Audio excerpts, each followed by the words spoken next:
Hello, Namaskar, good evening. How are you all? It is so nice to see everyone. कौन आया है? I think, oh wow, there are a lot of students. नाम तो हम नहीं ले पाएंगे. And hello. पहला नाम जो मुझे दिखा वो मॉर्फिन है. ये मॉर्फिन हैंग हो गया. So hello everyone, good evening. बस अभी लंबा सेशन है तो मैं अपना सामान जमा करके आया. I hope I am visible now. You all can hear me. मॉर्फिन स्पैम मत करो. Class started. Roshni, hello Kareena, hello everyone.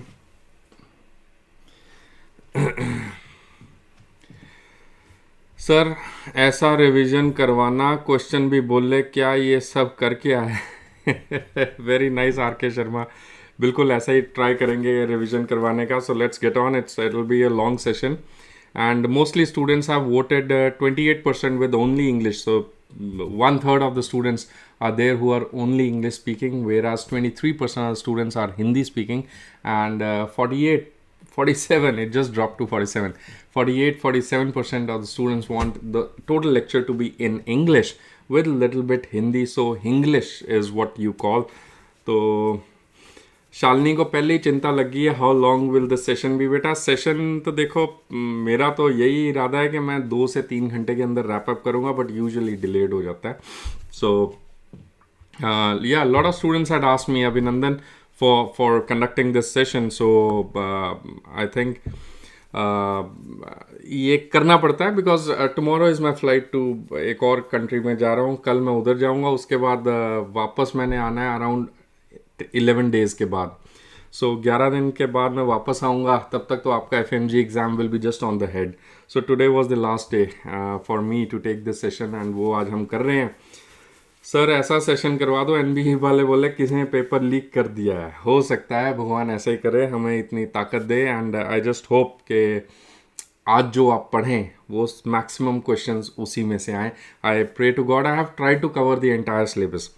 So very good evening, Godson, GMM, Godson. Beta, one thing I wanted to tell you is that before you start this class, is that अगर आप अपने किसी friends वगैरह को बुलाएंगे, दोस्तों को बुलाएंगे, तो हो सकता है कि जो आप टॉपिक्स पढ़ रहे हैं आज, उन्हीं टॉपिक्स में से एग्ज़ाम आ जाए. वो आपको रिवीजन में फ़ायदा देता है. इट्स नॉट अबाउट कॉम्पिटिशन, क्योंकि FMG एग्ज़ाम है, ये तो क्लियर करना है ना. तो क्लियर तब आप करते हो जब ये ग्रुप में आप ज़्यादा पढ़ पाते हो. So if you have your friends, you should sit with your friends, ताकि बीच में क्योंकि लंबा सेशन होगा, इतनी देर मुझे देख के तो आप बोर हो जाओगे ना, कहे ये क्या कर रहा है बंदा. तो इतनी देर भी मुझे मत देखो. अपने साथ किसी दोस्त को बुला के रखो, मम्मी पापा को बोलो, कोई ना कोई बीच में खाना आपको डालता रहेगा. अपनी कटोरी में खाना डाल के रखो और हम खाते रहेंगे. मेरा भी यही हाल है. मैं भी अपना चाय पानी खाना साथ में, डिनर साथ में रख रहा हूँ. And let's take on. And तो शुरू करते हैं. Hello Godson, Abhinandan, Godson, Akhil Patel, GMM. Hello everyone, good evening. Okay, Sri Lakshmi, please speak English. Yeah, I'm trying to speak in English only, but sometimes what happens is like it comes out, right? So all the jokes and everything would be in Hindi. And beta, what I was trying to tell you is that if you have your friends, bring them along, because this might be a long session, so you don't want to look at me all the time. If you have your friend or someone who's close to you, you can just have a glance at them, look at them, and साथ साथ अपने copy and pen paper ज़रूर रखिए. Sit on your study table and enjoy the session. Let's take on, beta. It is we are just around a little bit around 7:45. तो 7:45 बजे, and let us start this session. Sir सबके लिए खाना online करवा दे. यही है, सबके लिए खाना ऑनलाइन करवा देते हैं. सो बेटा, these are the list of topics that I will be discussing. We'll be talking about controversies. We will also be talking about the recent updates, national health programs, communicable, non-communicable, health indicators, all the miscellaneous chapters including health communication, health management and all that, environment, biomedical waste, healthcare system, nutrition, adulteration, epidemiology, vaccines, mother-child health, image-based question. I cannot say that this topic is important, this topic is not important. Beta, these are the 11 topics these are the set of 11 topics which you have to do. So these 11 topics you will have to do. There is no running around over there, and these are very important high yield topics which are almost always asked in your exam.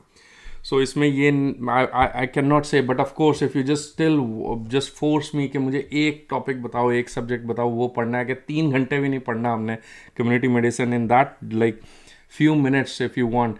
National health programs is pretty important, health indicators is pretty important, and then you have is the vaccines, demography, mother child health, which is again very important. So roughly around 50% of the syllabus comes from these red colored areas.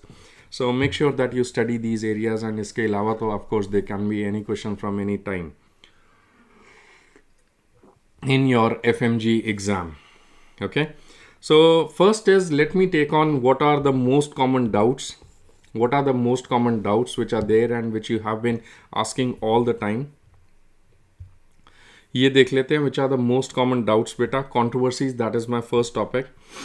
So first controversy is, what is a perinatal mortality rate बेटा? ये लिखिए, what is a perinatal mortality rate. देखो, अगर हम ये देखें कि ये बच्चा है, if this is a child and let us say that the child is born at this time. Let us say that the child is born at this time. So that is the day 0. So from day 0 till day 7, what is this time period called? Please write to me in the comment box. From day 0 to day 7, what is the time period called? And then from day 0 till 1 month, and then from day 0 till 1 year, what is this time period? So from day 0 to day 7, what is this time period? This is called as early neonatal period. And then from day 0, I'll just decrease the size of the pen. I think that is huge size. And then from beta day 0 till 1 month, what is this time period? This is called as neonatal time period.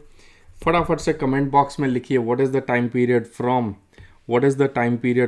day 0 till 1 year of life? What is the time period from day 0 till 1 year of life? This time period is called as infant time period. This time period is called as infancy time period. So what do you mean by the perinatal period? Beta, perinatal period, why did I take this controversy? Because a lot of different faculties, different books are giving different answers. अगर आप दो मैं आपको sources दिखा रहा हूँ, this is as per the PARC 26th edition. This is as per the PARC 26th edition. PARC 26th edition, if you can just zoom into it and see it. If I can just zoom it for you, the PARC 26th edition, can you see over here? The PARC 26th edition, a birth weight of 1000 grams or a gestational weight of 28 weeks. Gestational weight of 28 weeks should be used. So that is what is according to the stillbirths or the perinatal. So what is a perinatal time period? Please note, perinatal time period शुरू होता है from 28 weeks of gestation till the first 7 days of life. So that is the perinatal mortality rate. As per the National Health Mission, as per the Government of India guidelines, perinatal mortality rate, if they ask you in your exam, what are you going to write down? You are going to write down 28 weeks till the first 7 days of life. Is it clear till now? Now, WHO has created some issues over here. WHO said, I'll just make this screen bigger for WHO. Just look at the screen. So WHO says, can you see over here? What is this written? WHO says that perinatal conditions arising during the perinatal period. Can you see over here? That is the 22 completed weeks. So as per the WHO, they say that the perinatal time period, that is 22 weeks. That is 22 weeks till 7 days. But if they ask you as per the National Health Mission or as per the Government of India guidelines, then it is perinatal time period, that is 28 weeks till 7 days of life. If nothing is mentioned, this is the best answer for you to mark. If nothing mentioned,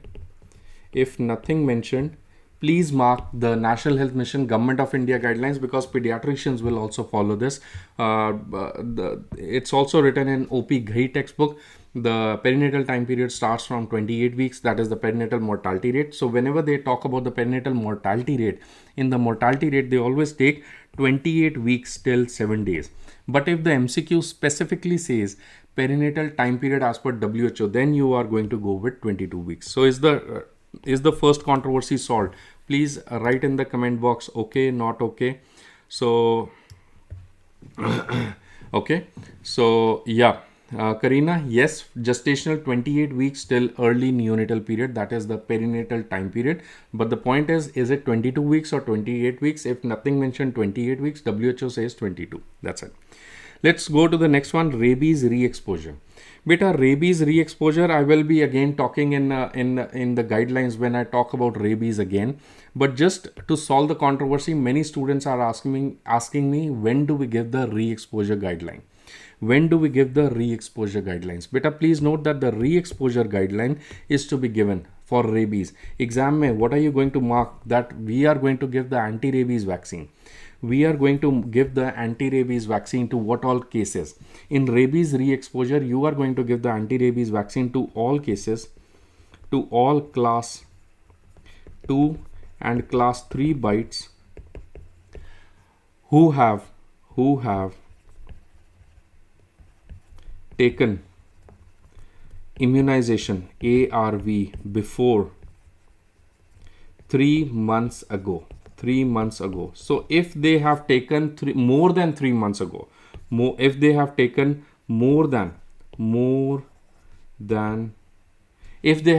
if the person has taken more than 3 months ago, then they have to take re-exposure guidelines. What do I mean by this? If a person was there, he was bitten by a dog, and next after that sometime the person was taking the anti-rabies vaccine, again the dog bites.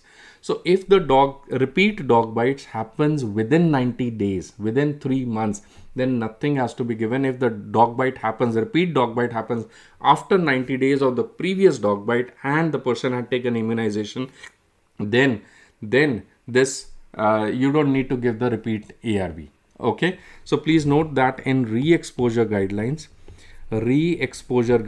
when will you give the re-exposure guidelines? You will give a repeat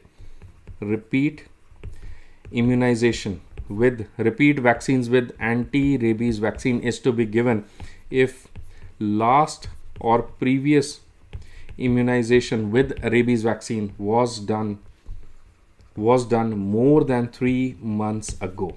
Please note, more than 3 months ago. This is a very frequently asked controversy. Of course, I'll be talking rabies again in short time. Next is a big controversy of NLEP drug schedule. Ke NLEP mein what are you going to mark? 2 drugs for paucibacillary or 3 drugs for multibacillary? What is the thing you are going to mark? So again, I would like to tell you, let us say that a patient presents with cardinal features. Take this MCQ. Let us say that the patient, today I'm going to discuss more than 100 MCQs with you. So a patient presents with cardinal features of paucibacillary leprosy, the best management courses. Beta, there is no PDF which will be given. You have to make your own notes, and this video will be available till the time you are appearing for your FMG exam. After that the video will not be available. And please note, there is no PDFs will be given, and this is the video which you have to watch. And if you're sitting right now, you should be writing down whatever is important. Anyways, let's say one time, a patient presents with cardinal features of paucibacillary leprosy. What is the best management course? 3 drugs for 6 months, 2 drugs for 6 months, 3 drugs for 12 months, 2 drugs for 9 months. What is the best answer? Please note, as per the WHO, the update is there for NLEP. What are you going to mark? As per WHO and NLEP, both, Government of India is planning to adopt the same schedule. So you are in a very safe zone. There is no controversy. WHO and National Health Mission, they go hand in hand now. Please note that we have to give 3 drugs. What are the 3 drugs for leprosy beta? Rifampicin, we are going to give dapsone, and we are going to give clofazimine. So all these three drugs, they have to be given for 6 months in case of possibacillary, and they have to be given for 12 months in case of multibacillary. As simple as that. वो पुराना guideline था where we used to have 2 drugs for possibacillary and 3 drugs for multibacillary, but now the government of India has proposed from year 2023. This update is from year 2023. WHO gave the update in 2018. Government of India, they updated their guidelines in 2023 that now it is simple answer, 3 drugs for possy and 3 drugs for multi.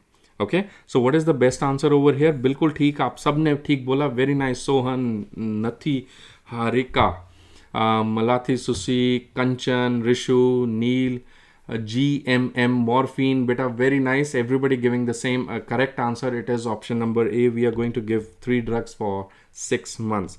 So just 2 points for leprosy. If you have copy and pen, please write it alongside. First MCQ, what are the cardinal features of leprosy? What are the cardinal features of leprosy? The cardinal features of leprosy are 3. Listen carefully and साथ साथ अगर लिख सकते हैं लिखिए. Please write down alongside.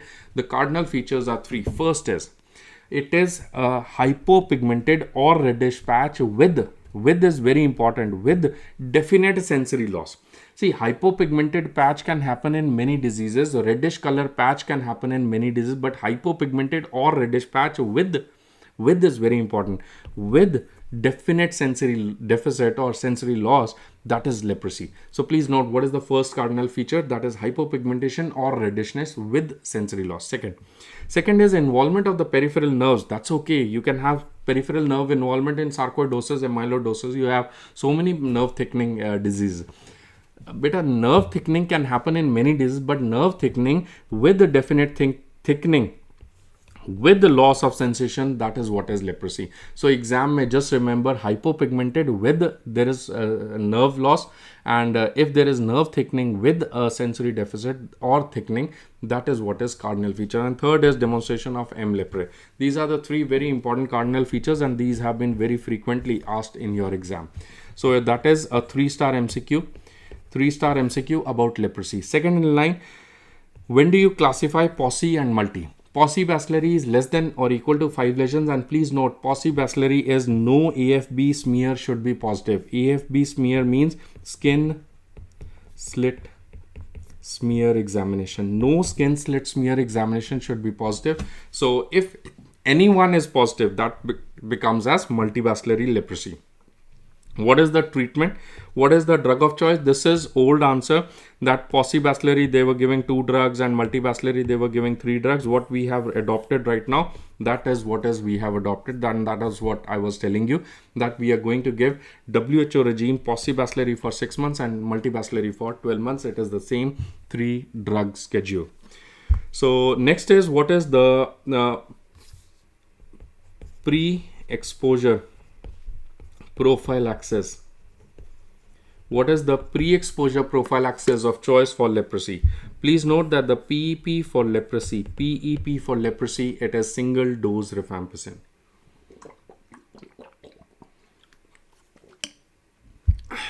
PEP for leprosy, that is single dose rifampicin. Okay. A very quick review about this is again a 7-star MCQ. This is again a 7-star MCQ. What are the leprosy indicators? Leprosy indicators. Leprosy indicators. Leprosy indicators, you just in your exam, you have to remember beta the essential indicators. Please say with me, what are the 4 essential indicators? 4 essential, only the essential indicators you have to remember. The 4 essential indicators, these are ANCDR. We want ANCDR. What is ANCDR? Annual new case detection rate. ANCDR should be, it should be, there's no cutoff criteria, but ANCDR per lakh population. ANCDR per lakh population, that is one criteria, that is one indicator. Second indicator is the grade 2 disabilities. Grade 2 disabilities per million population. It is per million population, which is also 10 lakh. Grade 2 disabilities per million population. And third indicator is the prevalence rate of leprosy. Prevalence rate of leprosy. And fourth indicator is the treatment completion rate. Treatment completion rate. Fourth indicator is the treatment completion rate. These are four very important indicators: 1, 2, 3, and 4. These are four most essential indicators. What is the current prevalence rate in India, beta?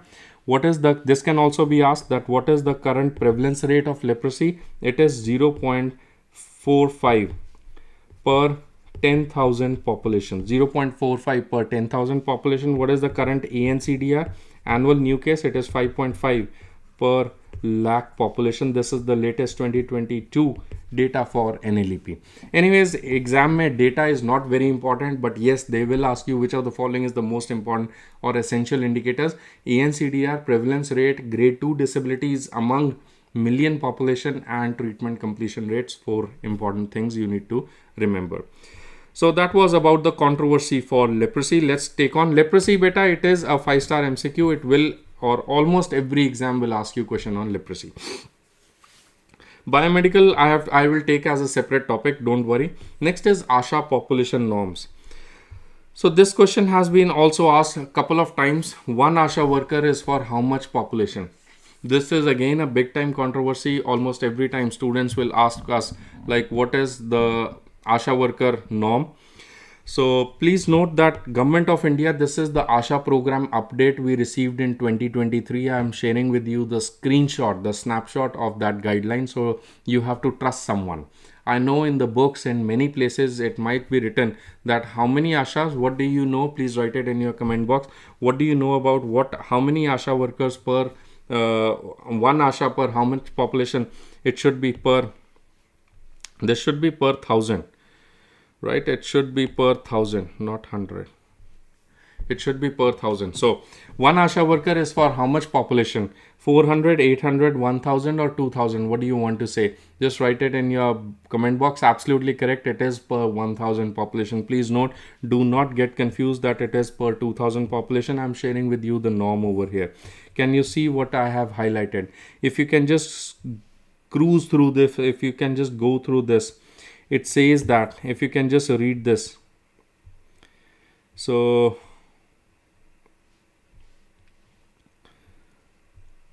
okay, anyways, so just read this. National Health Mission NUHM follows norms of one ASHA for every 1,000 population in rural areas and 2,500 in the urban areas. That is for the USHA workers. So ASHA workers, ASHA worker, what is the norm, beta? It is 1 per 1,000. It is not 1 per 2,000. That is what we want to achieve. But target given to Government of India is 1 per 1,000. Currently on a national scale, we have around 950 ASHAs per 1,000 population. We have like one ASHA for every 979 population. Can you see this? This is the 979 based on the National Commission for Projections. So the current value is 1 per 979, and we want to bring it up to 1 per 1,000 on a national scale. Anyways, nobody is going to ask you so much detail, beta. Exam ke liye just remember this. So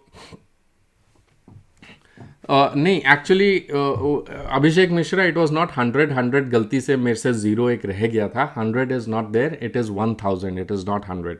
so 2,000 which is propose, leave that 2,000. Please note 1 पर 1,000 exam में आपको mark करना है, जो मर्जी exam में question आ जाए. Okay, let us go to the next section of our discussion today, that is about updates. Next topic, next chapter, updates. बेटा these are 7-8 updates जो मैं आपके लिए लेकर आया हूँ. These updates have been asked very frequently in your exam, like some exams, but हो सकता है FMG में इतना ज़्यादा पूछें, but there is a chance कि इस पूरे updates वाले topic में से कोई भी question ना आए. There is a chance. Okay, so updates is kind of fancy thing, but don't bang your head on updates कि मुझे सारे updates चाहिए, and don't get panic कि अरे if I don't know this तो मुझे पता, don't get that FOMO kind of thing. So there is no FOMO in updates. Updates लगता ज़रूर है, बड़ा फैंसी सा बात है, सर ने ना लेटेस्ट वाली बात करवा दी है, एग्जाम में ज़रूर पूछेंगे. ये जीके का एग्जाम नहीं हो रहा, but yes take it easy. Important updates पता होने चाहिए, एंड इसमें ज़्यादा सिर मारने की ज़रूरत नहीं है. They will not ask you too much detail about that update. Government of India भैया, भारत सरकार है, वो तो वैसे ही धीमे धीमे चलती है ना. तो once they start the thing, then they change the names and they do the updates in a very big time. Okay, Okay, so what are the updates? Updates are, I have these 7-8 updates. First update is the most recent update जो अभी 1-2 दिन पहले ही आई है. National health mission का नाम change कर रहे हैं. It is very low potential, ये एग्जाम में नहीं पूछेंगे. So this just because I was conducting a session, कोई एक हफ्ते बाद बोलता है कि सर ने तो ये अपडेट करवाया ही नहीं, दूसरे टीचर ने दे दिया था. तो I am just telling you, but there is a very high chance ये एग्जाम में पूछेंगे ही नहीं, छोड़ देना इसको. That please note that what is the National Health Mission new name? It is Pradhan Mantri, Prime Minister, as always, Modi Jindabad, Pradhan Mantri Samagra Swasthya Mission. So I'm not going with the BJP, against BJP, with Congress, I'm not, this is not a political session, so don't take me otherwise. I'm just saying it from the Jai Hind perspective, from the India perspective, that yes, Prime Minister is supposed to be there in all the national health programs. The name of National Health Mission, it has been changed to, it is proposed, it has been accepted, it will be changed to Pradhan Mantri Samagra Swasthya Mission. Next in line, 3 important, this is important beta, this is important, लिख लो कहीं पे. Whatever I say is important, exam के लिए वो सही में important है, हो सकता है पेपर में आ जाए, लिख लेना बच्चे इसको. PCV vaccine scaled pan India. PCV is pneumococcal conjugate vaccine, अब पूरे इंडिया में नेशनल इम्यूनाइजेशन स्केड्यूल में आ गया है. FIPV third dose has been started and there is a bivalent OPV which is old update, but now FIPV, fractional inactivated polio vaccine.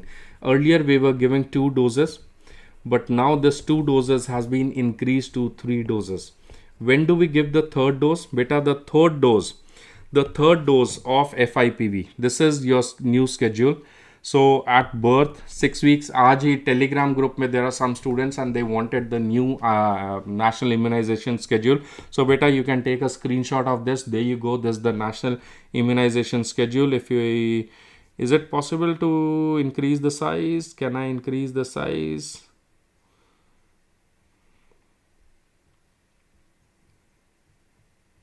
Okay, there we go.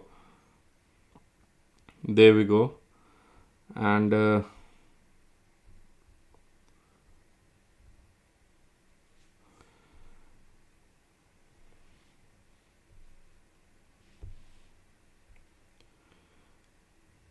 बेचारा छिड़ गया ना. FIPV3, that is the latest one which was added. So this is beta the FIPV3 fractional inactivated polio vaccine. It has been given at 9 months of age. Absolutely correct. So GMM Deepak Gautam, very nice, बिल्कुल ठीक बोल रहे हो आप. That is what is the correct answer. And कहाँ गया मेरा खुद का ही चार्ट ही गुम गया. Yes, at birth, BCG, OPV and hepatitis B. Absolutely correct. Very nice, Abhishek Mishra. But anyways, question tha FIPV third, when is it started? It is being given at 9 months of age. So that is your new schedule. एक और इसमें update है. I don't want you to miss it out. But ये exam में पूछा जा सकता है. It has very high potential that FIPV first and second ये कहाँ देते हैं बेटा. The FIPV first and second, just look at the screen whatever I am shading. ये इसका भी स्क्रीनशॉट ले लो, एग्जाम में पूछा जाता है. ये बहुत दफ़ा मेरा ये जो छोटा बच्चा है, ये जो बच्चा है छोटू सा, ये छोटू राम, बहुत दफ़ा एग्जाम में पूछा जाता है कि कौन सा वैक्सीन कहाँ पे लगता है, which vaccine is given at what location. So जो FIPV first and second dose है, the FIPV first and second dose बेटा, it is given in the right. ये मेरा राइट हैंड है, I am a right handed person, I am writing with the right hand. ये मेरा right hand है. यहाँ पे FIPV first and second is given as intradermal injection in the right upper arm. Whereas the FIPV third dose, कौन सा FIPV, ये वाला जो भैया हमारा है FIPV third dose, that FIPV third dose is, please note, it is given in the left upper arm. Say with me, FIPV first and second is given in the right upper arm, FIPV third dose is given in the left upper arm. So make sure you remember this and make sure you get this. It is given always intradermal. जो right वाला है वो भी intradermal जाएगा, but this is what is latest added. अब problem है कि जो left upper arm में you were giving already the JE vaccine. Now this JE vaccine has been shifted from left upper arm. अब यहाँ पे ऊपर नहीं देते. It has given as intramuscular injection in the anterolateral thigh left side. Japanese encephalitis is now given as anterolateral thigh intramuscular injection 0.5 milliliters ml intramuscular, and this JE is a killed vaccine which is now given. So ये इसमें update number 1 है and update number 2 है, that is very important for you to remember regarding the fractional inactivated polio vaccine.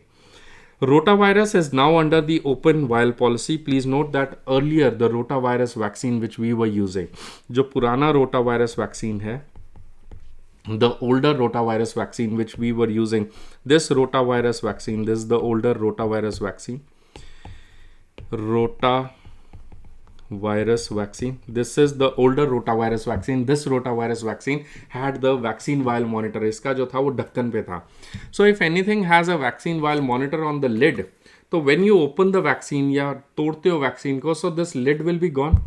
So there is no vaccine vial monitor now. If there is no vaccine vial monitor, that means that this vaccine should be discarded there and then. That means it is now under open vial policy. But now it is not under open vial policy. But now we have this new rotavirus vaccine, and it is now under open vial policy. It is now under open vial policy, the new rotavirus. So that is your update for you. So याद रखेंगे ये 3-4 हमने updates आपसे बात करी है regarding pneumococcal conjugate vaccine. It is now available pan India. FIPV third dose and rotavirus vaccine is now under open vial policy. Triple drug regime for lymphatic filariasis prevention. Beta, this is also a new update for you that for lymphatic filariasis, what is the treatment of choice? फटाफट बोलो. This is a revision session, right? I'm not here to teach you. फटाफट से आप भी लिखो chat box में, तभी मेरे को पता चलेगा. So let's stay interactive, right? So अच्छा, TT is now replaced with TD. कर तो दिया भैया अभिषेक मिश्रा जनाब. TT is now replaced with TD. ये कर तो दिया. TT is now replaced with TD. It's already written here, right? अच्छा, फटाफट से लिखो अपने चैट बॉक्स में. What do you want to say? What is the treatment for lymphatic filariasis? बेटा, ट्रीटमेंट फॉर लिम्फैटिक फाइलरियासिस, शाबाश Shalini, it is DEC. It is diethyl carbamazine. What is the prevention prophylaxis of lymphatic filariasis? For prophylaxis, we give DEC plus albendazole. This is double drug therapy we were giving as prophylaxis, but now we have also started ivermectin. So now in Government of India, we are giving 3 drugs. Earlier it was given as annual dose. Now it is proposed that it will now be shifted from annual dose to biannual. What do you mean by biannual? That means 2 times a year. So when will you give it 2 times a year? When we give albendazole, tabhi at the same time we will also give the lymphatic filariasis. This is again an update for you that now the MDA. What is MDA? Mass Drug Administration. MDA, Mass Drug Administration. This MDA in Government of India, we have started on 10th of February and 10th of August every year. This is given along with the National Deworming Days. Mass Drug Administration to be given with triple drugs in all lymphatic filariasis endemic areas, So that is important. Pathan भाई is coming. केड़ा पठान भाई आया भाई? सुनील ठाकुर. कौन सा आया है पठान भाई? कौन है पठान भाई? पठान भाई 1 साल में 2 बार. Yes, Ashki Riyaz, Ishaki Riyaz, I am sorry. Sunil Thakur, Pathan भाई इज कमिंग. ये कहीं गलत लिख दिया आपने यार. Yes, in 1 year it is now being conducted 2 times. Yes, Riaz, बिल्कुल ठीक बोल रहे हो आप. So that is what is the update. Then is global genomic surveillance strategy. ये एग्जाम में important है बेटा. Triple drug global genomic surveillance strategy. Nobody is going to ask you. If you want, you can remember this. Just the global genomic surveillance strategy एक नया बना था 2023 में. This is a new tool by WHO. ये WHO ने दिया था. It is to strengthen the genomic surveillance. So पहले जैसे ह्यूमन जीनोम प्रोजेक्ट था, उसका ये बड़ा भाई है. That is global genomic surveillance strategy. It is to access tools for better geographic presentation के क्या क्या genomes कहाँ हैं for all the humans and viruses and viruses, specifically the COVID virus, which is changing genotype all the time. So, Osama भाई, कौन है Osama भाई? Who's Osama भाई? अच्छा, एक साल में 2 दफ़ा, उसके बाद that's it about the global genomic project. Okay, sickle cell anemia prevention program that was started in February 2023. It was launched in February 2023. This can come in your exam. It is important. Under the budget of Union Ministry of India, Union Finance Ministry of India, from the budget allocation this year, it was announced that there will be a new program for sickle cell anemia prevention. How would you think that there will be a sickle cell anemia prevention program? So that is a new program we have started in year 2023. That is Guidelines for the National Program for Prevention and Management of Sickle Cell Disease. So sickle cell disease is one disease which is costing a lot to the government. So उसकी prevention के लिए उन्होंने बहुत सारी strategies करी, adolescent के लिए, perinatal age group के लिए, एग्जाम के लिए. What all things you need to remember is just these 4-5 points. बेटा, sickle cell anaemia prevention programme, 4 important points for your pointers for your MCQ exam. This is like 2-star MCQ. It is important. So sickle cell anemia program, World Sickle Day is on 19th of June. Strategy हमारी ये रहेगी that we want to screen all individuals. Age important है, age 0 to 40 years. In the first phase, we are going to screen 0 to 18 years. And then from 18 to 40 years in next years. अभी फिलहाल के लिए 0 to 18. But what is the target? Target can be asked in your exam. What is the target? Is to screen all people 0 to 40 years in sickle cell endemic areas, because sickle cell के ना pockets हैं India में. It is more important in tribal areas. So यहाँ पे tribal areas में before marriage, adolescent बच्चों का with RBSK, it is to be screened along with RBSK. I hope you all know RBSK stands for Rashtriya Bal Swasthya Karyakram. So with RBSK, the sickle cell anemia screening will also be done, and also with PMSMA, that is the Pradhan Mantri Surakshit Matritva Abhiyan, that is ANC screening. Then there is child screening with RBSK, sickle cell anemia की screening होगी, and all those people who will be found as sickle cell disease with or trait, they will be treated or managed accordingly. So screening will be all ages, high prevalence group and cascade. What is cascade screening? Cascade screening is जब हम contacts, relatives की भी screening करते हैं. So we find one person and then we cascade के इसको भी screen, that also. So that is called as cascade screening. Anyways, that's all for your exam updates. And another update number 8 is NCAS. NCAS again is a 3-star MCQ. It can be asked in your exam. What is NCAS? NCAS, it's a big program, National Quality Assurance Program, NQAS, a National Quality Assurance Scheme or a National Quality Assurance Program. So NCAS is National Quality Assurance Scheme. Under this National Quality Assurance Scheme, they started with the National Quality Assurance Guideline, first is. Next is, they also had the Kayakalp Award. I hope everybody knows about Kayakalp Award. What are Kayakalp Award? That is for better hospital administration. ये आपका previous year asked question है. This is old MCQ, Kayakalp Award. Next is, they started something called as Lakshya. What is Lakshya? Lakshya is for labor room quality. Q आ गया ना, wherever you get the word Q का मतलब क्यों नहीं होता. Q का मतलब is not also question. Q stands for quality. Okay, but quality is important in all the healthcare systems. So we formulated the National Quality Assurance Program or the National Quality Assurance Scheme. And within this, we had the Kayakalp Award, which was a previous year question. We also had Lakshya, which is again a previous year question. ये भी आ चुका exam में.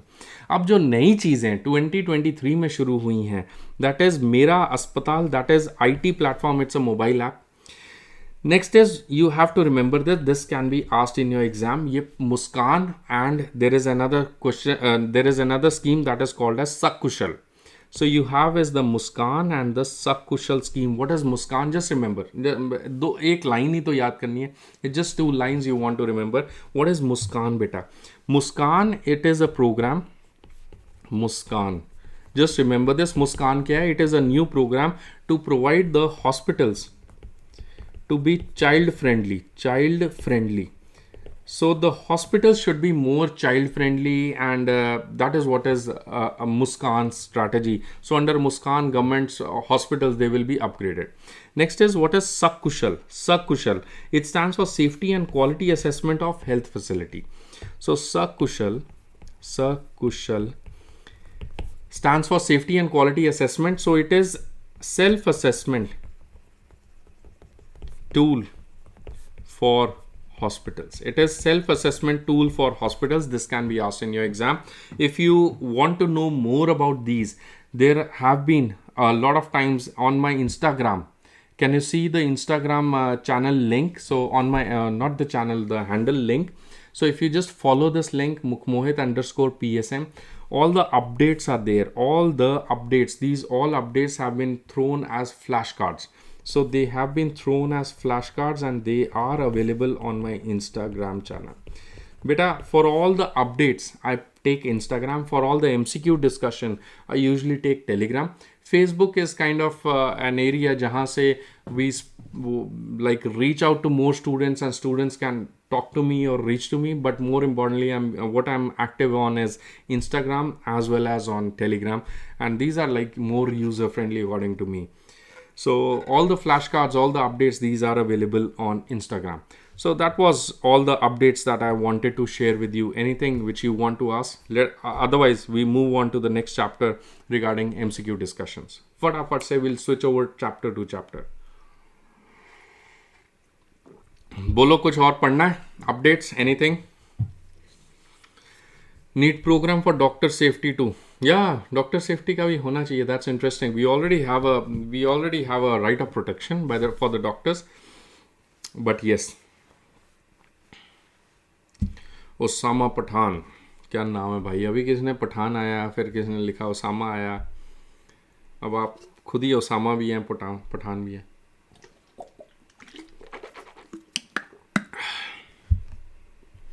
Okay, let's move on to the general MCQ discussion. First chapter that I'm going to take up is most important chapter, National Health Programs, Communicable Disease and Non-Communicable Disease. Right?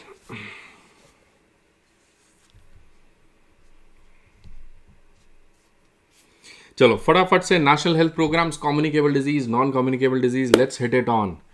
Osama Pathan sir आप आ गए. Thank you very much Pathan. I am so impressed with you भाई. भगवान करे आपके score जो है ना वो 200 पार जाए, 200 प्लस जाए. मजे से ठोक के आना एग्जाम में. गो विद फुल कॉन्फिडेंस. पक्का मेरे को प्रॉमिस करो. Look into my eyes. Go with full confidence. याद रखना कि हमारे को खुद ही अपना कॉन्फिडेंस खुद ही बना के खुद ही बूस्ट करना पड़ता है. Everywhere we have to do this. We have to make our own confidence and we have to go with full confidence. मतलब कोई किसी को देखता थोड़ी ना है एग्जाम में. तो सिंपल सी बात है, काम ऐसा करो कि हर एक बंदा अपनी पहचान बना जाए.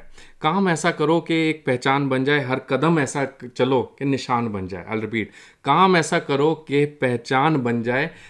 हर कदम ऐसा चलो कि निशान बन जाए.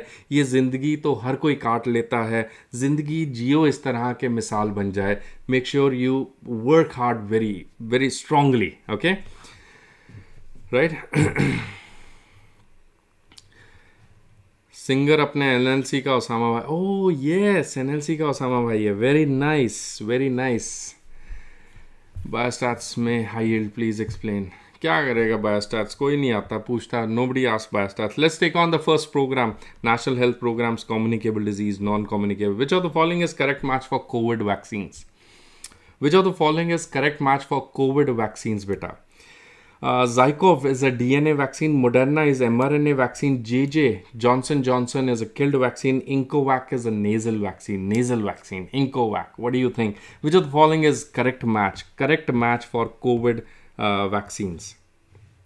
Which of the vaccine is a correct match? Is incorrect, beta. Is not correct होना चाहिए. ये small mistake over here. This should be incorrect. Which of the following is not correct match?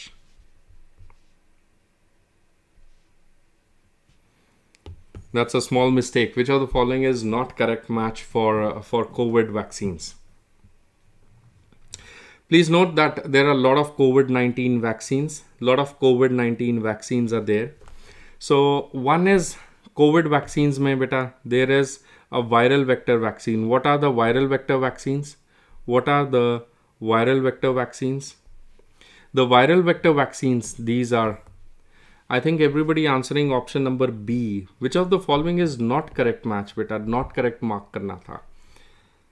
Not correct mark करना था. Okay. So one is regarding what are viral vector vaccines. नाम याद करने पड़ेंगे. What do you mean by the viral vector vaccine? So बड़ा simple सा होता है. If I take this is my mobile phone. Let us say this is my mobile phone. तो मैं क्या करता हूँ, मेरे को पता है कि there is late us say some card, किसी का कोई कार्ड है, okay, some card is there, let us say some this thing ATM card is there. So let us say I have to give this ATM card to someone for replication, but they can not take this ATM card as such. मतलब मैं ऐसे नहीं दे सकता. So what I can do is listen very carefully. I will take some vector. This mobile phone is my vector. So I will take this mobile phone, put this card into it. Now this mobile phone can go to another person's pocket, and within that the mobile phone will replicate, and the card which was inside it, that card will also replicate. समझ रहे हो बात को? It is something like smuggling कर दो आप. So that is what is viral vector vaccine. These are what are called as the viral vector vaccine. So what are viral vector vaccine? Viral vector vaccine, you take some adenovirus. उस adenovirus के अंदर, within that adenovirus, within this adenovirus, you put some specific mRNA strands inside the adenovirus. Now this adenovirus will go inside the body. It go inside the body, and the adenovirus will replicate, and the adenovirus, alongside the adenovirus, this mRNA which was there, this mRNA will also replicate. That is what is a viral vector vaccine. Exam mein nobody will ask you the mechanism. Naam zarur rat lena. This is a 5-star MCQ topic. It is very frequently asked in your exam. बार बार नहीं मैं बोलूँगा. COVID-19 is important. So Covishield vaccine is a viral vector vaccine. Sputnik vaccine is a viral vector vaccine. Janssen vaccine, that is the Johnson Johnson, it is a viral vector vaccine. जो viral vector vaccines are, usually we call them as live vaccines. And Incovac, which is again a live vaccine, that is a BB154. ये exam में पूछा जा चुका है. It is old MCQ. BB154 nasal vaccine. Incovac, it is a BB154. Bharat Biotech, we are very proud to say this is Indian produced, made in India vaccine. Incovac vaccine. So what are the viral vector vaccine? These are Janssen vaccine, Johnson Johnson, Covishield, Sputnik vaccine, and then we have is the Incovac. It was FDA approved in year 2022. That is BB154. ये इसका strain का नाम है, BB154 vaccine. So just remember, this is a viral vector vaccine. So absolutely correct. Letter in a book, किसी को प्रेम पत्र देना है तो वो प्रेम पत्र कैसे पहुंचाया जाए, वो ऐसे किताब में या फूल रख के उसको प्रेम वाली कहानियाँ लिख के. पुराना ज़माना गया, when we used to write the letters with blood, हैं तुम्हारे मुझे तुमसे प्यार है, खून से लिखना था, वो खून वाला ज़माना गया. अब हम वायरल वेक्टर वैक्सीन भी उस तरीके से यूज़ करते हैं, and we are still using that letters, और वो अभी भी मेडिकल फील्ड में भी यूज़ होता है. That is viral vector vaccine. Absolutely correct. Very nice. Difficult to pronounce your name. Gillespie. अच्छा, ये तो वो है स्पोर्ट्स वाला. Okay. Killed vaccine, protein subunit vaccine, mRNA vaccine. So what is killed vaccine? That is simple. Killed vaccine is we just kill the virus and we use it. Example के नाम पे याद रखो. Sinovac, which was available in China. We had the Coronavac, and then we had the Covaxin. India में जो Covaxin, please note that the Covaxin was again Indian produced vaccine, BB152. Incovac is BB154 vaccine. Protein subunit vaccine, just the names Novavax and Corbevax. Just the names Novavax and Corbevax. And then we have is the mRNA vaccine, that is Pfizer and Moderna. इसके अलावा there are important 2 new vaccines. One is Corbevax and one is Incovac. Incovac ये नई vaccine. Incovac तो I already told you it is replication defective. It is a nasal vaccine. It is the nasal vaccine. It is the only vaccine which is nasal vaccine approved for COVID-19 across the world. So we are very proud of this. Second is the Corbevax. ये Corbevax भी India में बनी थी. This is also Indian approved vaccine and Indian manufactured vaccine. And this Corbevax is version of the receptor binding domain, and Corbevax is a subunit vaccine. दो नाम याद करने को बोला था ना आपको, Novavax and Corbevax. Please note, MCQ can come on Incovac, MCQ can come on Covaxin, MCQ can come on Corbevax. These are very important, and Covishield. These are 4 important vaccines on which the MCQs can come, right? What is this Zycov D? Just remember, it's a developing vaccine. Zycov D is a DNA vaccine. Zycov D is a DNA. So अगर कोई आपसे पूछे which of the following is not correct, Zycov D is a DNA vaccine. This is okay. ये तो correct है ना, true है. Moderna is mRNA. अभी हमने बात किया. This is also okay. J&J is killed. Nah, it is not a killed vaccine. What is it? It is a live vaccine. And Incovac is a nasal vaccine. BB154 strain vaccine. Yes, this is also correct. This is also okay. So what is the best answer you're going to mark? It is option number C that you're going to mark. Gangadhar Achar, very nice. Osama Pathan, Shabash Sher, absolutely correct. Let's go to the next MCQ. Let's go to the next MCQ. So which of the following is not correct regarding the monkeypox disease? It is now renamed to Mpox. It is highly fatal, associated with immune deficient status, and classical acne-like rash on face and limbs. Which of the following is not correct? आपने incorrect वाला ढूंढना है. What do you think is not correct answer? What do you think is the not correct answer? फटाफट से write it in your chat box. I'm waiting for your answers.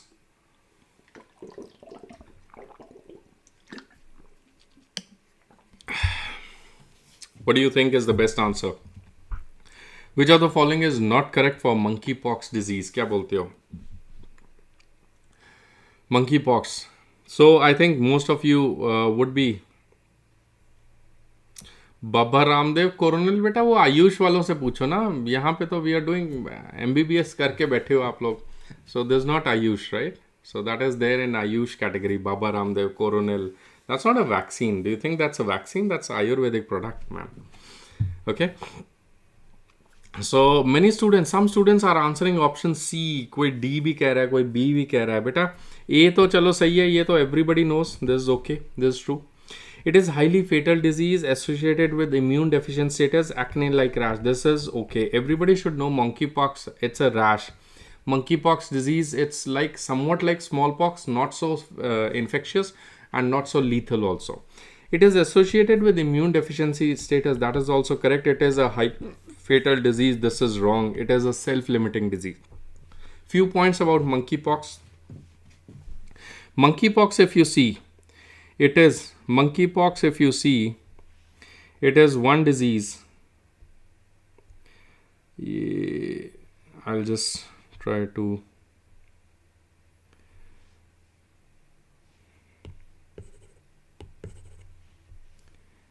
I'll just try to make it a little bit bigger so that you all can see it more nicely. Can we increase it one more point? I think yes. Okay.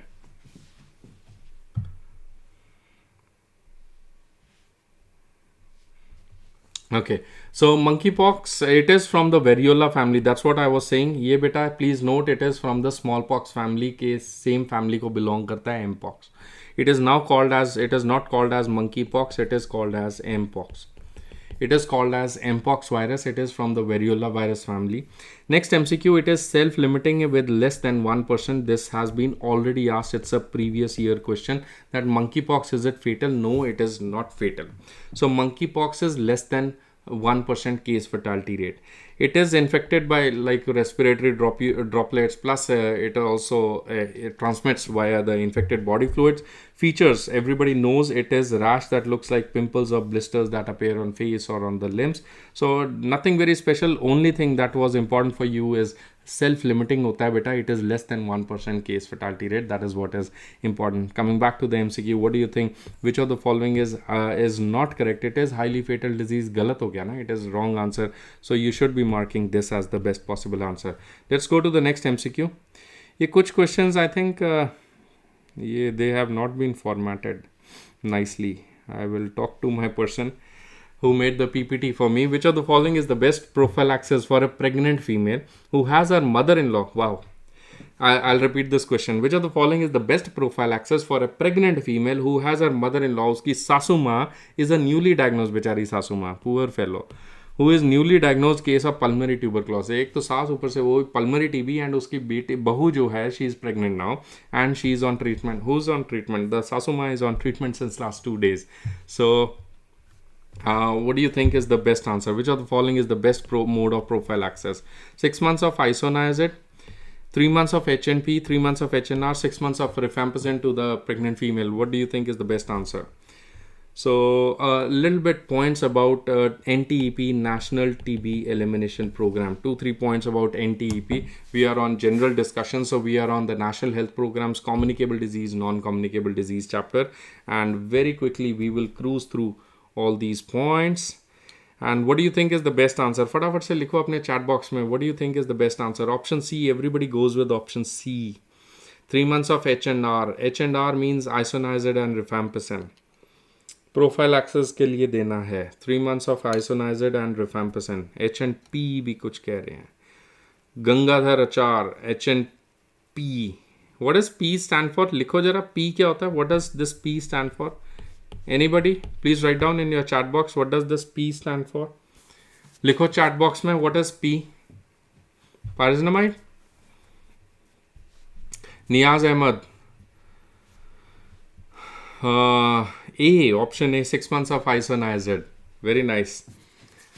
Okay. What is P? Alphabet P. P क्या होता है? Anybody? Any idea? So anyways, आप लिखते रहो. Let me just take on a few points about NTEP, National TB Elimination Program. But National TB Elimination Program, it is under the Sustainable Development Goals. It is under the Sustainable Development Goals. लिखते जाओ P के बारे में. मुझे पता है आप सब लोग गलत लिखोगे. अगर इनमें से किसी एक ने भी सही में लिख दिया ना, मैं उसको क्या करूँगा? फ्लाइंग किस सही यहाँ से. So what do you think is the best answer? उसके लिए चॉकलेट है यार. बाकी सब तो बेकार की बातें हैं, हवादार बातें हैं, बाकी सब तो बातें हवा में. चॉकलेट पक्का मेरी तरफ से जिसने सही लिखा. So anyways, coming back to the game. NTEP बेटा, it is under the sustainable development goals. SDG, Sustainable Development Goals, they want to finish off TB. So we want to finish off TB by year 2025.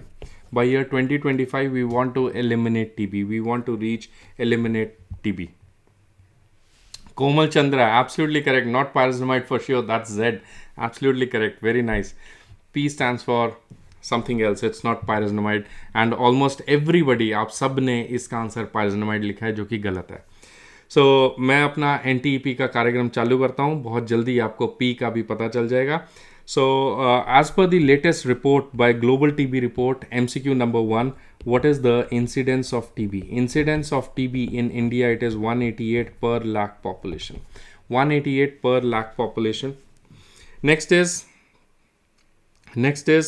अगर आपसे कोई पूछे what is the best prophylaxis, please note that for prophylaxis of TB, please note that for prophylaxis of TB, prophylaxis of tuberculosis, we have 2 regimes. We can give 6 months of isoniazid. H stands for isoniazid. H stands for isoniazid. देखें कौन है. P stands for, एक बंदे ने लिख दिया protamid, pyridoxine, rifampicin है sir.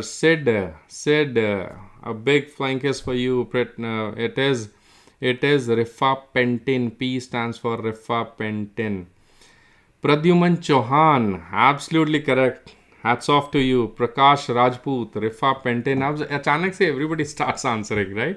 तब तक Google महाराज हमारे काम आ जाते हैं. But anyways, it's so nice to hear.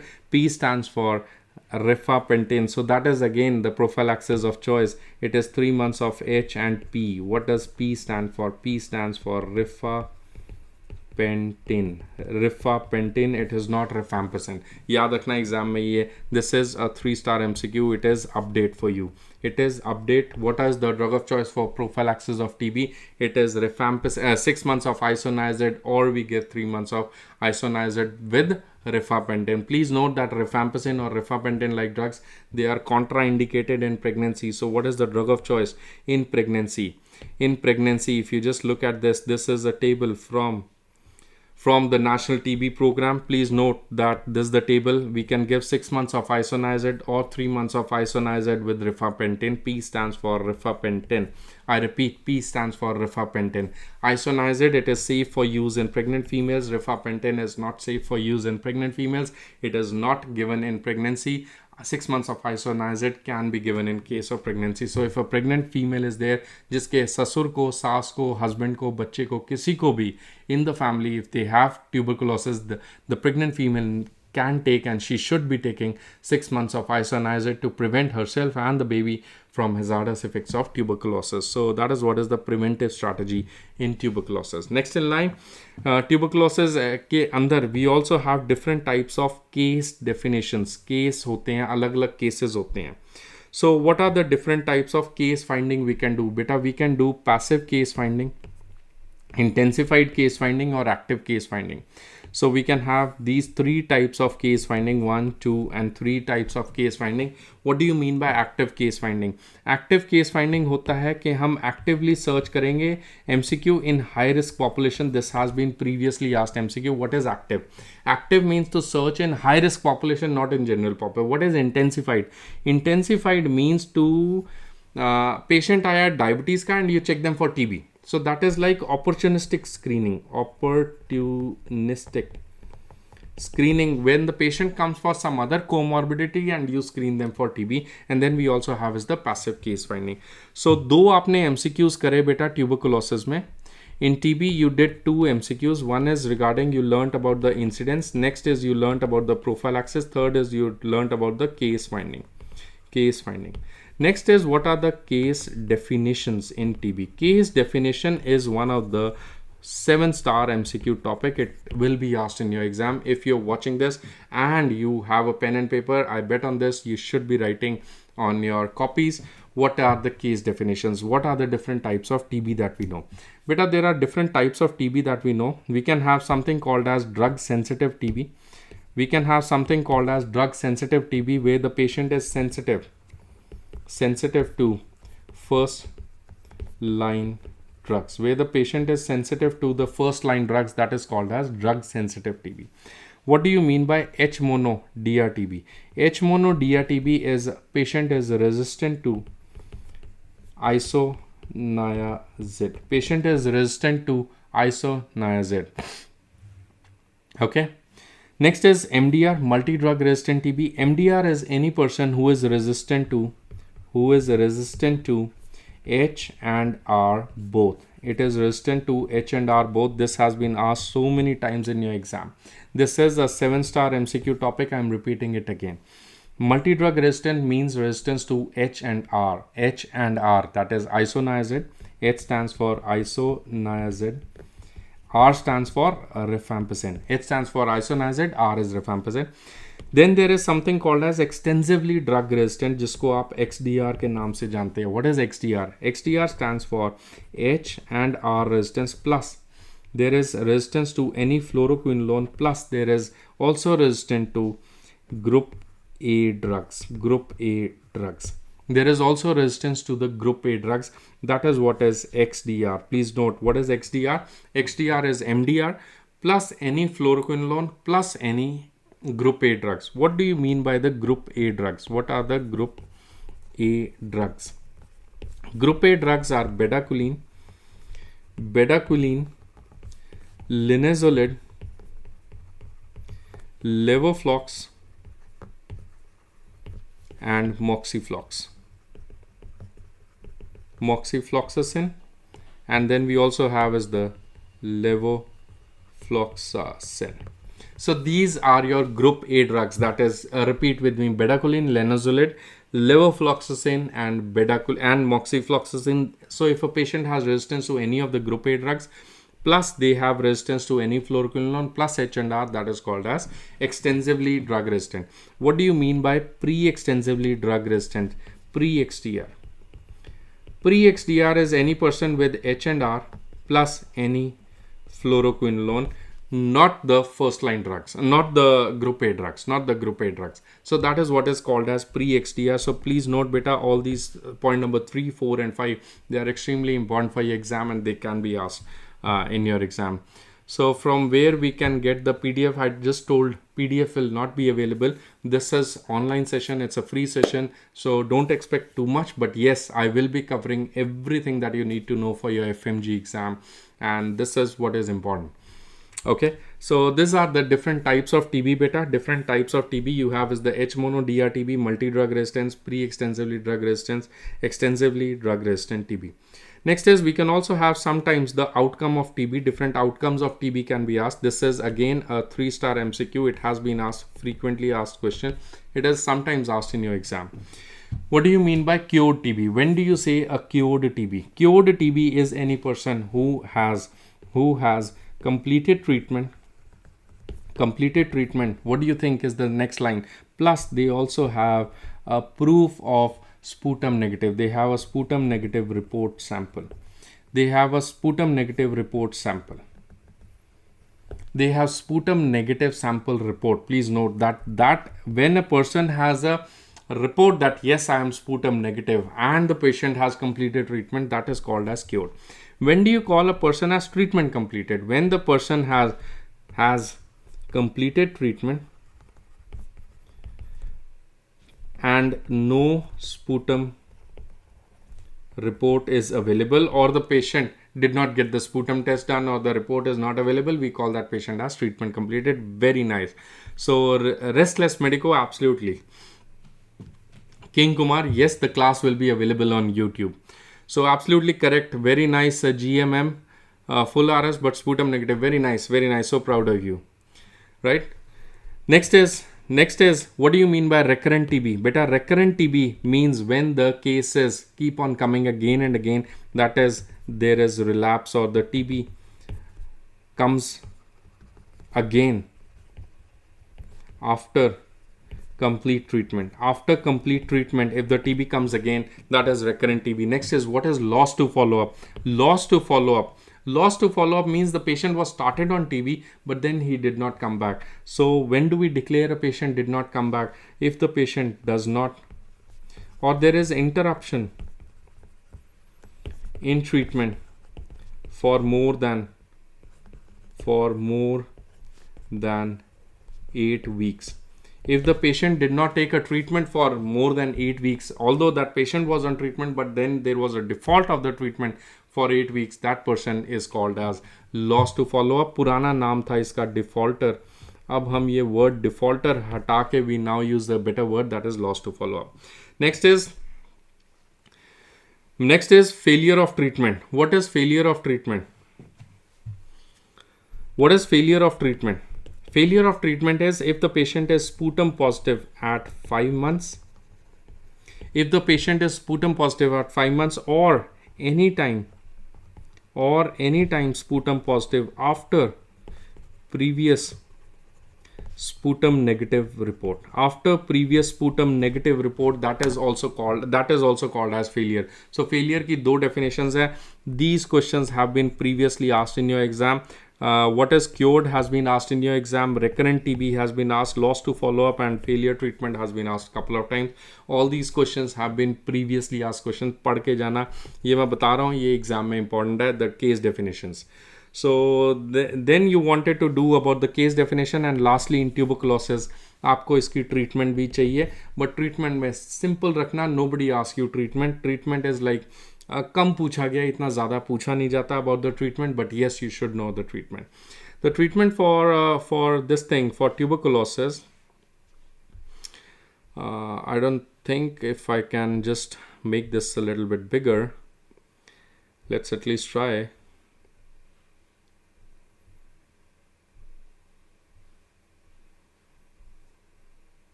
I need to talk to my person, the person who has formatted my PDF, PPT. They did not do a very nice job this time, but anyways, that's okay. We can still manage, right? So anyways, for your exam बच्चे, there are two types of TB. I think अभी हमने आपसे बात किया, there are two types of TB. We can have drug sensitive TB or we can have a drug resistant TB. Exam में they are going to ask you only the drug sensitive TB. Nobody will take the trouble to ask you drug resistant TB के regimes because they are a lot of different. Drug sensitive TB regime is what you need to remember for your exam. That is 2 months of HRZE with 4 months of HRE. This is given as daily treatment. It is given as daily treatment, 2 months of HRZE plus 4 months of HRE. Now, in case the person goes with the drug resistant TB, in case you get a question, I don't want you to remember it, but if you already know it, then it's very nice. But नया चीज मत उठाओ इसको, that in case a person is with H mono DRTB, then they will take 6 months of zero regime. What is zero stand for? Z stands for pyrazinamide, E stands for ethambutol, R stands for rifampicin, O stands for levofloxacin. So R stands for rifampicin, O is levofloxacin, Z is pyrazinamide, E is ethambutol, 6 months of zero regime. In case the person gets MDR RRTB, in those cases they will get 6 months, 4 to 6 months of CHOBZ, CHOBZEE. CHOBZ, C stands for clofazimine, H is high dose isoniazid, O is ofloxacin, levofloxacin, B is bedaquiline, Z is pyrazinamide, E is ethambutol, another E, the last E, that is ethionamide. So CHOBZ, 4 to 6 months of CHOBZ, that is for MDR-TB or the RR-TB.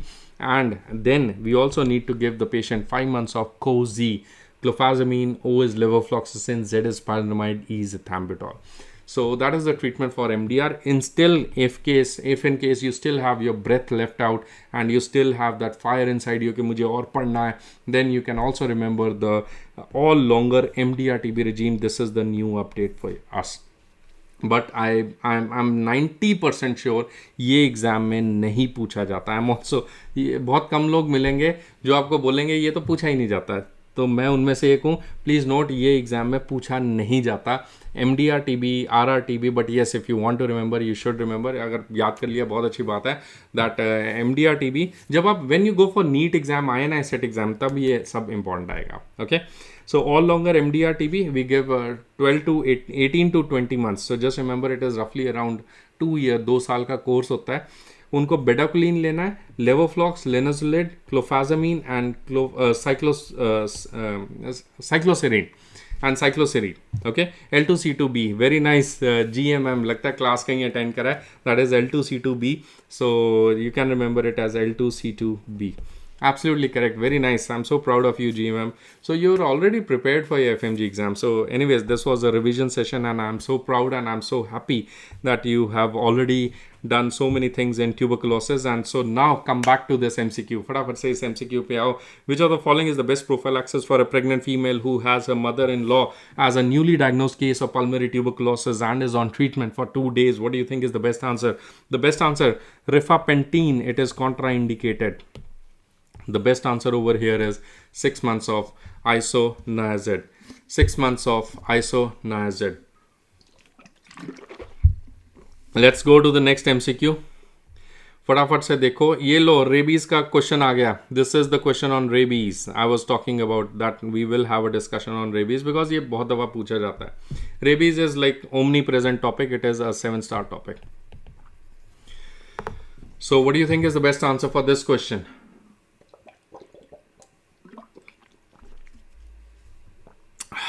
A 46-year-old male presents to OPD after wild animal. So ये एक important word है, wild animal. Tried to attack while on his hike in a forest. So बंदा hiking कर रहा था, गलत बात है वैसे तो. And made a 3 centimeter scratch on his leg. बेचारे की टांग छिल दी उसने. He has never been vaccinated for rabies ever before. And what is the next step of management? So patient को first time कोई जानवर ने bite किया या scratch किया. So what do you think is this class? What do you think is this class of animal bite? What do you think is the best answer over here? Mostly students are saying option A. 3 doses of intramuscular regime. B, 4 doses intramuscular. D, Gangadhar. Komal, Chandra says D. Sunil A, give 5 doses intradermal regime. क्या बोलना चाहते हो? Which of the following is the best answer? Wound management plus ARV. So What do you think? Rabies immunoglobulin लगेगा इस patient को कि नहीं लगेगा? This class 2 bite or a class 3 bite? Please note first is you have to decide about the animal bites. Animal bites. गलत हो गया काफ़ी 90% of the students got this wrong. So you should be animal bite की अगर हम बात करें. You should be careful in rabies बेटा. एग्जाम में rabies पूछा जाता है, बहुत frequently asked question है. So अगर आप रेबीज़ की बात करें एनिमल बाइट की बेटा we can have class 1, class 2 और class 3 bites. Class 1 bites is simple licks और touch. Second class is scratch और abrasions. There is no blood ooze, there is no blood ooze. And third category is where there is deep tissue injury, or there could be scratch from wild animals. If there is wild animal, any wild animal scratch also is taken as class 3 bites. And third is if there is licks or licks on mucosal surface,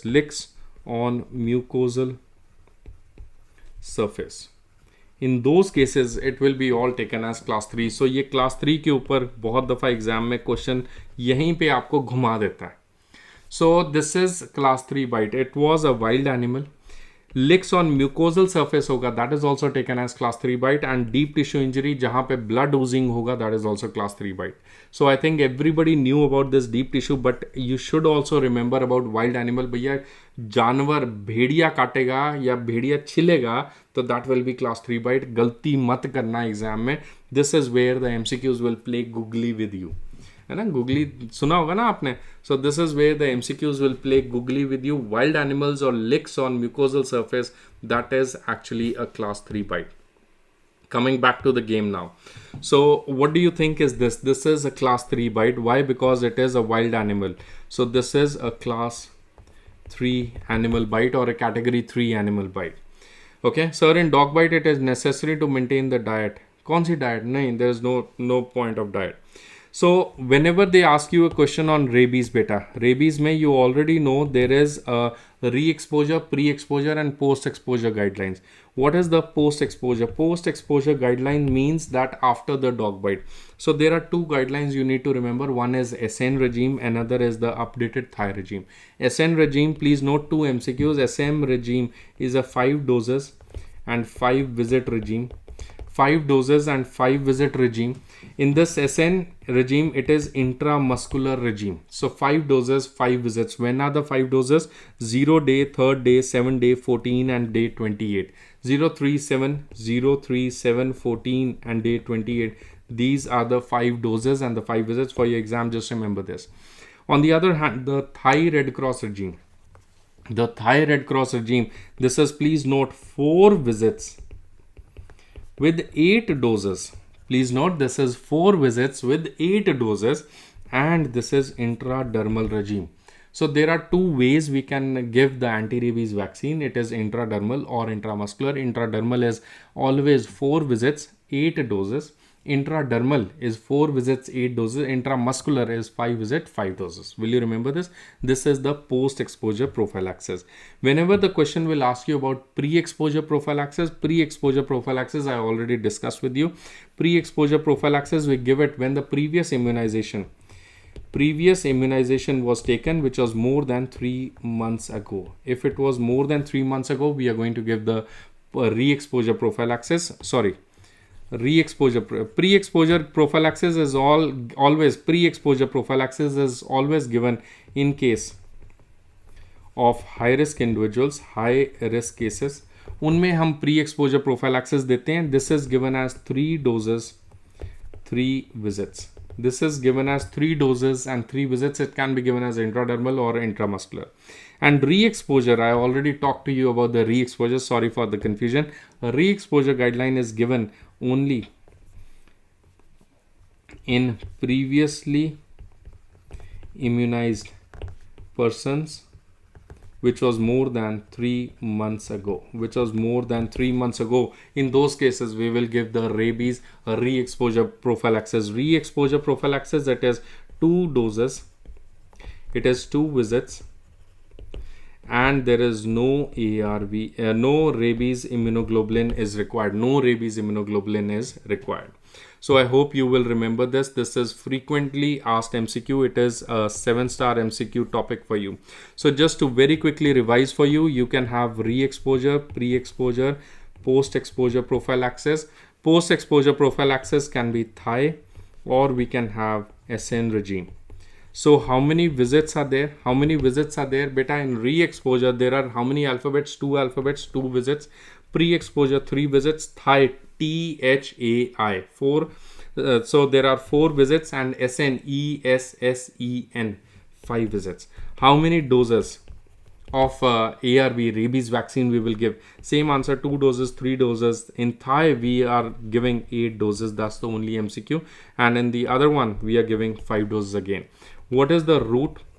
The re-exposure can be given as intradermal, or it can be given as intramuscular. The pre-exposure is always given as, like mostly it is given as intramuscular, but it can also be given as intradermal. Also, Thai is always given as intradermal. SN is always given as intramuscular regime, right? In most of the villages, they maintain the diet like not eating rice and somewhere. No, that's not the case. If nothing mentioned, then what do we mark for PEP? There's nothing called like if nothing mentioned. Guidelines say that if it is within 3 months, only wound management. If it is more than 3 months, then we need to give the rabies vaccine. So according to Thai or SN, kya matlab if nothing mentioned for PEP? It depends on us. Usually SN is preferred. SN is always preferred. SN is the best one. SN is the best one. 5 doses, intramuscular, 5 visits. That is the standard regime. That is the standard regime. Okay. So just few points about rabies immunoglobulin. Rabies immunoglobulin, we can have 2 types, the human or the equine. Human is given at the rate of 20 international units per kg, and equine is given at the rate of 40 international units, given in all cases of class 3 bites. Rabies immunoglobulin is given in all cases of class 3 bites and class 2 for immunocompromise. It is not given in re-exposure prophylaxis. It is not to be given in re-exposure prophylaxis. It is given as maximum infiltrated into the wound and remaining to the nearest intramuscular site. So just few points, few MCQs from rabies. Rabies is a frequently asked MCQ topic. Do we give rabies immunoglobulin in re-exposure? Answer is no. When to give booster for pre-exposure? If a person has already taken pre-exposure, usually it is said for 2 years. Which is the best PEP for immunocompromised? Best PEP. PEP means post-exposure. What is the best PEP? That is giving anti-rabies vaccine plus rabies immunoglobulin. It is almost always given, right? Till when we can give rabies immunoglobulin after animal bite? It is till 7 days. Can we give rabies immunoglobulin with rabies vaccine? Answer is yes. Can we give rabies immunoglobulin intravenously? Answer is no. And can we give COVID vaccine along with rabies vaccine? Answer is yes, we can give. So that was just for a very quick question for you. So 46-year-old male presents to OPD when after wild animal tried to attack while on the hike in the forest. So there was a 3 centimeter scratch on this leg. It was wild animal, so it is class 3. So 3 doses intramuscular, wrong answer. There is nothing called as 3 doses intramuscular. We can give, but this is the pre-exposure prophylaxis. So that is not the case here. 4 doses is not intramuscular. There is nothing called as, in fact, a 4-dose regime. It should be 5-dose regime. 5 doses intradermal नहीं होती, 5 doses intramuscular regime होता है. Give post-exposure along with rabies immunoglobulin. This is the best answer for us to mark. So that is the best answer for us to mark. Answer is option number D. Let's go to the next MCQ, beta. A treatment for female from Odisha with a diagnosed Plasmodium falciparum infection and second trimester. And in second trimester, what is the drug of choice? What do you think is the best answer? Treatment for a female from Odisha with a diagnosed Plasmodium falciparum infection and in second trimester. What is the drug of choice? What do you think is the best answer? Can we give first dose ID and second dose IM? Answer is no, Gangadhar. First dose ID, usually you start, you end at the same point. So what is the drug of choice for a female who is diagnosed with Plasmodium falciparum? Beta, it is falciparum and in second trimester, so she is pregnant. Oral chloroquine for 3 days, IV artesunate for 3 days, oral ACT AL, SP or AL. So this female is from Odisha. What do you think is the best answer? Everybody is answering option number B. Everybody answering, mostly students are answering option B. Neha saying, Kunal says B, Riaz says B, Afzal Bawa says B. So a lot of students saying B. Okay. Please note that this is as per the policy for pregnant females. Please note that in pregnant females, this I have taken as from a direct screenshot from my book One Touch PSM. One Touch PSM. This One Touch PSM book, it is containing all points in community medicine, 40 pages. So if you want the PDF, this One Touch PSM is the PDF for you. This One Touch PSM, I think it has a very low cost. कोई 200-300 रुपए की book है, 300 something rupees की book है. So this is the PDF that you can buy, beta. It is One Touch PSM. It contains total complete PSM in 40 pages. 37 to be precise. 40 pages mein I have done complete PSM. It is all updated. It was released in this year only. So within 40 pages, you are going to complete the entire PSM, and that is the most important thing for us to have right now. And that is the reason I'm not sharing the PDF, because whatever is there in One Touch, that is what I'm teaching you right now. So this is the treatment for malaria. This is the treatment for malaria in special situations. So in pregnancy, beta, please note, in pregnant females, primaquine is contraindicated. In pregnant females, in the first trimester, we give, in case the pregnant female is in first trimester, it is quinine salt. In the second and third trimester, it is ACT. So please note that in case it is first trimester, it is quinine salt. And in second and third trimester, the answer has to be ACT. It could either be ACT SP or it could be the ACT AL, but it is depending on the area. So I hope you all remember that ACT SP contains sulfadoxine and paramethamine, and AL contains artemether plus lumefantrine. It is given in northeastern states. It is given in all states in India other than the northeastern states. All other states we give is the ACT SP. So now this female who was pregnant, she was coming from Odisha. So Odisha is of course not in the northeastern states, so she should be getting the ACT SP. Simple answer, oral ACT SP for 3 days and no primaquine. That is what is the best answer over here. So that is very important for us to remember. Just a very quick review about the treatment for malaria. Just a very quick review for Vivax, Plasmodium Vivax. What is the drug of choice? It is chloroquine to be given for 3 days, plus we give primaquine for how many days? 14 days. Okay. Next is, in case of Plasmodium falciparum, what is the drug of choice? We give ACT, either SP or we give ACT AL, depending whether on the northeastern states or not in northeastern states, for 3 days, plus we give primaquine as single dose on day 2. So that is the standard treatment for malaria in most of the cases. So coming back to this question, answer is oral ACT SP. Next MCQ. Larva attached to the roots of plant is for which mosquito? Larva attached to the roots of plant is for which mosquito? What do you think is the best answer? Larva attaching to the roots of plant. What do you think is the best answer in this MCQ? Yeah.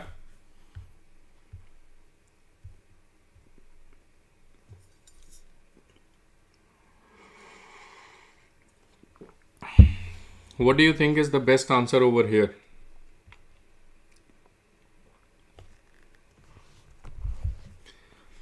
Anybody? Option number B. Aedes, larva attached to the roots of the plant. Mansonia. Aedes.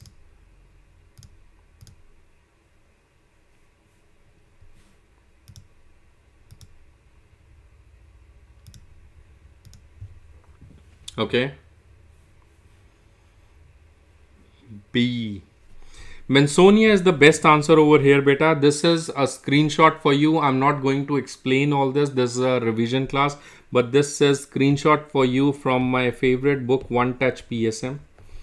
One Touch PSM book. I have given you all the detail. This One Touch PSM, if you want to purchase it, you can do that.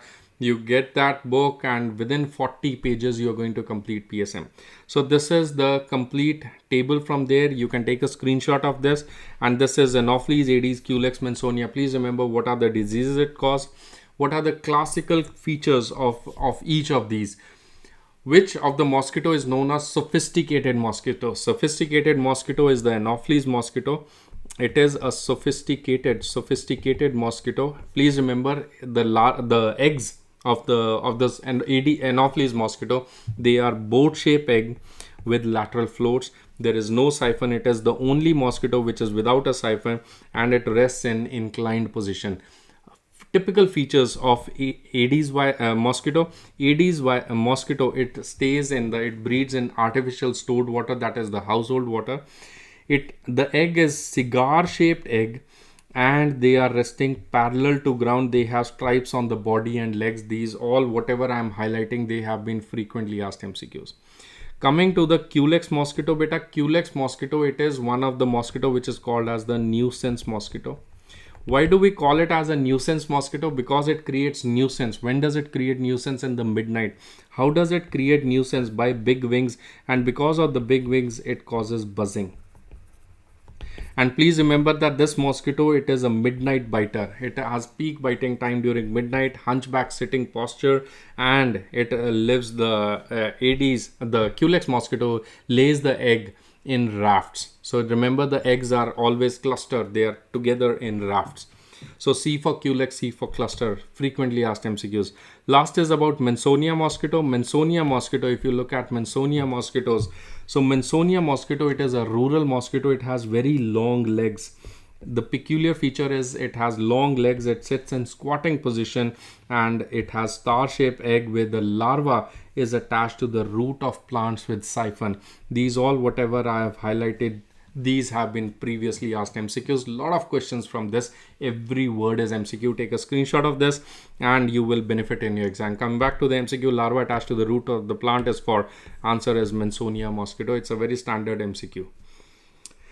Coming to the next MCQ, which of the following is false for reduced osmolarity ORS? Reduced osmolarity ORS, which of the following is false? What do you think is the best answer? Which of the following statement is false for reduced osmolarity ORS? Sodium 75, chloride 65, osmolarity is 300 milliosmoles, and citrate is 10. So if you look at this table, there are three types of ORS which are available. So we have the WHO recommended Rizomal. We have is the standard ORS which we don't use, and then we have is the reduced osmolarity ORS. Okay, so please note that in the reduced osmolarity ORS, absolutely correct Niaz, absolutely correct Niaz. Abhishek Mishra, you're quite close. It is 245 milliosmoles. So we have is the Rizomal, that is 300, standard ORS which we are not using, that is 311, and then we have is the reduced osmolarity ORS where the sodium and the glucose, they are 75, potassium is 20, the chloride is 65, and citrate is 10. So that is what is the most commonly used, and that is what has been advocated by WHO also to be using the reduced osmolarity. Please note, Rizomal is different from reduced osmolarity. Rizomal is separate and the reduced osmolarity ORS is separate. Rizomal, it has 300 milliosmoles. Okay. So what is the best answer over here? The osmolarity of 300, that is the wrong answer. It is 245 milliosmoles. Absolutely correct answer. Let's go to the next MCQ. The most common cause of childhood blindness. What do you think is the best answer? Most common cause of childhood blindness. What do you think is the best answer?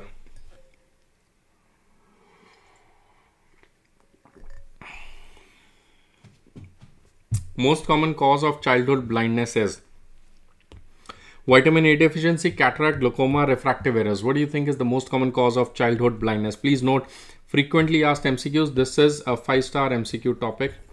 It is a 5-star MCQ topic. A lot of questions come on blindness and National Program for Control of Blindness and Visual Impairment. Most common cause of childhood blindness, that is vitamin A deficiency. Absolutely correct. A few points for you. What is the most common cause of blindness? Please note that whenever they ask you most common cause of blindness, if age is less than 50 years, okay? If age is less than 50 years, then most common cause of visual impairment, okay? Mind my word. Most common cause of visual impairment of age less than 49 years or less than 50 years, it is refractive errors.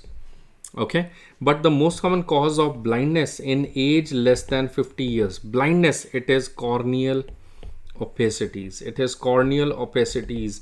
That is the most common cause of blindness. So repeat with me. What is the most common cause of visual impairment age less than 50? It is refractive errors. What is the most common cause of blindness age less than 50? It is corneal opacities, non-trachomatous corneal opacities. Coming over to senior citizens or to age more than 50. Senior people or age more than 50. What is the most common cause of visual impairment of age more than 50? It is cataract. And what is the most common cause of blindness age more than 50? It is simple answer, cataract. If they ask you overall, cataract is the most common cause. Did you get this point of anything? Visual impairment, or it could be blindness, cataract is the most important cause. So repeat with me. 3 MCQs over here. What is the most common cause of visual impairment age less than 50? It is refractive errors. What is the most common cause of blindness age less than 50? It is corneal opacity. What is the most common cause of blindness overall? Cataract. What is the most common cause of blindness age more than 50? It is cataract. What is the most common cause of visual impairment any age? It is cataract. Did you get these MCQs? So make sure you get these MCQs right. Next MCQ. So one is like, what is the most common cause? That is the first MCQ in blindness you have to remember. Second is, what is the level of blindness? When do you say blindness? Please note that when do you say visual impairment? Visual impairment is any person who has visual acuity of less than 6/18 in better eye with available correction, not with the best possible correction. It is with available correction. Visual impairment is visual acuity of less than 6/18 in the better eye with available correction, not with the best possible correction. That is what is called as visual impairment. What do you mean by blindness? Blindness is visual acuity of less than 3/60 in the better eye with available correction, not with the best possible correction. It is with the terminology has been changed. It is with available correction and not with the best possible. So make sure that you remember this word of available correction. So it is the presenting visual acuity of less than 3/60 with better in the better eye with available correction. That is what is blindness. So you have visual impairment and you have blindness as two important things. Question number 3 is regarding the National Program for Control of Blindness and Visual Impairment, NPCBVI. How many Center of Excellence do we have in India? It is 20 Center of Excellence. We have 20 Center of Excellence, 200 training centers, 2000 service centers, 20,000 vision centers. In the vision centers, they are the lowermost level. These are the primary level of eye care. Primary level of eye care. And at the primary level of eye care, we do not have the doctors. These are the optometrists. Optometrists, or we have is the ophthalmic assistants. We have is the ophthalmic assistant. So what do they do at the vision centers? At the vision centers, beta, they will do refractive error correction. They will give them free eyeglasses, free spectacles, and all these things. At the service center, what is being done? There at the service center, we have these ophthalmologists. We have is the ophthalmologist. So they will do minor eye surgeries. They will also do cataract surgeries. They will also take basic eye care. But this is not basic eye care. It's like specialist basic eye care, because ophthalmologist is sitting, right? They are specialists. So it is the specialist level eye care is given. So the service center is primarily at what level? These are the CHC level. And the vision centers, these are usually at the PHC level or at smaller hospitals. Small hospital levels we have as the vision centers. Whereas the service centers, they are available at CHC onwards. Training centers, these are usually the medical colleges, or we can also have them in some of the district hospitals. So in the district training centers, again, you have these ophthalmologists. They will do the training, common sense, that's the name. So training centers, along with that, they will also do major eye surgeries. Major eye surgeries. They will do corneal transplants. They will do corneal transplants. They will do eye donations, and these are all done at the training centers. And COE stands for the Center of Excellence. Center of Excellence, and that's where the program is being managed and research guidelines and everything is being done. So please remember, these are important MCQs from NPCBVI. It is a 5-star MCQ topic about blindness. Okay, so what is the most common cause of childhood blindness? Please note, it is vitamin A deficiency. Sometimes they also ask you about vitamin A prophylaxis program. Vitamin A prophylaxis program. Beta, vitamin A prophylaxis program, it is given from age group 6 months to 6 years of children. 6 months to 1 year of child, they are given at the rate of 1 lakh international units vitamin A, and from 1 year till 5 years, till 5-year age group, they are given at the rate of 2 lakh international units, and this is given 6 monthly. Total vitamin A which is used per child, they will be giving 17 lakh international units, and 9 doses are spent per child. Total they will be giving 17 lakh international units and 9 doses per child. So service center is at 2000, absolutely correct. Riaz 1 lakh and 2 lakh, absolutely correct. Very nice answers. So that is the vitamin A prophylaxis program. Who will be giving this? This will be done by the Anganwadi workers, and vitamin A prophylaxis is also done by the ANMs and anytime. So 6 months to 1 year. When do we give this 1 lakh? It is given at 9 months of age with immunization. With the immunization, anybody who does the immunization at that time, at 9 months of age with measles vaccine, this 1 lakh international unit is given. So absolutely correct. Let's go to the next MCQ. Which of the following is not a target under the Global Action Plan to control NCD? This is also a 3-star MCQ.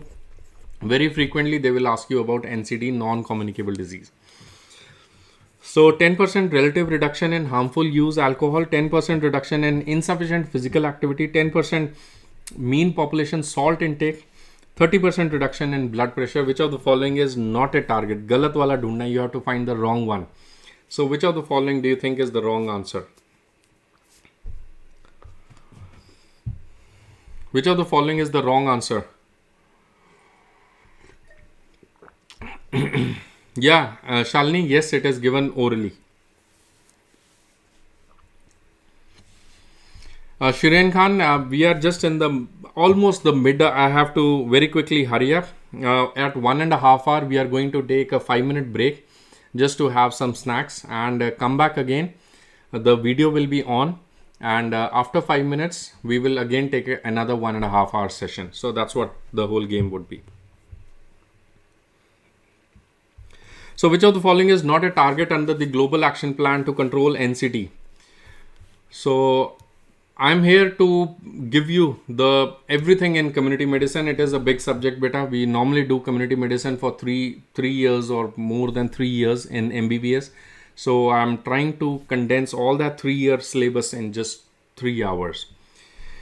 So which of the following is not a target under Global Action Plan? Very nice, Godson Stephen. I'm so proud of you. Niaz Ahmed, Pradyuman Chauhan, absolutely correct. You have hit it hard and you have hit it right. This is 30% relative reduction in blood pressure. Ye bhi likh do, what is the correct answer? Fatafat say, please write down what is the correct answer. What do you think is the correct answer? So what do you think is the correct answer? Fatafat say, ye bhi to likh do na. It is not 30%. So what it is 25%. So anyways, this is what you need to remember. I know it's so silly to say. It's always silly for me to talk on this global plan for 2025 NCD reduction. But NCD, it is very important disease, and beta ये NCD exam में आ सकता है. ये जहाँ भी आप MMFC देख रहे हो ना, this word MMFC, it means flashcards. So that's just the flashcards. So anyways, what is the Global Action Plan for a non-communicable disease? It has been asked so many times. We want 10% reduction. 10% reduction in 2 things. We want 10% reduction in alcohol, And we also want 10% reduction in physical inactivity. 10% reduction in alcohol and 10% reduction in physical inactivity. We also want a 30% reduction. 30% reduction, that means more reduction in what? In salt intake, harmful salt intake levels, and then we also want a 30% reduction in tobacco smoking rates. So tobacco smoking reduced by 30%, salt intake to be reduced by 30%. That is the major reduction, 30%. Next, we want 25% reduction in what? We want 25% reduction in the blood pressure levels, and we also want 25% reduction in deaths due to non-communicable disease. So just remember this. So we want a 25% reduction in blood pressures, and there's another 25 in premature mortalities, and that is what is important. You can remember, like 80% they want 50% drug should be available, drug therapy and counseling service. 80% should be having access to all the technologies, but that's okay. Anyways, mostly exam may they ask you from this 10%, 30%, 25%. That is the global targets for NCD. I would also like to tell you that previously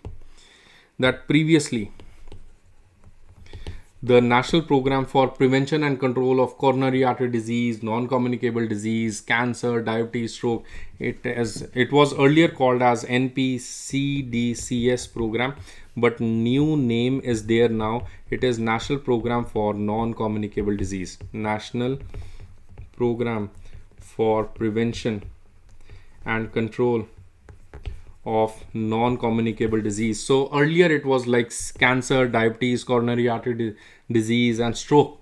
So they had these specific diseases into the program, but now we just take the bigger name NCD. It is called as National Program NCD, National Program for Prevention and Control of Non-Communicable Disease. That is a 2023 update for you. So this can come in your exam anytime. Like it's kind of okay, important. Next is beta. Anybody who can answer this is going to get another chocolate from me. This is important MCQ. It has been frequently asked MCQ. It is a previously asked MCQ. Previous year question. Steps approach include all except. Steps approach include all except. So what do you think to answer? What do you want to answer?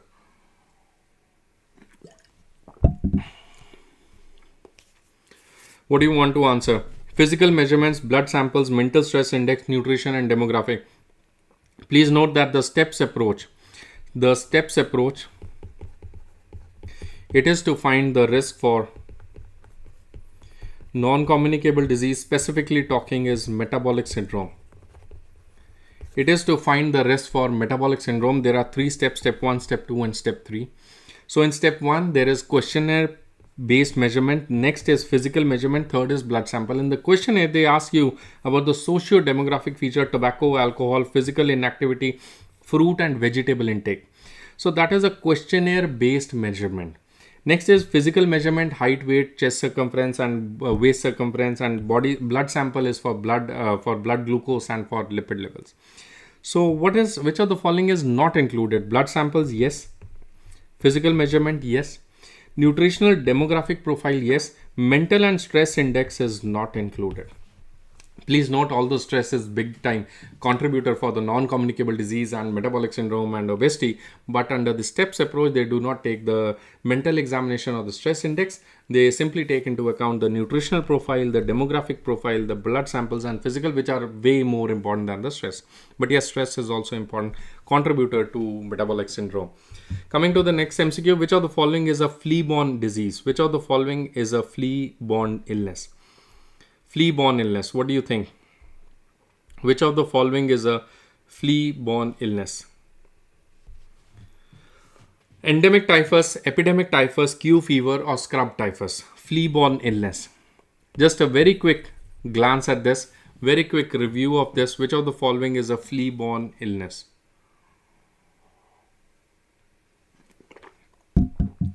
Endemic typhus, epidemic typhus, Q fever or scrub typhus?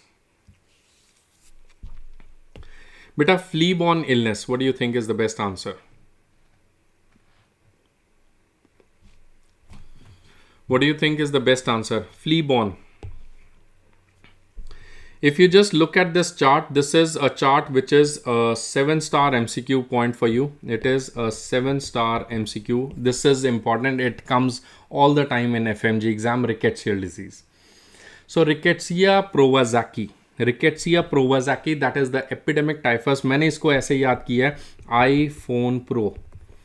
iPhone Pro जो है, that is larger money, it is a bigger amount, है ना. So prowazaki, iPhone Pro. iPhone महंगा होता है ना, iPhone is expensive, right?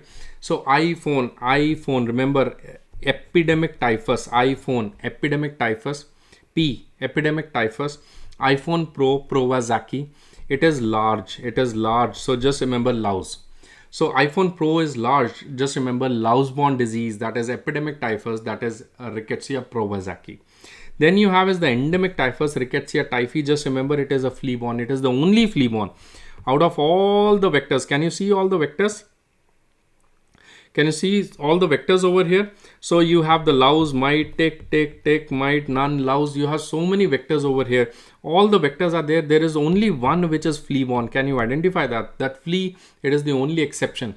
All are louse, mite, tick, something else born, but except only one is flea-borne, that is endemic typhus. Then is, I don't know, that's a bad way to remember, but I'm just sharing with you कि मैंने कैसे याद किया है. So don't laugh at it. हंसना मत इसको. Letfentria PSM. ये क्या होता है? पता नहीं. MMA. I think PSM intoxication हो गया है किसी को. ये भाषा ही कोई और बोलने लग गया है. Letfentria PSM. कौन से देश की है भाषा भाई ये?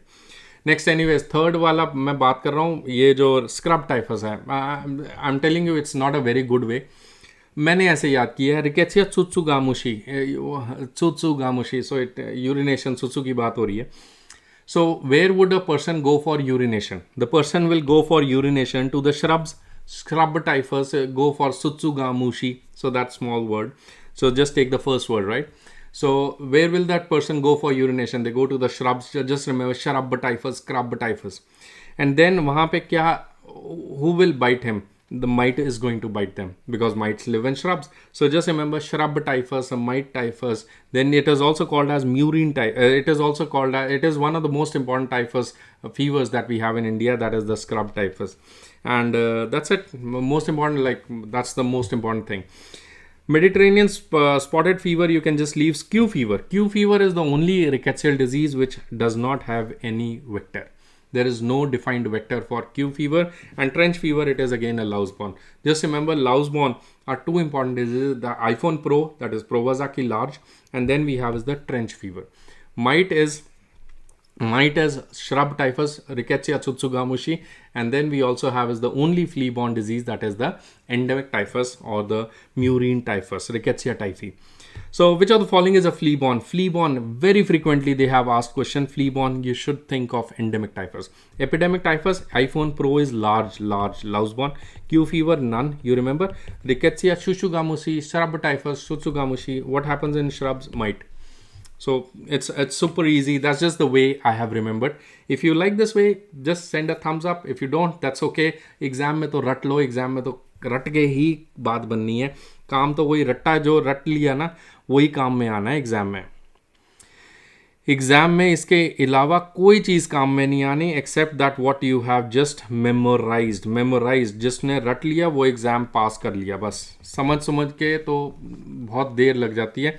सो जस्ट रिमेंबर के खुद ही पास करना पड़ता है, right? Okay.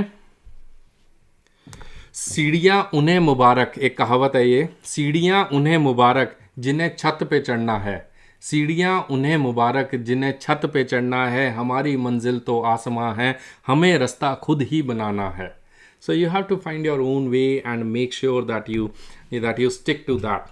Okay. Eggs are infective form for Ankylostoma duodenale, Necator americanus, Wuchereria bancrofti, Escherichiasis lumbricoides. What do you think is the best answer? So eggs are infective form. Very nice. Thank you so much. Akash, Karina, GMM, Yogesh, Gangadhar. What do you think? Which of the following is the best answer? Eggs are infective form for Ankylostoma duodenale, Necator americanus, Wuchereria bancrofti, Escherichiasis lumbricoides. So eggs are infective form for Wuchereria bancrofti. I don't think eggs are infective form.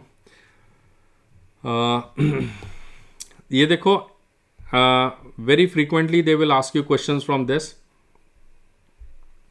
Very frequently they will ask you questions from this. Soil transmitted helminthic infections. There are two most important. One is Escherichiasis, one is hookworm. We can also have whipworm, but no MCQs on that.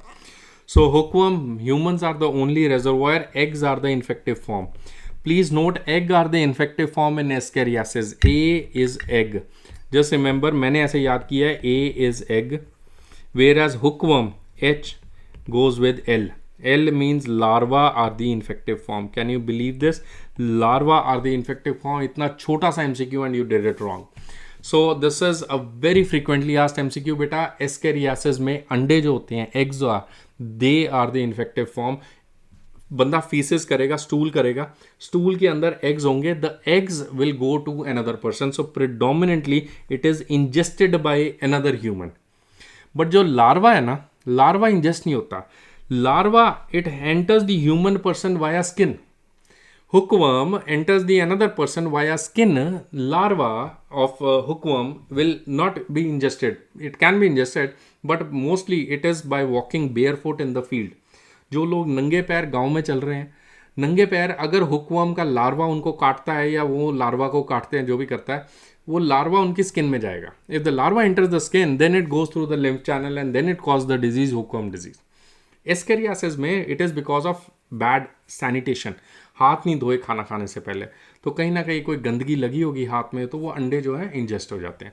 Please note, ascariasis is a food borne और water borne illness, whereas hookworm is not a food borne water borne. It is inoculation. It goes enters into the human skin.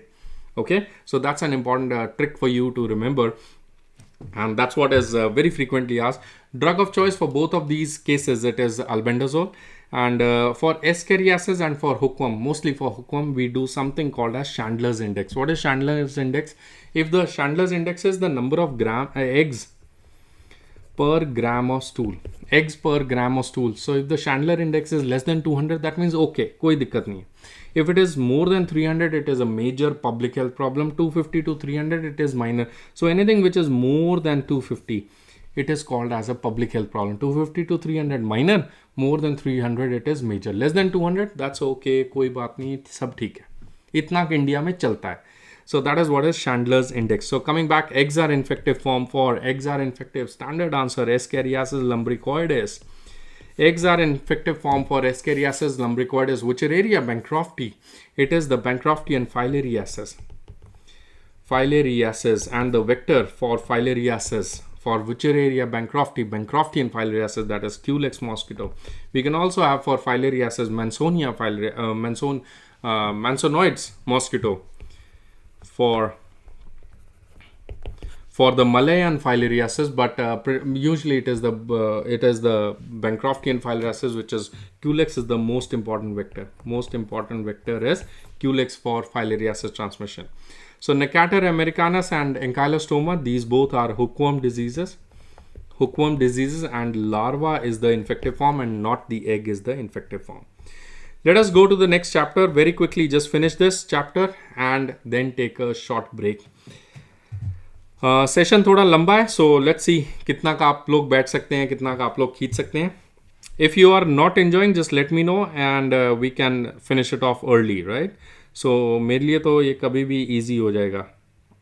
Global hunger index includes this chapter. बेटा it is 100% strike rate. 100% strike rate chapter है. 100% strike rate. अगर आपने कम समय में 2 question करने हैं, 2 या 3 question, 2 to 3 MCQs are guaranteed from this chapter. So first MCQ, global hunger index includes all except life expectancy at birth, wasting rates, undernourishment rates, stunting rates. It includes all except. गलत आपको बताना है. It includes all except. Which one is not included? So global hunger index, it includes all except. Answer is life expectancy at birth. A very quick review of all the health indicators in the country. A very quick review of all the health indicators in the country. So We need to enlarge this.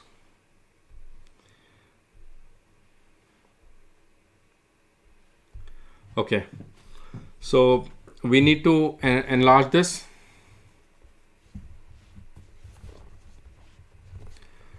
Okay, one is what is PQLI, what is HDI. ये चार आपके indicators हैं. इन चारों में से this is the table which is a 7-star table for you, 10-star table for you. It is going to come in your exam.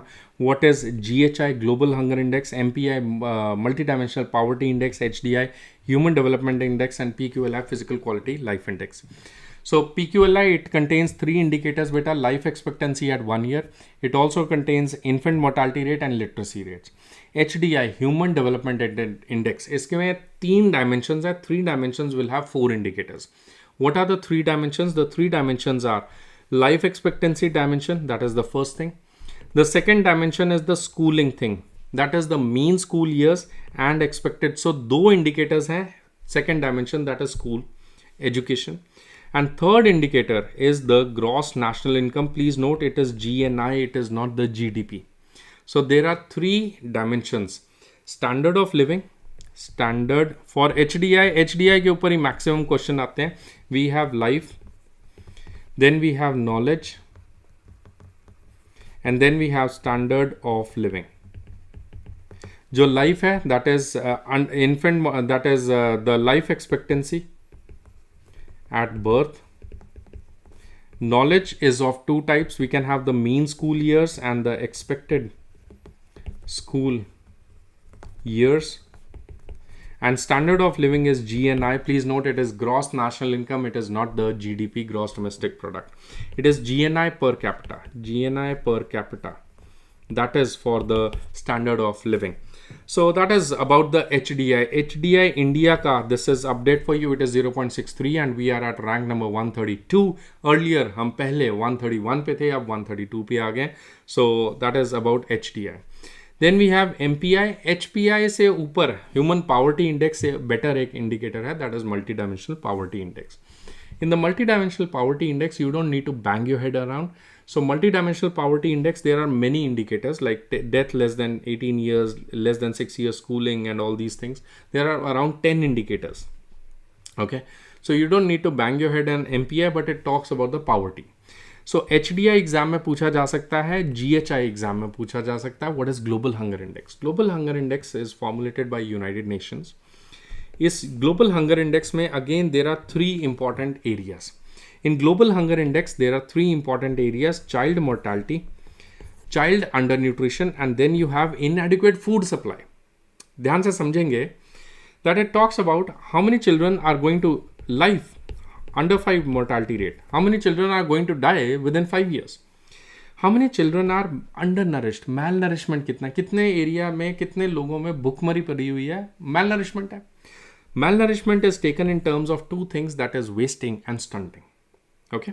And third indicator is inadequate food supply. मतलब सरकार के पास ही खाना नहीं है.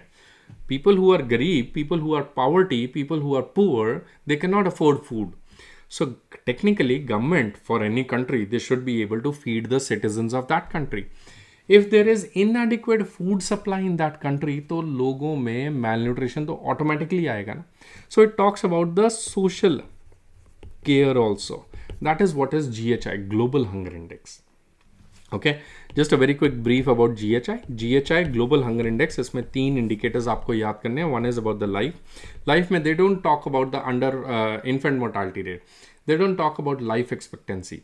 They talk about under 5 mortality rate. Then they don't talk about education. They talk about hunger, that is malnutrition. Malnutrition in terms of wasting and stunting. How many children are stunted? Stunted means chronic malnutrition in age less than 5 years, and wasting is acute malnutrition in age less than 5 years. So malnutrition, and then there is food supply deficit. Food supply deficit कितने areas में है? So that is what is the Global Hunger Index. So Global Hunger Index, beta, India ka Global Hunger Index, I think you should be knowing it. You should also remember it. It is 29.7, 29.1. It is rank 107. So if you talk about how do you classify this HDI and GHI? ये भी exam में पूछा जाता है. HDI और GHI को classify कैसे करते हैं? If the HDI is less than 0.5, it is known as low HDI. If it is more than 0.8, it is very high. India का HDI is 0.63. So we fall in the zone of medium HDI. India is in the range of medium HDI. Okay. So countries like Luxembourg or Norway, they have a very high HDI of Human Development Index of 0.83 or something like that. What about the Global Hunger Index? If the Global Hunger Index, the lower it is, the better it is. HDI, the higher it is, the better it is. So more than 9.9 or lower, it is low HDI. 10 to 20, it is moderate. 20 to 35, it is serious. 35 to 50, it is alarming. More than 50 is extremely. So India falls in this level of serious HDI. What is the HDI in India? It is 20.1. What is the GHI, Global Hunger Index? Global Hunger Index in India, it is 79.1. So that can be your MCQ for your exam. Very important, they have also asked a couple of times the MCQs on this. What are the health delivery indicators? Socioeconomic and utilization. So you don't need to bang your head too much into this कि ये सब क्या लिख दिया है, क्या है. Simple सी बात है, अगर आपको कहें कि डिलीवरी कितने area facilities are available. So doctor population ratio, doctor nurse, bed ratio, bed availability, bed population bed ratio, population per health sub centre, trained birth assistants कितने हैं, आशा वर्कर्स कितने हैं, all these are delivery indicators. Utilization. How many people are utilizing your services? What is the fully immunized rate? What is fully immunized child? Child who has taken all due vaccines till 1 year of age. Till 1 year of age. If they have completed their all due vaccines till 1 year of age, that means that child is a fully immunized child. So how many people have taken immunization? Immunization is given free of cost in India. So how many people have taken immunization? How many are females are receiving ANC? MCQ आता है जो exam के लिए आपको ज़रूरी है. Bed occupancy rates, average length of stay, bed turnover ratios, they are part of utilization rates. This have been previously asked you, previous year question. Bed occupancy rate, bed turnover rates, these are what type of indicators? Service या economic या utilization? They are utilization. Economic is like पैसे की बात है, that is economic indicators. So very simple. I just want to keep the thing simple. Utilization rate is where the number of people are using the utilization. So ANC rates, how many fully immunized, institutional deliveries कितनी हो रही हैं area में, they are also type of utilization rates. Okay. So switching over to just 3-4 more questions from miscellaneous chapters. Health education. A group organized a mass gathering on hand washing awareness. Logical sequence will be awareness, interest, evaluation, adoption. Adoption, evaluation, awareness, interest. Evaluation, awareness, interest, adoption, awareness, interest, adoption. What do you think you want to answer? What do you think you want to answer? क्या करना चाहते हो इस question का answer? What do you think you're going to answer over here? A group organized a mass gathering on hand washing. So what do you think is the best answer? Awareness, interest, adoption, evaluation. क्या बोलना चाहते हो? Absolutely correct. Mostly students are saying it correct. Shalini, Komal, Karina, absolutely correct. Akash. It is awareness. People will be made aware first. उसके बाद उन लोगों का interest आएगा, then they will evaluate you and then finally they will adopt. So option A is the correct answer, absolutely correct. Next MCQ, panel discussion is, what is panel discussion? What do you think is panel discussion? Panel discussion is next MCQ, series of lecture, discussion among friends, discussion among friends and colleagues, discussion among experts, used to solve complex series of lecture. क्या बोलना चाहते हो? What is panel discussion? बेटा panel discussion is a discussion among experts on a topic. That is what is a panel discussion in front of audience. So I think option C is the best answer. Most of you have got it right. Just a very quick brief review about what is all this. So if you just remember this, if you just know this, if you just know this, what is symposia? Symposia means a simple lecture. Symposia is simple lecture. What I'm trying to do over here, of course, it's an online thing. But if you were just sitting in front of me, the series of lecture is what is symposia. So I come and give, then another subject expert will come and give. That a series of lecture. Demonstration. It is what we do in practical classes. So show something to the class. Group discussion, MCQs. How many members will make one group? 6 to 12 members. Panel discussion is by 4 to 6 experts on a subject. They sit together and discuss the topic in front of audience, like what we see on TV or any political issues, what we see. So that is what is panel discussion. So what is happening over here in this video, in this section, if you see, what is happening over here, this is a group of individuals. They are sitting in front of people and they are discussing this panel discussion. What is happening over here in this image?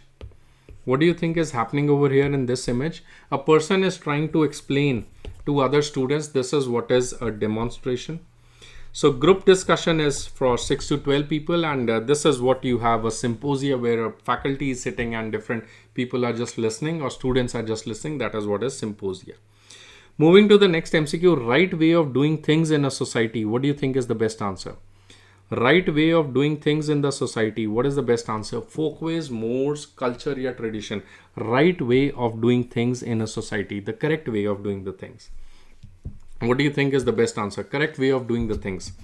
It is, take this MCQ, take this slide. This is a flashcard. Again, I told you these are all flashcards. MMFC. That means Mukhmohit's, Mukhmohit's flashcards. So all these flashcards are available on my Instagram handle. So you can see just above my head, there is the Instagram handle link which has been given. So this flashcards are available. So what is a right way of doing things? It's a direct MCQ. Right way of doing things means folkways. It's not culture. See, many students will be answering culture, and I of course see that many students are answering culture. Culture is not the right way. Culture क्या होता है? What is culture? Culture is learned behavior. It is adopted behavior. It is, in my family, it is a culture to have sweet before the meals, and before the dinner we take sweet. So that's how the culture is. It's not about the society. It's not a stringent right way. It's not a folkways. Folkways is just a right way of doing things. So whenever we go outside, in every culture, it's not in some cultures, it's there in every society. There is a right way. You should always speak the truth. You should always give the money back which you take. That is what is the right way. What is mores? These are stringent customs. You never murder people because you get angry in them. So that is mores. So folkway and mores are kind of legal things. Folkways is less strict. Mores is more strict. मतलब कि if you get angry on someone, you just don't go there and slap that person. ऐसा तो गलत हुआ ना, ये बंदे के साथ नाजायज हो गया, गलत हो गया. So that slapping और चाकू मार दिया, मुझे गुस्सा आया. That is mores. These are unacceptable behaviors. But folkways is a right way of doing things. कि सच बोलना होता है, पैसा वापस देना चाहिए. Every religion, every culture will say that. जो आप कह रहे हैं culture is learned behavior. Culture is dependent on religion. Muslims, they will have different culture. Hindus will have different culture. Sikh people will have different culture. So everybody will have their own culture and they enjoy their own religion. That is what is culture. Acculturation, it means mixing of two cultures. And customs, these are established behavior which is normal for a society. That is a custom. Customs are usually not on religion, but customs are more for like groups of people. Like in village, there is one custom. In another village, there is a different custom. So customs are more dependent on the geographic areas. Then you have attitudes, which is knowledge, emotion, and what is habit. How is attitude different from habit? That can also be asked. This is a 3-star MCQ slide for you.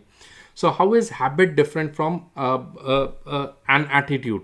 Habit is which is established way. It is influenced by motivation. If I motivate you today, maybe for next 5 days you have a habit of answering MCQs. Anytime you listen something, then you should answer, you should solve MCQs. So that becomes a habit, but that is motivated habit. What is attitude? Some people have inbuilt habit, you can say. Attitude is something which is not influenced by motivation. It is permanent. That's how the way you are. That's what my attitude is. So attitude is something which is permanent, it is fixed, it is not influenced by motivation. Motivation तो आज मैं बोलूँगा तो motivate हो गए, नहीं बोलूँगा तो नहीं हो गए, right? So motivation is on that level. So motivation is making practice or habit. Okay. Okay, let's go to another MCQ. Which of the following is not a pillar for primary healthcare system? What do you think? Which of the following is not a pillar for primary healthcare system? Which of the following is not a pillar for primary healthcare system? Intersectoral coordination, cost benefit intervention, community participation, appropriate technology or support mechanisms. So which of the following is not a pillar? What do you think? Which of the following is not a pillar?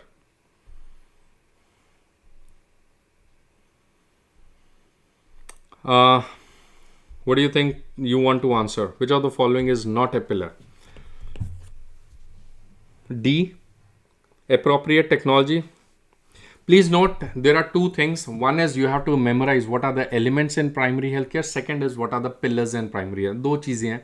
So what are the elements? Elements में word आता है elements. So you can just remember elements are ELEMENTS. Education, locally endemic. E stands for expanded program for immunization. M is maternal child health. E is essential drugs, nutrition. T is treatment of communicable, non-communicable. S is safe water. So that is when the MCQ will come regarding the what are the elements of primary healthcare. But if the question comes regarding the pillars of primary healthcare, which is a frequently asked MCQ, it is a previous year question. What are the pillars, 4 pillars of primary healthcare? But the four pillars of primary healthcare are community participation. Very important. Asha worker was started under this pillar of primary healthcare that there should be community participation. Anganwadi worker. So community participation is definitely big yes. You cannot say it is not correct. So community participation with intersectoral coordination, with appropriate technology, ORS. Example for appropriate technology, beta, it is ORS. We also use the dots, the 99 dots in tuberculosis. So that is what is appropriate technology. Support mechanisms made available, that is also 4th pillar. So in this, intersectoral coordination, big yes. Appropriate technology, absolutely yes. And support mechanisms is yes. So do not think that D is the answer. D is definitely there. What is not there? We don't need cost benefit intervention. What do you mean by cost benefit and cost effective analysis? Cost benefit and cost effective analysis. So beta, cost benefit analysis is done when you talk in terms of money. So money spent and money which is earned.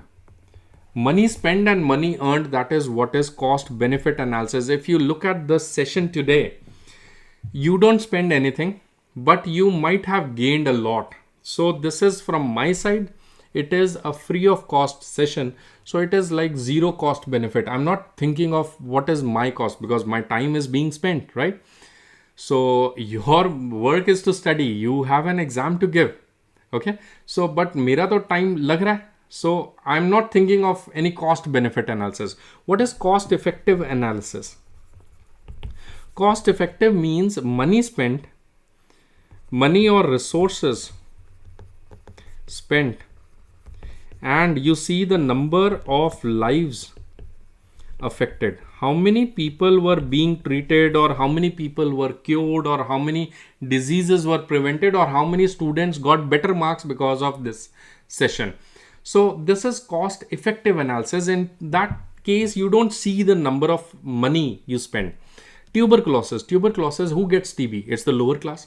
So government of India is spending huge amount of money on buying the TB medicine, giving TB medicine free of cost. Why do you think we give free of cost? Because we want the rickshaw puller to give us back money? No, we don't want that. It is number of lives saved. It is number of lives affected. And the government does not think about the money in those terms. So on the same principle, this session, we are not thinking about the money or the number of hours spent. I think of number of lives affected or the number of students who get benefited from this session. That is what would be my return of investment, you can say. So cost effective analysis is usually done by national health programs. All national health programs, they are based on cost effective analysis. All national health programs are based on cost effective analysis. Next is how to compare life expectancy of two countries. This is very frequently asked MCQ. It is a frequently asked doubt also. This is a frequently asked doubt and a previous year question again. It is important. How to compare life expectancy of two countries. What do you think you want to answer? Just try to answer. What do you think you want to answer? Try to answer in your language. How to compare life expectancy of two different countries. Quali, DALI, HDI or HPI? What do you think?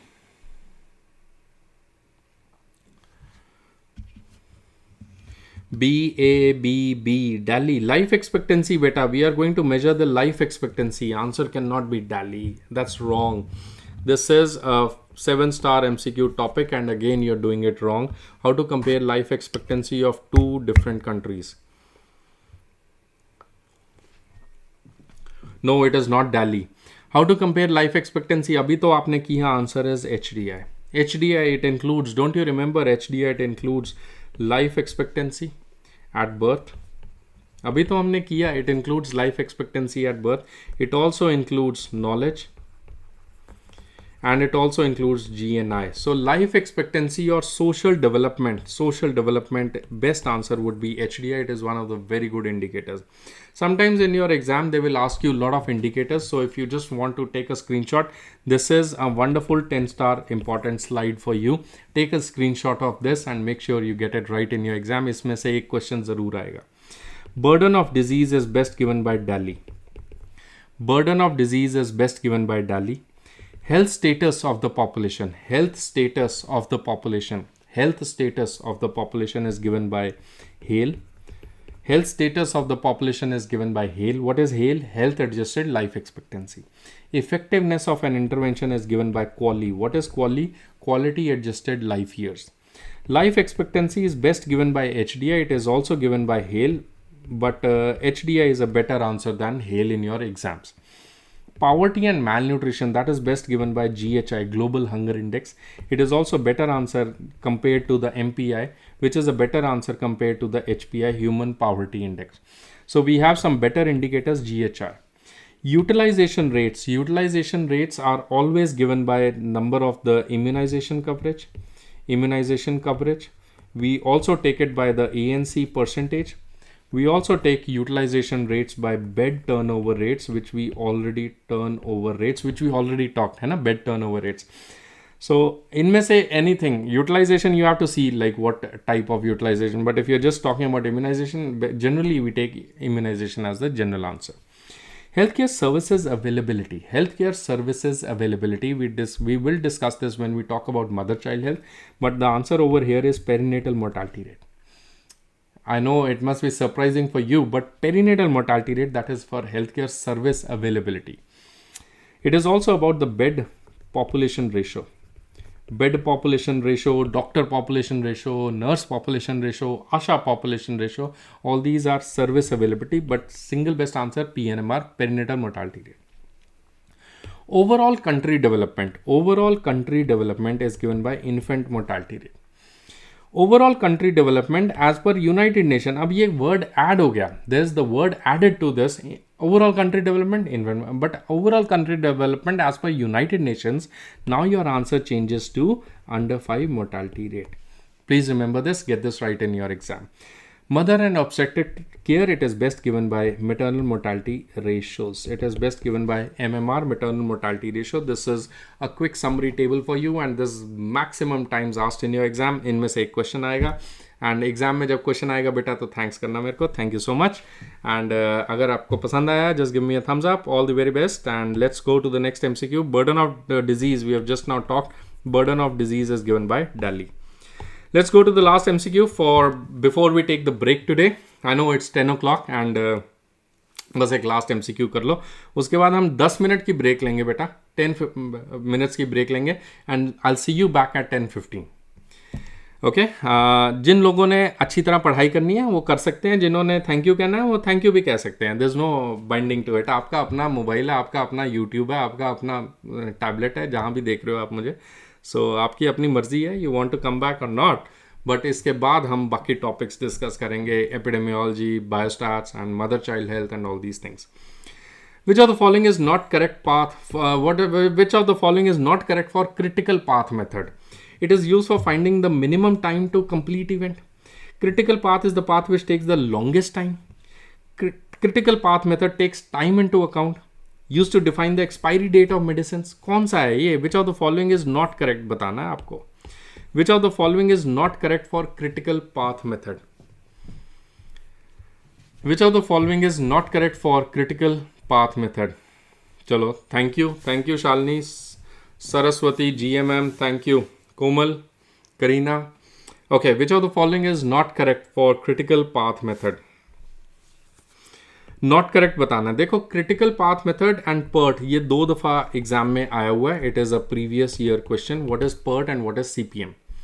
PERT stands for Program Evaluation and Review Technique. यहाँ पे you just see the sequence of event. That's what is the only thing you need to remember. PERT में you see sequence कि आपने ये करना है, फिर ये करना है, फिर ये करना है. अभी आपने मेरे को सुनना है, उसके बाद 10 मिनट्स मिलेंगे, तब अपना खाना खाना है या whatever you want to do, and then you come back again and then you see me again. So एक सीक्वेंस बन गया. Next is critical path. Critical path method is to assess the, listen carefully, it is to assess the shortest time for completing the whole event. Critical path होता है, it tells you that event which takes the longest time. So जो event में सबसे ज़्यादा time लगेगा, देखो शाम को हमने 7:30 मिलना था. सो आपके पेरेंट्स ने, भाई बंधु ने, बॉयफ्रेंड गर्लफ्रेंड किसी ने बोला कि यार शाम को ना, आज शाम को हम बात करते हैं फ़ोन पे, या उससे घर चलते हैं मिलने, या कुछ भी बोला. तो आपने कहा नहीं यार मेरी ना कम्युनिटी मेडिसिन का क्लास है, so I have a class, I will talk to you in Hindi mostly. So you say to your parent और योर गर्लफ्रेंड बॉयफ्रेंड के यार मेरा ना कम्युनिटी मेडिसिन का क्लास है, एक टीचर ले रहा है. सो वो पूछता है कि कितना टाइम लगेगा. So what is the minimum time जो आप उसको बोलोगे, that will be the longest time जो मैं आपको बोल रहा. Are you getting it? मैंने आपको बोला 3 आवर का सेशन होगा. सो आप उसको बोलोगे ना कि भैया मिनिमम 3-4 घंटे तो लगेंगे. Are you understanding? The longest time that I tell you will be the minimum time that you tell to your friend और whatever. So that is what happens in critical path method. जो critical path होता है, what is a critical path? Critical path is the path which takes the longest time. Longest time की समझ वो बताएगा कि minimum time कितना लगेगा इवेंट को करने में. इसको क्रिटिकल पाथ मेथड कहते हैं. So coming back to the MCQ, critical path method is used for finding the minimum time. Do you think this is correct or wrong? Yes, this is true, है ना. It tells you the minimum time. It is the path which takes the longest time. ये भी बात सही है. It takes time into account. ये भी बात सही है. It is used to define the expiry of the medicine. This is wrong. Answer is option number D. Answer is option number D. Okay. Answer is option number D. Chalo. And with that, we'll take a very quick 15 minutes break. I'll see you back at 10:20. Sorry, it's 10:05. So I'll see you back at 10:15. 10 minutes break, and I'll see you back at 10:15. The video will be on, and everything is on. And we will come back and talk about the next topics for the day. जो हमने topic already कर लिए हैं बेटा. The topics that we have done. We have covered these all important topics, the controversies, recent updates. Now we are left with small minor ones, जिनमें से most important is of course MCH, environment, healthcare system, nutrition, easy छोटे छोटे topics हैं. And then we will be talking about epidemiology, medical research, vaccines, immunization, and last is image based sessions, another hour and a half. हिम्मत है तो लगे रहो. बाकी we'll just take a 10-minute 15-minute break, and then we will be back soon. So this is the same page that I'll be keeping just for you to note, and you can take a break right now. So that's okay. You all can go, and I'll see you back at 10:15.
So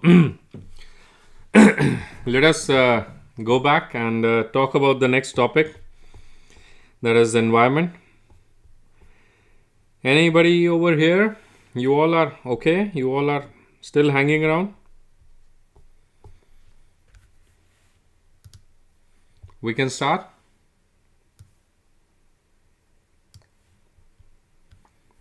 Just give me a thumbs up or something so that we just move on to the next topic. Even if I get one student, that's okay. Because मेरा काम तो था करना है, right? मेरा काम तो था बस करना है ना? So that's what I am for.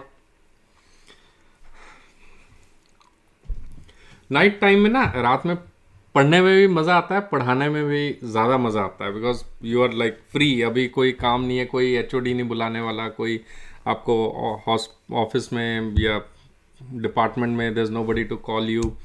ऐसा कोई नहीं है कि सर ये आपको बुला रहे या आपकी क्लास है, अभी कुछ ऐसा नहीं है, है ना. चलो.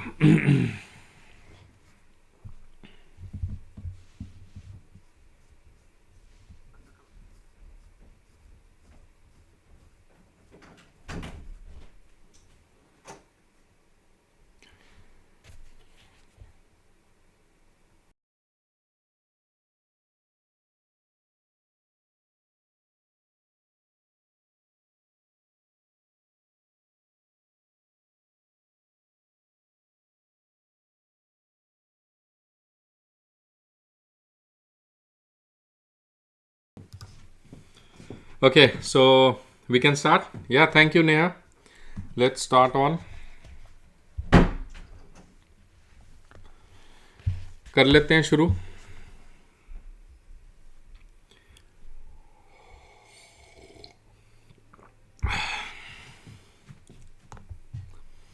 करना ही पड़ेगा ना. जब आंखों में अरमान लिए, जब आंखों में अरमान लिए, तो मुश्किल क्या और आसान क्या है. जब आंखों में अरमान लिए तो मुश्किल क्या और आसान क्या, जब ठान लिया तो ठान लिया, फिर मुश्किल क्या आसान क्या. So let's get on and let's talk about environment and biomedical waste. काफ़ी स्टूडेंट्स बोलते हैं कि सर ये चैप्टर डिफ़िकल्ट है, ये चैप्टर ये है, this is sometimes epidemiology biostats difficult है. What is difficult? डिफ़िकल्ट क्या होता है? There is nothing called as difficult. जो चीज़ पढ़ ली वो आसान है. Whatever you study, that becomes easy. And once that becomes easy, then there's nothing called as difficult. What is difficult? Difficult is the thing which you don't know. And so let's take on. Personal protective equipment as face shield. Personal protective equipment as face shield are disposed in what category? They are disposed of in what category? Personal protective equipment as face shields are disposed of in which category? Yellow, red, blue or white? Yellow, red, blue or white. So personal protective equipment as face shield. Face shields are made up of plastic. So you already know that there are 4 categories in the biomedical waste. Biomedical waste management has 4 categories. It has the yellow category, the red category, the blue category and the white category. The yellow category, red category, blue category and the white category beta. Yellow category में आप कुछ भी फेंकेंगे which has to be like anything which is infectious, non-infectious, anything which can be incinerated, है ना, which can be incinerated. Red में क्या डालेंगे? Anything which can not be incinerated, which is rubber, plastic or tube. And this rubber plastic tube will go to recycle or it will be reused but not incinerated. Blue में what are we going to dispose of? It is broken glass plus ortho implants. Ortho metallic implants are also disposed of in the blue category, whereas in the white category, we dispose of metals and sharps. They go to the white category. So based on this, you already know that what are the personal protective equipment. What are the 3 levels or 6 levels of personal protective equipment? You have the head cover. Then we go from head cover to the goggles or the face shield. then we have is the mask, then we have is the gloves, then we have is the apron or the gown, and last is the shoe cover. So head cover किस category में जाएगा? Head cover goes to the yellow category. The goggles and face shield that is made up of plastic, it goes to the red category. Mask will again go to the yellow category. Gloves will go to the red category. Apron and gown, these are, if they are made up of synthetic, if they are made up of plastic, they will go to the red category. Otherwise, all linen gown, they will go to the yellow category. And shoe covers will also go to the yellow category. So ये आपके categories होंगी for the personal protective equipment, and that's how we are going to segregate the waste. Sometimes examiners may also ask you, what is the criteria for donning and doffing criteria? बेटा जब भी हमने personal protective equipment we have to wear on, the first thing that we do is wear on the apron. When you go to OT or जब आप scrub करते हैं, when you go to OT, so what is the first thing we wear? We wear the apron. The second we wear is the face mask. Third, we wear the face shield or the goggles, and last to wear is the gloves. In certain situations where there is more like infectious areas, you will wear the gloves. Then you will wear apron and face mask and the glove and the eye shield or the face cover and everything. Again, you will wear the second pair of gloves. But lastly, you will always wear the gloves in the last. Okay. That is the donning criteria. What is the doffing? Doffing मतलब उतारने का, taking off the PP. Doffing criteria. First thing that we always take off is the gloves. It could be the first pair or the second pair or the outer pair of gloves. Next in line, you take off the face shield. Next, you take off the apron. Only important thing is that mask has to be taken off in the last. Mask has to be taken off in the last, never in the first place. And usually it is the lower string which is taken off first, and then you take off the upper string. Okay, so that's just the way to memorize this, and this is just one screenshot of the table. You can remember in yellow category we throw human waste, soiled waste, medicines, chemical waste, discarded linen, mattress, microbiological waste including blood bags. Very frequently students ask me, blood bags go to what category? Please note that blood bags will go to the yellow category. Please note that the urine bags, contaminated plastics, urine bags, they all go to the red waste. White category is all sharps, and blue is metallic body implants and the glassware. The general waste could also be dry waste, hospital waste, construction waste, that is all general waste. Please note that electronic waste, batteries like pacemakers or cochlear implants, which have their batteries which is still available, they do not go under the biomedical waste, they go separate. But if the battery is gone, then they can be safely discarded or disposed of in the blue category, in the implants category. So that is for the yellow. We have already talked about this. Yellow category, please note that anything which is dressing waste, that is the soiled waste, cotton, swabs, everything has to be disposed of in the yellow category. Yellow category, the liquids will also be discarded in the yellow category. Please also remember, in the yellow category it is the cytotoxic waste. Cytotoxic waste also goes in the yellow category. Okay. In the red category we already talked, instruments like syringes, all syringes will go to the red category. Vacutainers, empty vacutainers, Ryle's tube, any type of glove will go to the red category. IV bottles, Foley's catheter, urine bags, urine catheters, all these go to the red category. In the blue category, we have is the broken glass, broken ampules, glass, vials, and metallic body implants. And in the white category, we have is all the sharps. All the sharps will go to the white category. Any doubts if you have? Any doubts on biomedical waste if you want to ask? Anything you want to ask? X-ray sheet. Beta, X-ray sheet is not a biomedical waste. It goes as a separate mechanism of biohazard of radiation waste. So X-ray sheets, X-ray film, CT scan film, they all go as a radiation waste. And they do not go into the biomedical waste. Next MCQ. So did we do the previous MCQ? Personal protective equipment as face shields, they are discarded in what category? Face shields are plastic, they will be disposed of in the red category. Next MCQ, which waste is disposed of in the following symbol category? What do you think? Which waste will be disposed of in the following symbol category?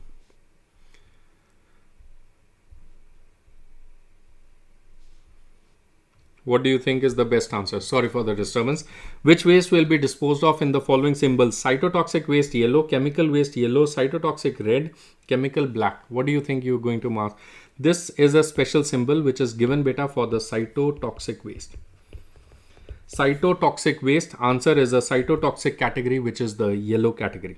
Next MCQ, how much chlorine to be added in water will be given by? How much chlorine to be added in water is given by chemical oxygen demand, biological oxygen demand, Horrocks apparatus, orthotolidine arsenate test. How much chlorine to be added in water is given by?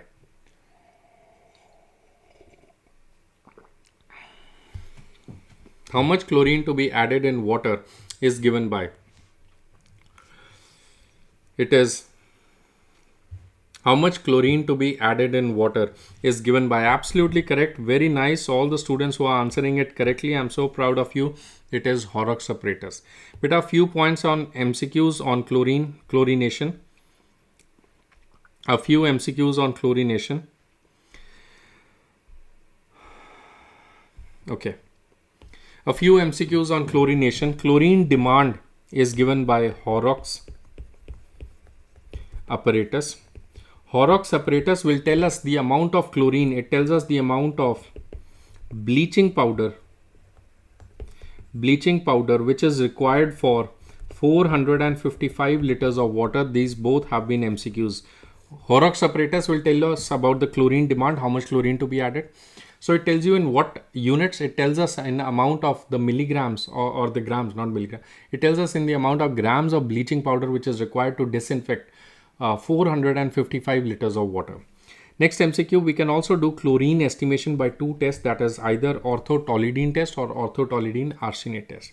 The orthotolidine tells us about the free and combined residual chlorines together. It tells us about the free residual chlorine and combined residual chlorine together. Whereas the orthotolidine arsenate test, it is a more improvised test. It is a better test. It tells us about the free and combined residual chlorine separately. It tells us about the free residual chlorine and the combined residual chlorine separately. So orthotolidine arsenate test, it becomes a better test of investigation for finding out how much chlorine is there in the water. Next in line, how much should be the chlorine level in water? It should be always more than 0.5 parts per million. In case of impending outbreaks, 0.7 parts per million. And in swimming pools, it should be always more than 1 part per million. Why? Because swimming pools, they may be more infected, right? Air quality index is considered satisfactory. Air quality index is considered satisfactory if it is below how much? If it is below 10, 50, 100 or 200. What do you want to answer?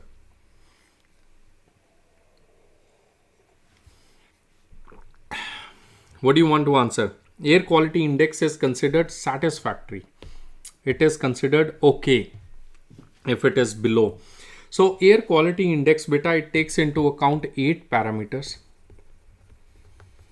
It takes into account 8 parameters which include particulate matter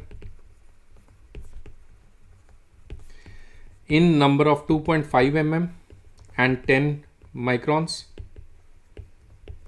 It also takes into account lead. It also takes into account a lot of different other gases, ammonia gas, sulfur dioxide, nitrogen dioxide, and other gases. Please note, carbon dioxide is not included. Carbon dioxide is not included while we are assessing for the air pollution. Air pollution, most importantly, it takes into account total 8 parameters. Particulate matter 2.5 micron and 10 micron. It takes into account lead level, ammonia, sulfur dioxide, nitrogen dioxide and other gases. But carbon dioxide is not included. If the air quality index is less than 50, it is always taken as very nice air quality. Very good air quality if the air quality index is less than 50. Less than 100, it's okay, it's satisfactory. More than 100, it is bad. 100, 200, moderate air quality. 200 above is poor. 300 above is very poor. 400 above is very bad. That is what we have in Delhi during Diwali times. That is severe air quality. So anything which is less than 50 is good air quality. Up till 100, okay, acceptable air quality.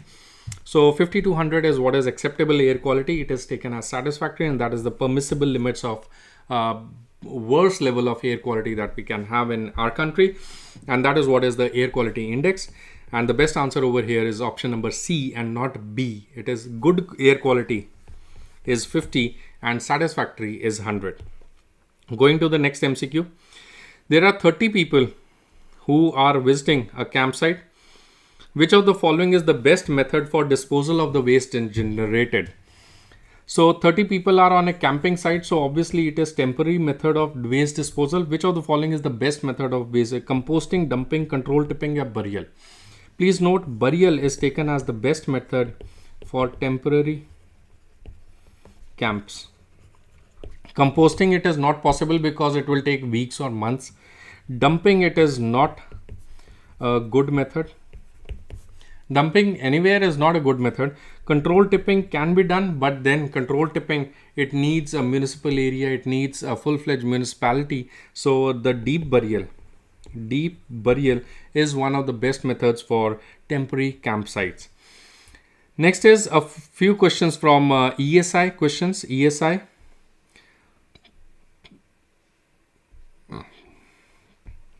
As a medical officer in ESI, you ensure the patient of a rural area who does not have insurance is treated under direct medical benefit, indirect sickness, or extended sickness. What do you want to say? What do you want to say?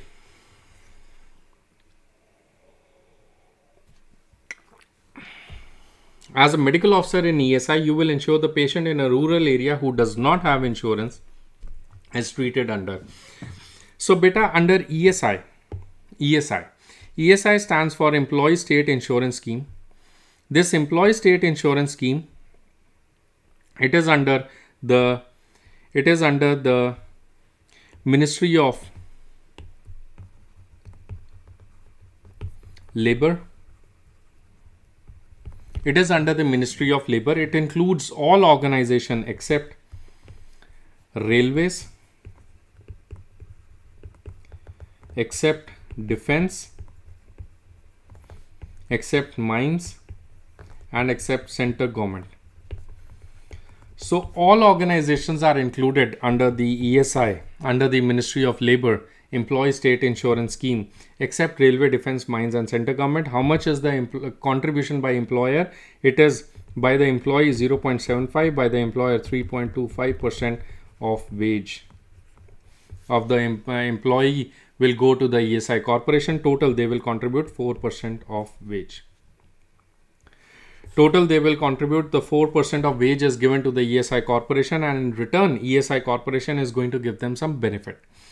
So they will give them sickness benefit, which is for 91 days with up to 70% of wage. The patient can also take extended sickness benefit, that is for up to 2 years with up to 80% of wage. But this extended sickness is only for 34 diseases on the list. Extended enhanced sickness benefit, it is a special word. It has been asked 2-3 times in your exam previously. Enhanced sickness benefit, that is for tubectomy and for vasectomy. If a male gets a vasectomy done, they will get a 7-day leave, and tubectomy, the female will get a 14-day leave. In case that is clubbed under a special benefit, enhanced sickness benefit. Then we also have maternity benefit, that is for delivery services beta. Please remember 26 weeks of leave is given. Then we have disability dependent benefit. Funeral expense is given in the tune of how much rupees? 15,000 rupees given to the family in cash. So this is the amount which is given in cash to the aggrieved family, funeral expense. How will the ESI give these benefits? The ESI will give these benefits ESI will give these benefits as direct benefit. How do you mean by direct benefit? That is via the ESI hospitals or the clinics. By the ESI hospitals or the clinics. They will also give indirect benefit via the empaneled hospitals. Via the empaneled hospitals, they can give the indirect benefit. So the best answer over here was ESI medical officer. You will ensure who doesn't have insurance is treated under the indirect medical benefit. So that is the best answer. Indirect medical benefit is the best answer over here. Next in line, identify the vector. So what is the vector you think you're seeing over here? What is this vector? Identify the vector. Any doubts, you are free to ask me. So indirect medical insurance, absolutely correct. Identify the vector: sandfly, anopheles, culex, rat flea.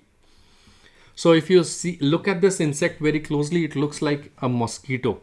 But this mosquito is a special mosquito. Why? Because it has so many hairs. Can you see a lot of hairs on the wings? You can see a lot of hair on wings. And because you see hair on wings, this is not a mosquito now. Because mosquito will not have hair on the wings. It is not C is the wrong answer. It's A, absolutely correct.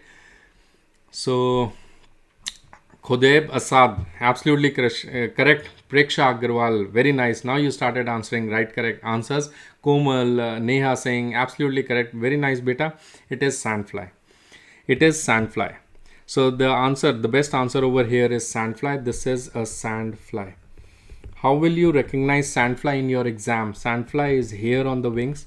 It is hairy insect, and sandfly has a lanceolate shape of wings. This is a nocturnal insect. It has a painful bite. It has a very painful bite. It is nocturnal insect and it only hops. It cannot fly. Please remember, it cannot fly. Why? Because there are a lot of hairs on the wings, and the wing shape is a lanceolate shape of wings. So therefore, it only hops. The sandfly, it transmits what disease? Sandfly transmits what disease? Sandfly. It transmits what disease? It transmits Kala Azar. Absolutely correct. It transmits Kala Azar. Just a brief review about all the entomology questions which you might get in your exam. So I'll just paste them a little accordingly.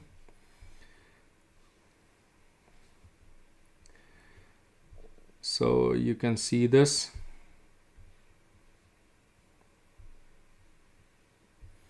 Okay.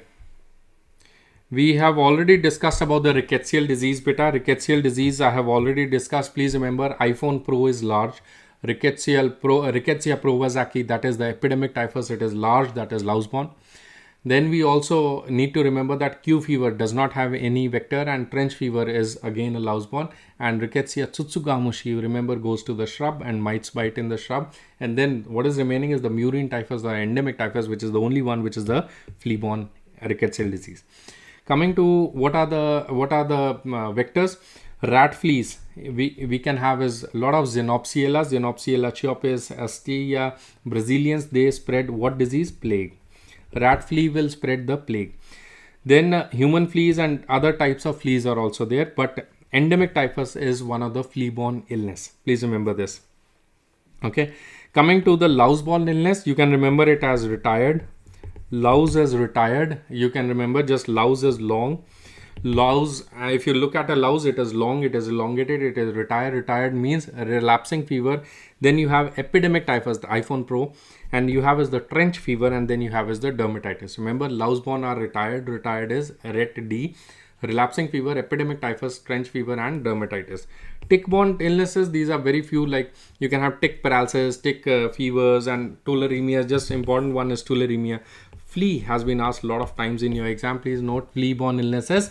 I repeat, flea-borne illnesses, endemic typhus, murine typhus. Flea-borne illnesses also a plague, and flea-borne illnesses also chigorosis. So what is the best answer over here? Identify the vector. This is sandfly, and the disease it transmits is Kala Azar. Coming to the next topic about the healthcare system. This is a kind of a tricky question. It was asked in your FMG exam, I think in 2021, and this is a tricky question, I would say.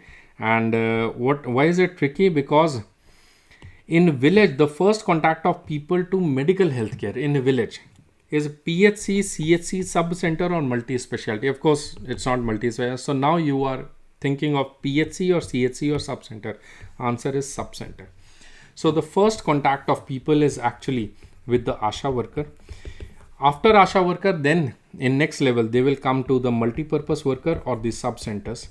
And then they move up and up. I hope everybody understands this. Please note, MCQ can also be asked that PHC. What is PHC? PHC is the highest level of integration of health services of all types. What do you mean by integration? That means primary care, it gives secondary care, tertiary care, rehabilitative care, preventive care, curative care. Any type of care is given in a PHC. It is taken as the highest level of integration. Why? Because field work is there and then the specialized work is also there. So that is why PHC is taken as highest level of integration. But the first contact of people is always sub-center. Absolutely correct. You answered it correctly. Which of the following is not a health provider posted at the village level? Which of the following is not a health provider posted at a village level? What do you want to answer? ANM, Anganwadi worker, ASHA worker, trained birth assistant. What do you think? Which of the following is not a health provider posted at a village level? So what is the best answer? Which is not a health provider posted at a village level? The answer is ANM, because Anganwadi, ASHAs and TBAs. What is TBA? Trained birth assistant. So trained birth assistants, they are also available at village level. Ashas and Anganwadis, they both are available at village level. ANM is available at a sub-center. They are not available at a village level, but yes, they are for many villages, roughly around 3 to 5 villages. So if you just look at the healthcare system in India, beta, we have on this side, I have taken as the rural healthcare system, that is the NRHM. This is the NRHM, and then you have is the NUHM, that is the National Urban Health Mission. Okay. So at the top level, we have is the CHCs. Of course, at the top you have is the district hospital, right? Below the district hospital, we have NUHM. And on this side, I have written it as NRHM. Okay. So at the first level, of course, we have is the district hospital. Below district hospital, you have the CHCs, PHCs, sub-centers, and the community level workers.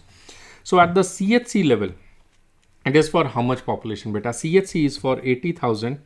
CHC is for 80,000 to 1,20,000 population. PHC is for 20 to 30,000 population.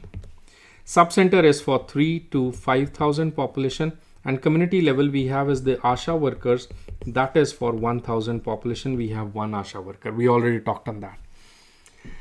What is the manpower in each of these? So ASHA worker is at the community level, that is the village level worker. Then above at that, we have the sub-health center, we have the MPWs, plus we also have the CHO. What is CHO? Community Health Officer.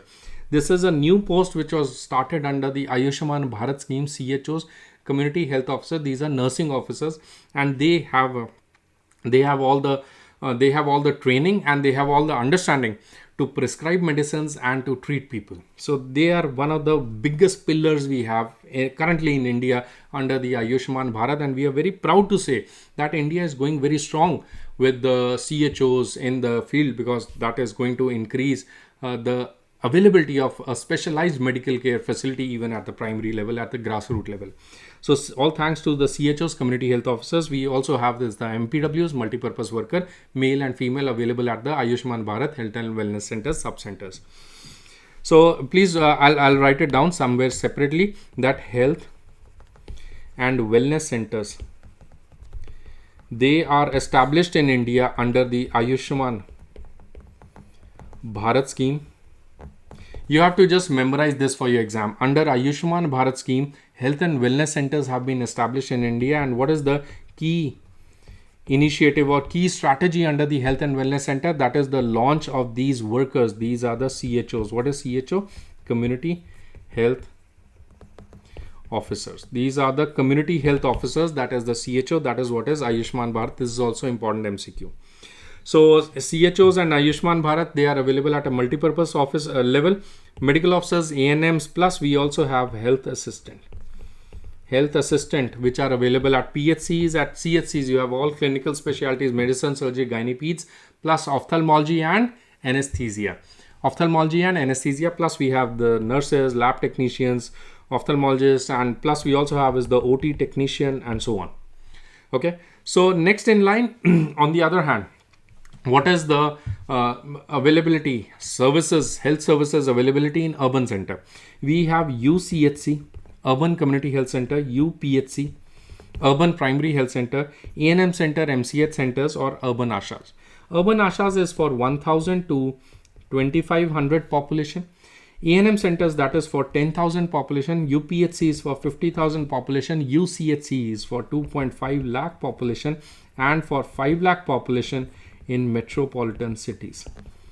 In metropolitan cities, it is for 5 lakh population, and that is what you need to remember for your exam. One question is almost pakka from this area. It could be your functions. For functions, you need to study a little bit more, or you watch that page on the One Touch PSM book, or you refer to any of my videos. You will find a lot of functions of these individuals, but more or less you already must be knowing about the functions. But yes, these are the population norms. So just a very quick summary about these. We already talked about sub-centers, PHCs, CHCs.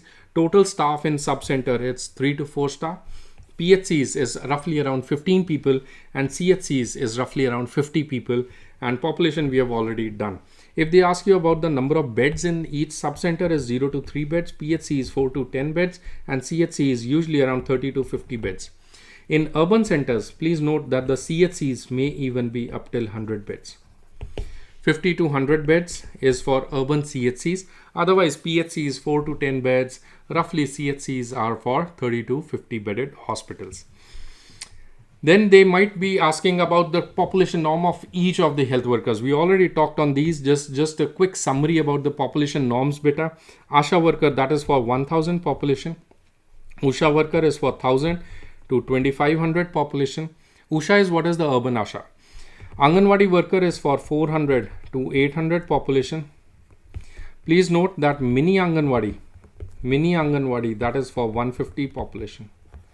Health assistant, we already talked, it is for 30,000 population. Anganwadi supervisor is for 25,000 population.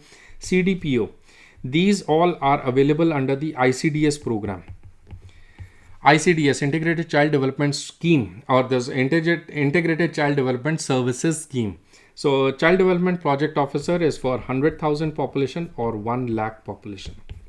MPW sub-center, they are available for 3 to 5,000 population. PHC, we already talked 20 to 30,000 population. CHC, we already talked 80 to 1,20,000 population. So that's the population norms, and for your exam, that's the thing you need to do. What are the different kits which are available in different health centers? Please note that the kit number A, B, and C, these are available at the sub-centers. Kit number D is available at a PHC, and all other kits, they are available at CHC onwards. So just remember, I have remembered it this way. D for doctor, kit D is PHC kit. D for doctor, kit doctor is available at PHC, right? So lowest. So PHC is kit number D. Below PHC sub-centers ABC. And above PHC, you have is the CHC. All the kits E to P, they are available in CHCs. So that was just a brief regarding the kits. So finally, just take home small MCQ. All are present at CHC except. All are present, will be present at CHC. What do you think you want to answer? That's a question for you guys. So all are present, available at a CHC except.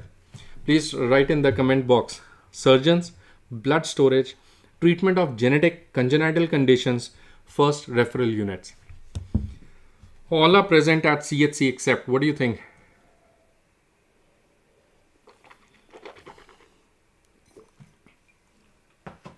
What do you think is the best answer?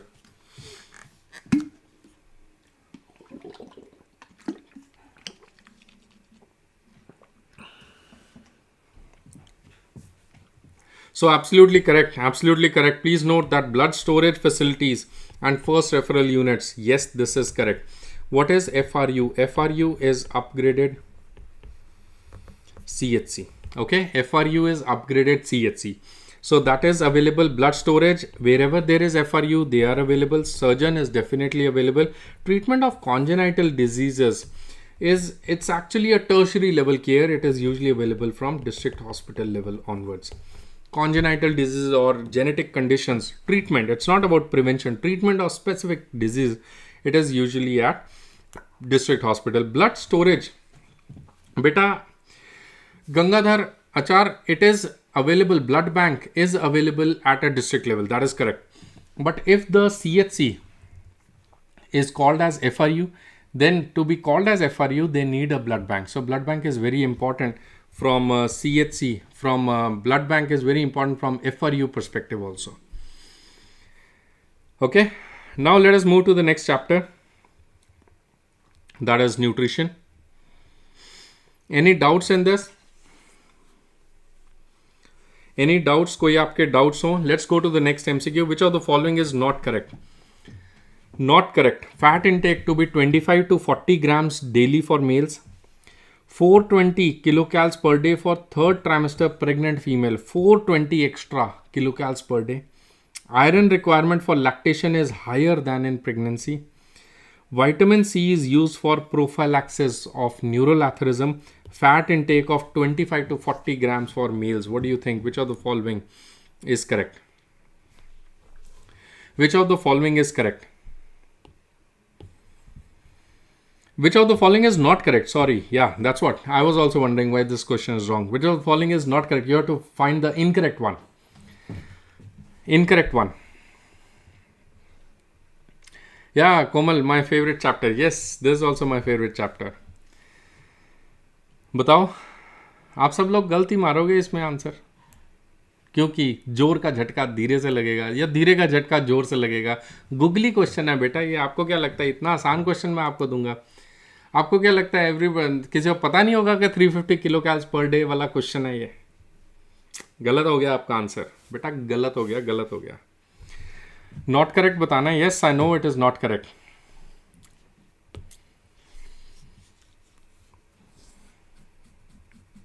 Okay, सब लोग कह रहे हैं 350 kilo कैल्स होता है sir, 450 नहीं होता. Okay, anyways सुनो ध्यान से, सुनो सुनो सुनो वो दुनिया वालों. Which of the following is not correct? Fat intake to be 25 to 40 grams. So if you look at this thing, fat intake कितना चाहिए हमें बेटा? जो visible fat intake for males it should be 25, 30 and 40 grams a day. Females में 20 to 30 grams होता है, but अंदाज़ा मोटा मोटा ये याद रखो 20 to 40 ग्राम्स मेल फीमेल को फैट इंटेक चाहिए. सो that is regarding the fat intake. Question 1. Question number 2, कितना प्रोटीन खाना चाहिए? How much should be the protein? Protein intake it should be 0.83 grams per kg per day. The DIAS, that is digestible indispensable amino acid score, that is taken as the best criteria. It is the best indicator for protein quality in the food. Dietary fiber कितना होना चाहिए? This is a previous year question. Question number 3. Dietary fiber should be 40 grams for every 2000 kilocalories that we take. And how much should be the carbohydrate? It should be 130 milligram a day. Okay. How much should be the energy? Energy के लिए बड़ा simple है. आपको you don't need to remember all these sedentary, moderate, heavy. बड़ा simple है. I just give you a very simple trick to remember this. So this very simple trick to remember this is that you know there is a male or there is a female. Male में just remember 2100, female में remember it is 1660 or 1600 or 1660. Okay. Now this is for sedentary worker and I want कि आप exam के लिए just remember 1600 for female and 2100 for males. Now in case somebody asks you for moderate or for heavy worker. Now in case of moderate and for heavy worker, बेटा moderate के लिए 1600 में you add 500 and then heavy के लिए you add 600. So कितना बन जाएगा? 16 plus 500, 2100. 21 plus 600 will become 2700. Okay. In case they ask you for male में you add 600 and then you add 700. So 600 if you add to 2100, it will become as 2700, and then you add 700 to this, it will become as 3400. So मैंने ऐसे याद किया भैया mail होगा या female होगा, it is 2100 plus 600 plus 700, and अगर female है it is 1660 plus 500 plus 600. Very simple to remember. This is what is the final nutshell. This is what is the final nutshell for us to remember for male and female, how much is the energy required per day. Energy requirement per day. एक exam में question और आता है, what do you mean by RDA and what is EAR. What is RDA? RDA stands for the recommended dietary allowance. जरा लिखो अपने chat box में what is the difference between RDA and EAR. Let me see अगर किसी को पता है. If you watch my videos on my YouTube channel, all my videos are already available on my YouTube channel and I have discussed almost everything again and again. But अगर किसी ने पहले सुना होगा तो you must be knowing what is EAR. It is estimated average requirement. तो comment box में लिखिए आप what is the difference between RDA and EAR.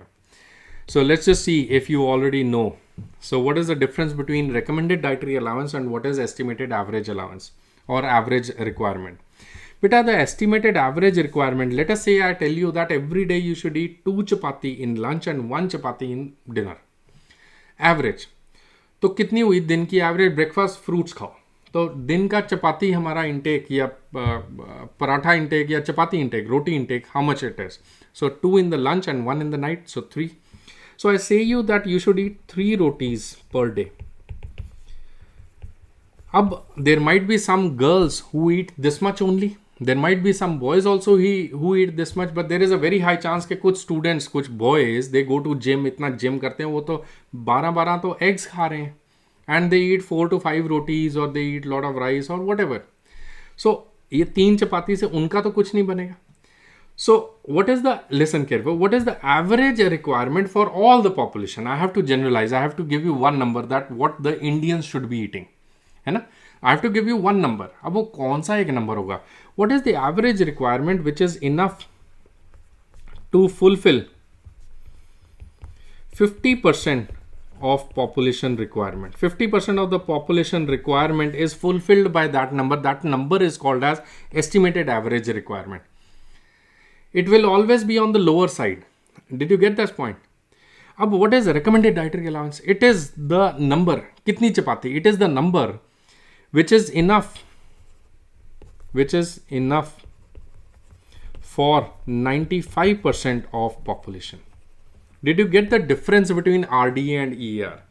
The recommended dietary allowance is that number of protein or that number of carbohydrate or food or iron or fat which is enough for 95% of population, and the number which is enough for 50% of the population, that is called as EAR. EAR will always be, number will be lesser than RDA. Generally we talk about a recommended dietary allowance. Okay. So based on this, I hope you understand what is recommended dietary allowance. I have told you everything about the recommended dietary allowance. यहाँ तक तो clear है? Now, coming back to the MCQ. So fat intake 25 to 40 grams होना चाहिए for males. Do you think this is correct? This is true. Vitamin C is used as prophylaxis in neural atherism. Anybody who knows about neural atherism, they must be knowing that vitamin C is given as prophylactic treatment. This is also true. Coming back to the iron requirement in lactation. See, if you look at the iron requirement, see, in non-pregnant state, this everything is about the female. This is a super duper important chart I have given you. I am giving you this chart for you to make this as a screenshot. 10 star MCQ. एक MCQ इसमें से table में से जरूर आएगा. So in the pregnancy, in all females, this everything is about the females. Okay. So in all females, non-pregnant female, then you have pregnancy and then you have lactation, females. So in non-pregnant female, how much is the iron? I'm focusing on the iron. Iron is 29. How much is the pregnancy requirement in iron? It is 27. Earlier I used to teach as 40. It has been replaced and revised by Government of India, ICMR, Indian Council Medical Research, National Institute of Nutrition, NIN. It has been revised to 27 and not 40. And in lactation, it is 23. So lactation, the iron requirement is lower than the iron requirement in a pregnant state. Why? Because Anemia Mukt Bharat is also there and all these things. So iron in lactation is also less. Iron in lactation is also less. So this is false. Did you get this point? Iron in lactation is higher. This is wrong answer. It is not higher. It is lower. अब बात यहाँ पे आई कि Ekta Sharma is still hanging around with second trimester 450, 350. Many students are still hanging around with that option B, fat intake. It should be the second trimester में it is how much, है ना? So most of the students are still hanging around with that. अब ध्यान से सुनो. It is pregnancy overall, it is 350 calories. If you just look at the screen. So in pregnancy beta, this is Government of India, National Institute of Nutrition, ICMR guidelines. This is not my guidelines. In first trimester, it is said that the female should be taking 70 to 85 calories extra per day. In second trimester, 230 to 280. Third trimester, 390 to 470 calories per day. Extra she should be taking. Common sense ना यार, बच्चा छोटा है and बच्चा is 2 kgs, 2.5 kgs. Do you think the mother should be taking the same amount of calorie of 350? Common sense, no. Did you get this? So the average comes out to be 350 of the total pregnancy. But first trimester, second trimester, third trimester, it is different. Common sense, it has to be different. It cannot be 350. You cannot generalize कि female pregnant हुई, take 350. Female delivery कर रही है, take 350. How funny is that? That's not done. Okay, so please note that the calorie requirement during pregnancy, it changes as per the, you can say the physiological state or the gestational age of the baby. So if the baby is early first trimester, 70 to 80 kilocals, second trimester, 230 to 280 kilocals, third trimester, 390 to 450, 470 kilocals a day extra is required. So if you understand this, then 420 kilocals for third trimester, this is also true. Do you get this? So don't get this wrong. Did you understand something? कुछ extra मिला आपको इस point से? So if you have, just shoot a thumbs up, and otherwise that's okay.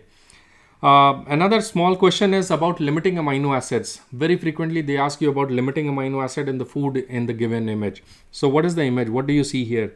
What do you see here? This is a lamb or a chicken or a fish or meat or a poultry or a corn or a vegetable or iron. What do you think it is? So this is a corn, common sense. This is a corn on the cobs, and this is a sweet corn. Okay, if this is a sweet corn, what is the limiting amino acid? Please remember that limiting amino acids in cereals, limiting amino acid in cereals. In cereals, it is threonine and lysine. In pulses, it is methionine and cysteine. It is pulses is methionine and cysteine, and in maize it is tryptophan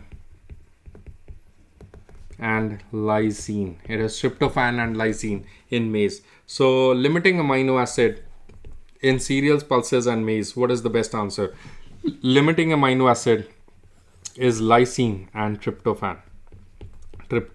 I think this is one of the favorite question of examiners, that tryptophan deficiency will lead to pellagra.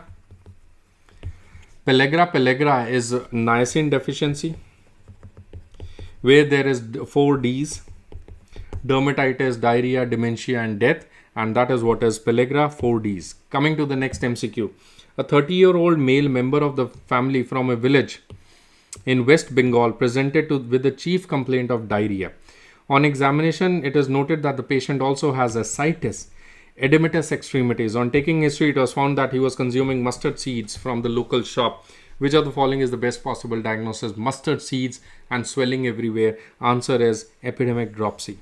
Mustard seeds, epidemic dropsy. Epidemic dropsy, I think you all should remember epidemic dropsy. It is because of the toxin called as sanguinarin. Epidemic dropsy, word drop means liquid means water, sanguinarin, neer, marine. So you can just relate to that, sanguinarin, marine. So yes, this is epidemic dropsy, absolutely correct, Dr. Neha Singh. So this is toxic alkaloid sanguinarin, which is the culprit. Mustard oil, it causes bilateral swelling of the legs, it causes water everywhere. Toxin name is watery, the disease is watery, it causes water everywhere in the eyes, glaucoma, water in the heart, congestive cardiac failure, water in the stomach, abdomen, that is ascites, water in the legs, that is pedal edema. and water in the stools, that is diarrhea. So that is what is epidemic dropsy. It is because of contaminated mustard oil with argemone seeds. And argemone, they contain what? These argemone mexicana, they contain this toxin, that is sanguinarin. Please also remember neurolatherism. Neurolatherism has the toxin, that is boa toxin, beta oxalyl aminoalanine. It affects the knee joints and the hip joints. There are 5 stages: latent stage, no stick, 1 stick, 2 stick, and crawler stage. Crawler stage is where there is inability to stand up. So the food product it affects is the kesari dal. What is the best way to prevent neurolatherism? It is vitamin C prophylaxis and also parboiling. Parboiling is a very good method for vitamin C prophylaxis. Parboiling is a very good method for neurolatherism prevention. Next is, you should also remember about aflatoxicosis and ergots. A lot of times they ask you question on that. Ergot is a field fungus. Ergot is a field fungus. It affects the claviceps purpura. It is because of the claviceps purpura. It affects which food grains? Bajra, rice, sorghum and wheat. It is in the field. So it makes their grains very big and black. And this ergotism, predominantly it causes GI complaints. On the other hand, if you talk about aflatoxin, it is due to the fungus Aspergillus flavus, and it affects not the field, it affects the stored grains, predominantly food grain like groundnuts, maize. We can also have rice cotton, which is affected by these aflatoxicosis or the aflatoxin or the Aspergillus flavus, and it is predominantly hepatotoxic. Okay. And that's all. So this again chart is a 5-star important MCQ table for you, and it's a very quick summary table. And that causes, that leads to maximum MCQs in your exam. This was one question which was a previous year question. I think it was asked in year 2022 only. A 35-year-old lady eats bajra mixed with black seeds. So she ingests bajra with the black seeds. The 2 seeds can be segregated with use of. So this is black seed, tells you about ergots. What is the prevention for ergots? It is to float the plants or the seeds in 20% salt solution, that is sodium water, 20% salt solution, and that is kind of segregating the ergot infested seeds and the normal seeds.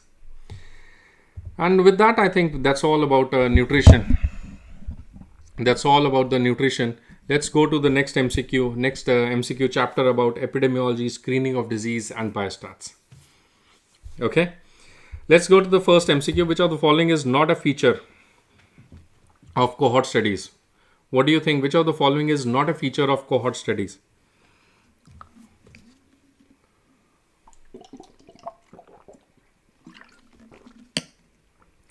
What do you think? Which of the following is not a feature of cohort studies? Shows natural course of disease, finds incidence, finds risk ratios from effect to cause. Which of the following is not a feature of cohort studies?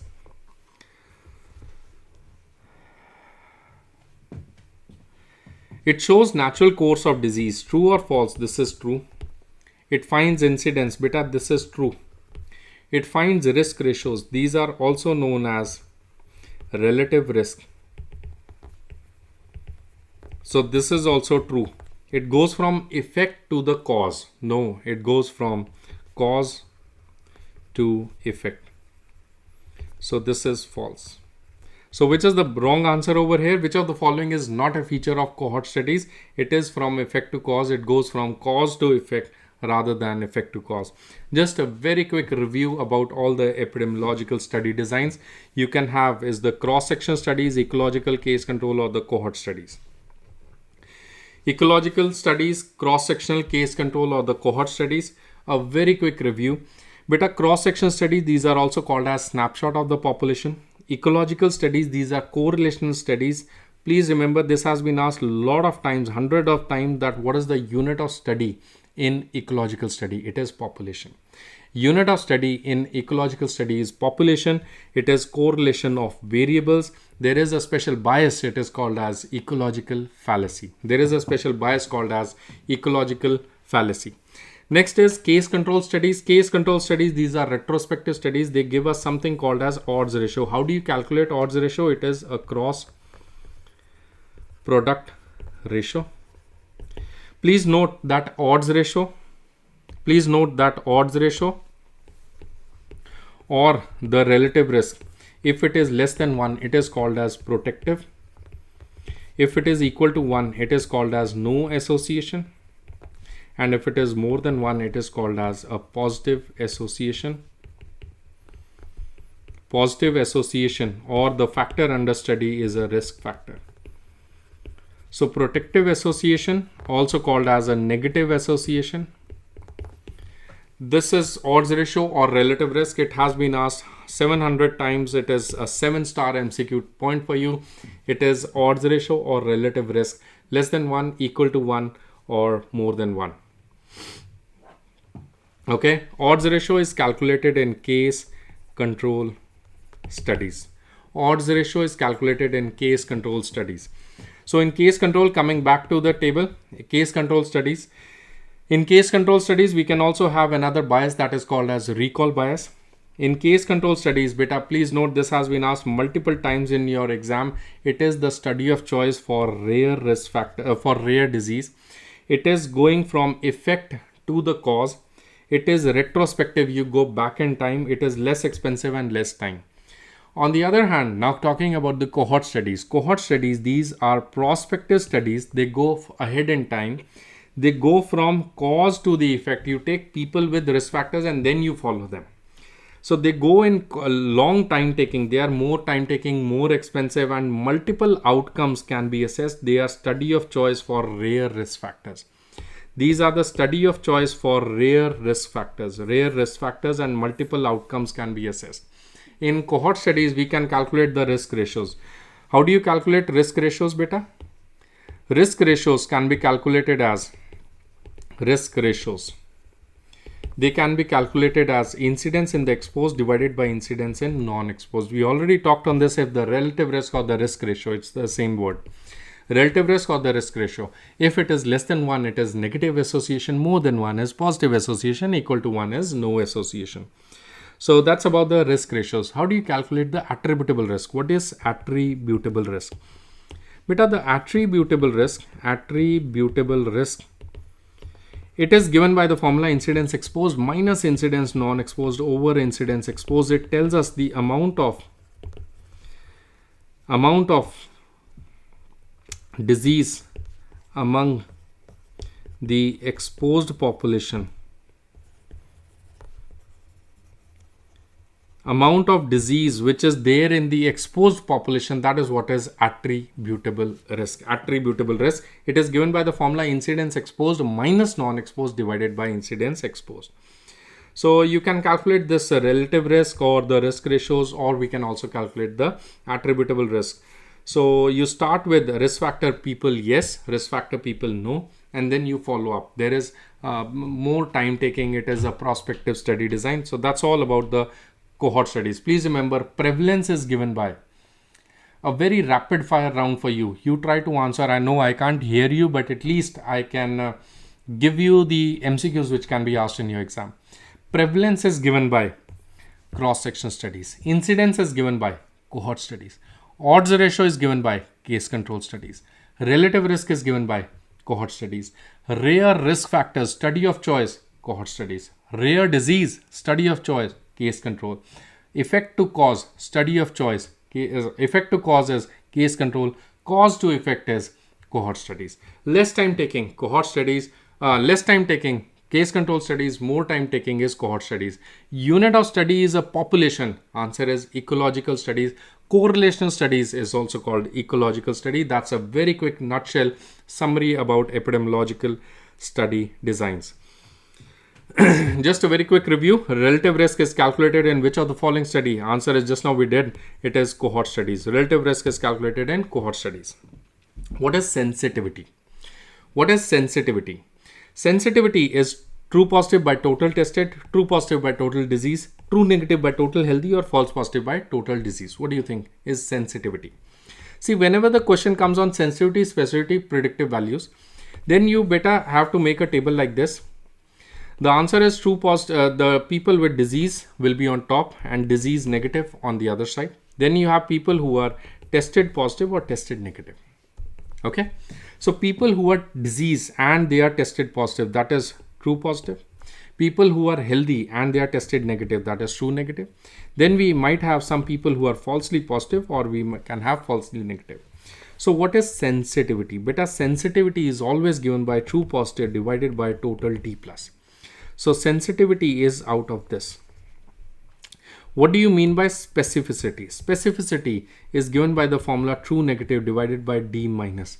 Beta, specificity is always from D minus. So true negatives out of D minus, that is sensitivity. What is positive predictive value? Positive predictive value will be given by true positive divided by tested positive. Beta, positive predictive value is true positive divided by tested positive. What is negative predictive value? Negative predictive value will be given by true negative divided by tested negative, all tested negative. So the tested negative will be given by this formula. Negative predictive value.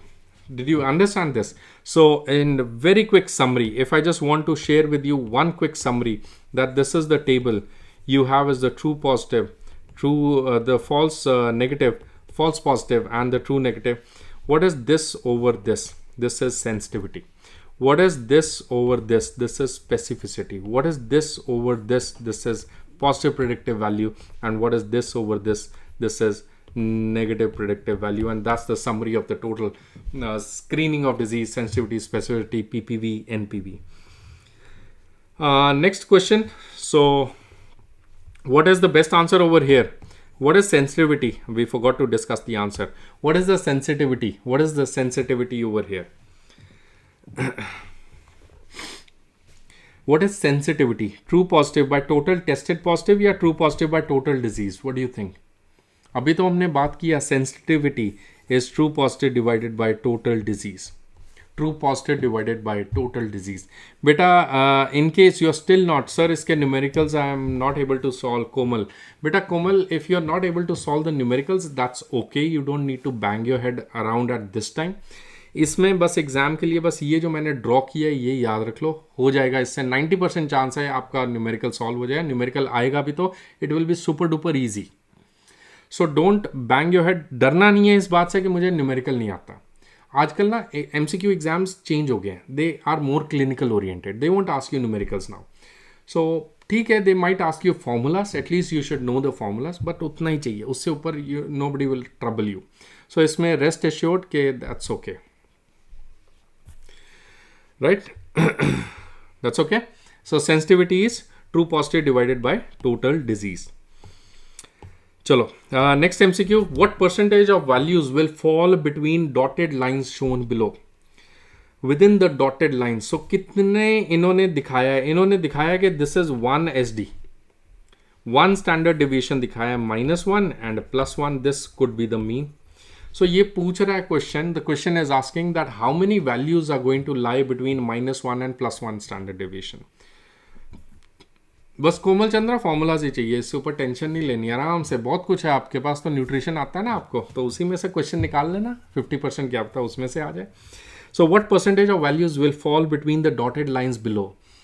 Between the dotted lines कौन सी values उसके बीच में fall करेंगी? Between -1 and +1. क्या बोलना चाहते हो? Please remember, बड़ा simple सा सीधा सा MCQ. I think everybody should be answering correct, right? A बिल्कुल ठीक है. ए ही चाहिए अपने को answer. It has to be A. Please remember, बस यही बताना था आपको. What you see over here is a normal distribution curve. What is this? This is called as NDC. NDC क्या होता है बेटा? Normal distribution curve. It is called as NDC. NDC, normal distribution curve. Normal distribution curve, it is always a bell-shaped curve. It is a bilaterally symmetrical curve. It is a bell-shaped bilaterally symmetrical curve. The mean is equal to median is equal to mode. यहाँ पे the standard deviation will be taken as 1. The area under curve is also equal to 1. Mean, median, mode, they all coincide. Bilaterally symmetrical bell-shaped curve होता है. That's a normal distribution curve. बेटा जो normal distribution curve है यहाँ पे within plus minus one standard deviation. Within plus minus one standard deviation, 68% of the population values will lie. Between plus minus 2 SD, it is 95. Between plus minus 3 SD, it is 99% of the population will lie. So रट लो इसको, बोलो मेरे साथ. Between 1 plus minus 1 SD 68, plus minus 2 SD 95, plus minus 3 SD is 99. So यहाँ पे क्या लिखा है? It is asking about 1 SD. So क्या आंसर होगा? About asking about 1 SD. So what is the best answer? It is 68% of the values are going to lie within this zone. A researcher obtained the blood sugar levels for 100 individuals as shown in the graph below. The average blood glucose was 128 mg/dl. Which of the following is the correct statement for this graph? क्या बोलना चाहते हो? Which of the following is correct statement for this graph?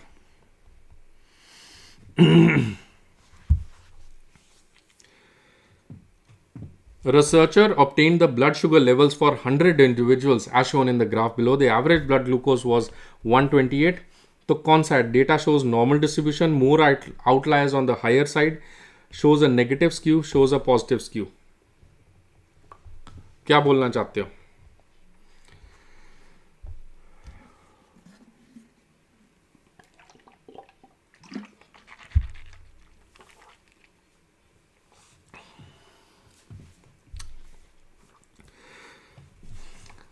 Some students will be opting for option number B. That is, data has, some students are saying option B. This ये skew है, normal distribution है कि नहीं है? पहले तो यही बताओ ना. What is this? Is this normally distributed या not normally distributed? What do you think? B, I guess. B. सब लोग B पे जा रहे हो और गलत जा रहे हो. गलत हो रहा है. गलत. Anything else? Okay. Beta, what you see over here, this is not a normal distribution curve. This is something else. This is not a normal distribution curve.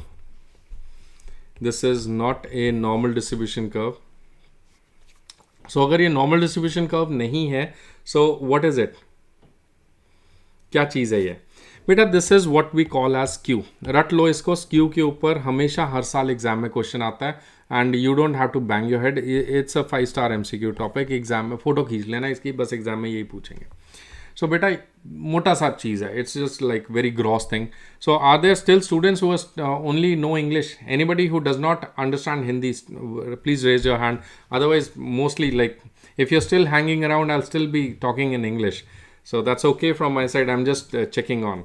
So is English only or is Hindi okay? Please let me know on the comment box if you want pure English only. So are there still students who understand only English and not Hindi? Okay. So what you see over here is a skew. But a skew can be of two types. We can have, this is what you have as a normal distribution. So if the skew is like this and if the skew is like this, okay. So common sense, where are the outlier? Outlier क्या होता है? Outlier, what is outlier? Outlier. No, only English वाले कहाँ हैं? That's what there were some students who said only English, no Hindi. So that's what I'm searching for. Are we still having in the crowd only English students who do not understand any Hindi? If there are, just let me know. I'll be pure English. Otherwise, I'm always comfortable teaching you in both English and Hindi language. So, जिनको Hindi and English both चाहिए, वो शांत रहें. Only English जिनको चाहिए, who don't understand Hindi. If you are there in the listening to me, please ask me. Please put it in the comment box. So anyways, coming back to the story, skews can be of two types. बेटा, skew में outlier होते हैं. हाँ, वही तो मेरे को लग रहा है. सुनील कह तो रहा ना, वो चले गए. मुझे भी यही लग रहा है, वो चले गए हैं. मैं इंग्लिश बोलता रह गया. इतनी इंग्लिश क्या से बोल लेंगे ना. मैं भी तो यही कह रहा था, हिंदी बढ़िया. So anyways, so outlier. Outlier क्या होते हैं? आउटलायर वो होते हैं जो पीछे रह जाते हैं. दीज आर द अगर मैं एग्ज़ाम लूँ यहाँ पे किसी का, so maximum students will get, most of the students will get 40 to 60% के बीच में एवरेज आएगा. बहुत कम स्टूडेंट्स होंगे जिनका 99% आएगा, वो आउटलायर हो गए. So outlier is who is lying outside the crowd. So ये जो स्क्यू है, A skew and B skew, हमेशा याद रखो, always see the tail of the mountain. हमेशा माउंटेन की टेल देखनी है, पूंछ देखना है. ये पहाड़ है ना, ये पहाड़ यहाँ पे बहुत अच्छा एक पहाड़ था जहाँ मैं गया था. This is a lake and it's a very beautiful lake and you can see lot of mountains. So I always see the mountain and I remember this mnemonic. Please note that if this is the mountain, you always will look at the feet of the mountain. Always look at the feet of the mountain.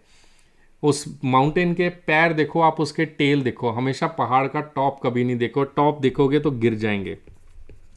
Never look at top of the mountain, always look at the feet. पहाड़ बहुत बड़ा होता है. Always look at the feet of the mountain, never at the top of the mountain. So ये skew में भी यही चीज़ होती है. In the skew always look at the tail और the feet of the mountain, never at the top. जिस side को टेल है, what side is this skew? A में लेफ्ट साइड है तो ये लेफ्ट स्क्यू होता है. And if the tail is on the right side, this becomes a right skew. Right skew is also called as a positive skew and left skew is also called as a negative skew. Did you get this? अब next exam में ये पूछते हैं what is highest, mean, median, mode. तो हमेशा इसको mean लिखो, then you write down median and then you write down mode. Okay? And in case of positive skew or right skew, you write down mean, median, mode. तो left में they look towards the left, right में they look towards the right. Very simple as that. So that is the maximum questions you get from skew. Skew. So what is this? You see a skew like this. Okay. So what is this? This is a negative skew. Answer is option number C. Answer is option number C. So कुछ students ने C बोला था. Very nice. C is the best answer. C is the best possible correct answer. Let's go to the next topic or the next chapter, that is vaccines. काफ़ी तो हमने updates vaccines में कर ली हैं. So nothing very hi-fi in this. We'll be just cruising through because MCH is one topic which has already been discussed much in detail. But of course यहाँ पे I'll be discussing about mother and child health also. So ये आपका पहला सवाल है, बड़ा easy question है. Vaccines we have discussed most of the topics. तो इसमें बताओ what is the best answer? Which vaccine is given at birth? Simple है यार ये.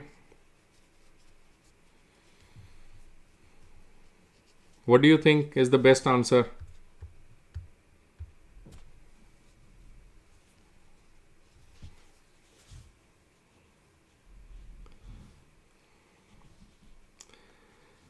अरे वैक्सीन शेड्यूल क्यों नहीं याद होता? बहुत इजी है, वैक्सीन शेड्यूल याद हो जाएगा. एक छोटी सी अब क्योंकि there is no English speaking person, सुनो. एक हिंदी में एक पोएम होती है जो मैं बहुत दफ़ा बोलता हूँ, इसको ध्यान से सुनो. आई नो बहुत रात हो गई है, 11:30 बज गए हैं, बट इसको ध्यान से सुनो. वो कहते हैं बस कर्म तुम्हारा कल होगा, कर्म में अगर सच्चाई है तो कर्म कहाँ निष्फल होगा. हर एक संकट का हल होगा, वो आज नहीं तो कल होगा. लोहा जितना तपता है उतनी ही ताकत भरता है, सोने को जितनी आग लगे वो उतना प्रखर निकलता है, हीरे को जितनी धार लगे वो उतना खूब चमकता है. मिट्टी का बर्तन जब पकता है तब धुन पे खूब खनकता है. सूरज जैसा जलना है तो सूरज जैसा बनना है तो सूरज जैसा जलना होगा. नदियों सा आदर पाना है तो पर्वत छोड़ निकलना होगा. हम आदम के बेटे हैं, क्यों सोचें कि राह सरल होगी.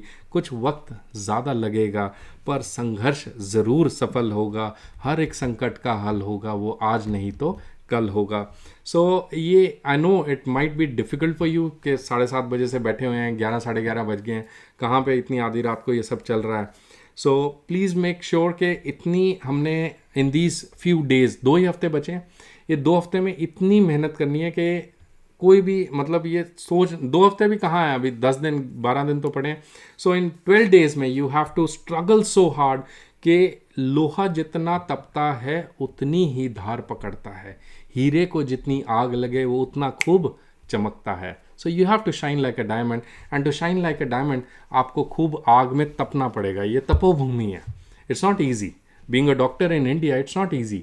जब आप बड़े होके कार्डियक सर्जन बनोगे तब आप 10-10 घंटे ओटी में भी तो काम करोगे। कई दफ़ा आप जब वेन सर्जरी करते हो, बड़े, मेरा एक दोस्त था उसके साथ मैं असिस्ट कर रहा था अबाउट वैस्कुलर सर्जरी, वैसे ही शौक था। तो वो हमें एक, जब हमने वैस्कुलर उसमें उसको थ्रोम्बोटिक वेन्स थी, बस हमने वेन्स उसमें पीलिंग करनी थी, स्ट्रिपिंग ऑफ द वेन्स था। वो स्ट्रिपिंग ऑफ द वेन्स में ही हमारे को 4 घंटे लग गए। वो 4 घंटे, उसके बाद उसके 4-5 ओटीज लाइंड अप हैं डॉक्टर के।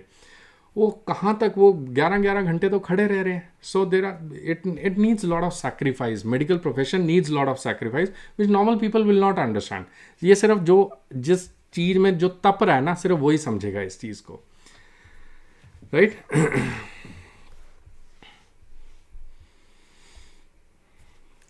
ओके, या और इसी दिन में ही होगा। यस, वो आज नहीं तो कल नहीं होगा, वो आज ही होगा, आज ही होगा।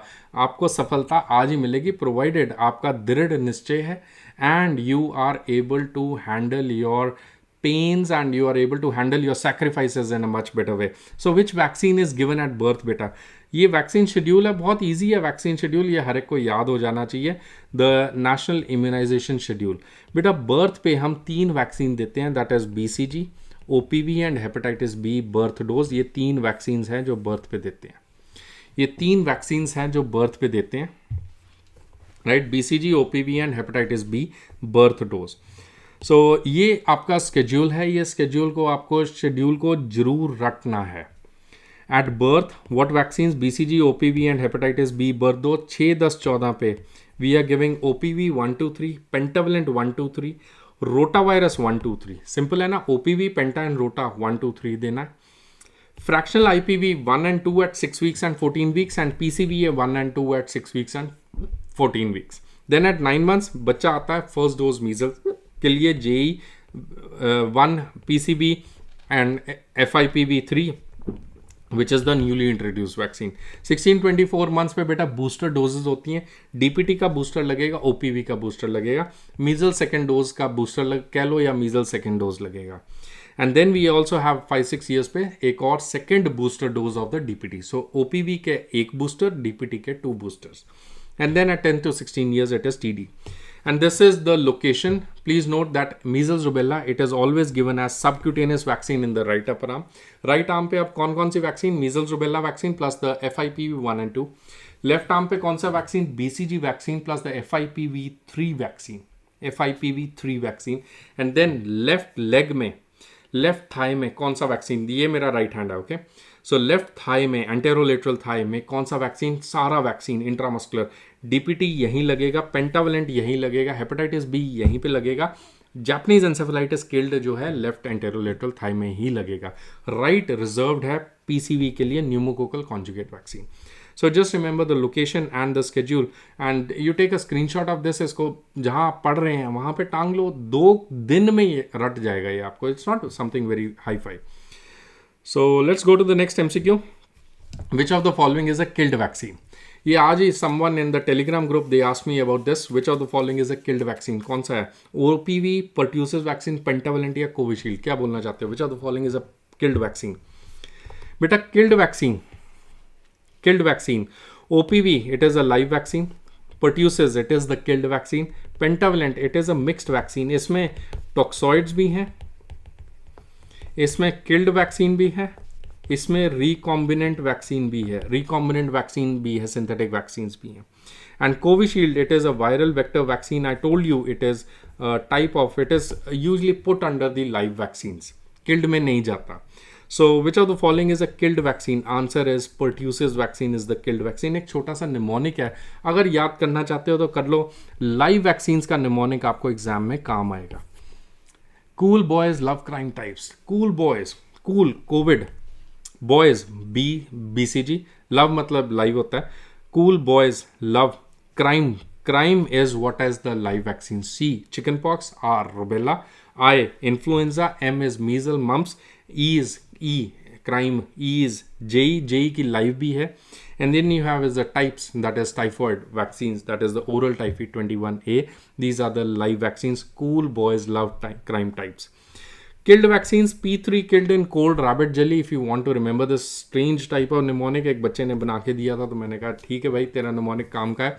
P3 that is plague pertussis and polio. Polio में ओरल पोलियो वैक्सीन भी आता है, इनएक्टिवेटेड भी आता है. Inactivated is killed, oral is live. Then is killed KFD, influenza, COVID, Covaxin, rabies and JE. JE killed is what is used nowadays in India, and under the program we have is the JE killed vaccine.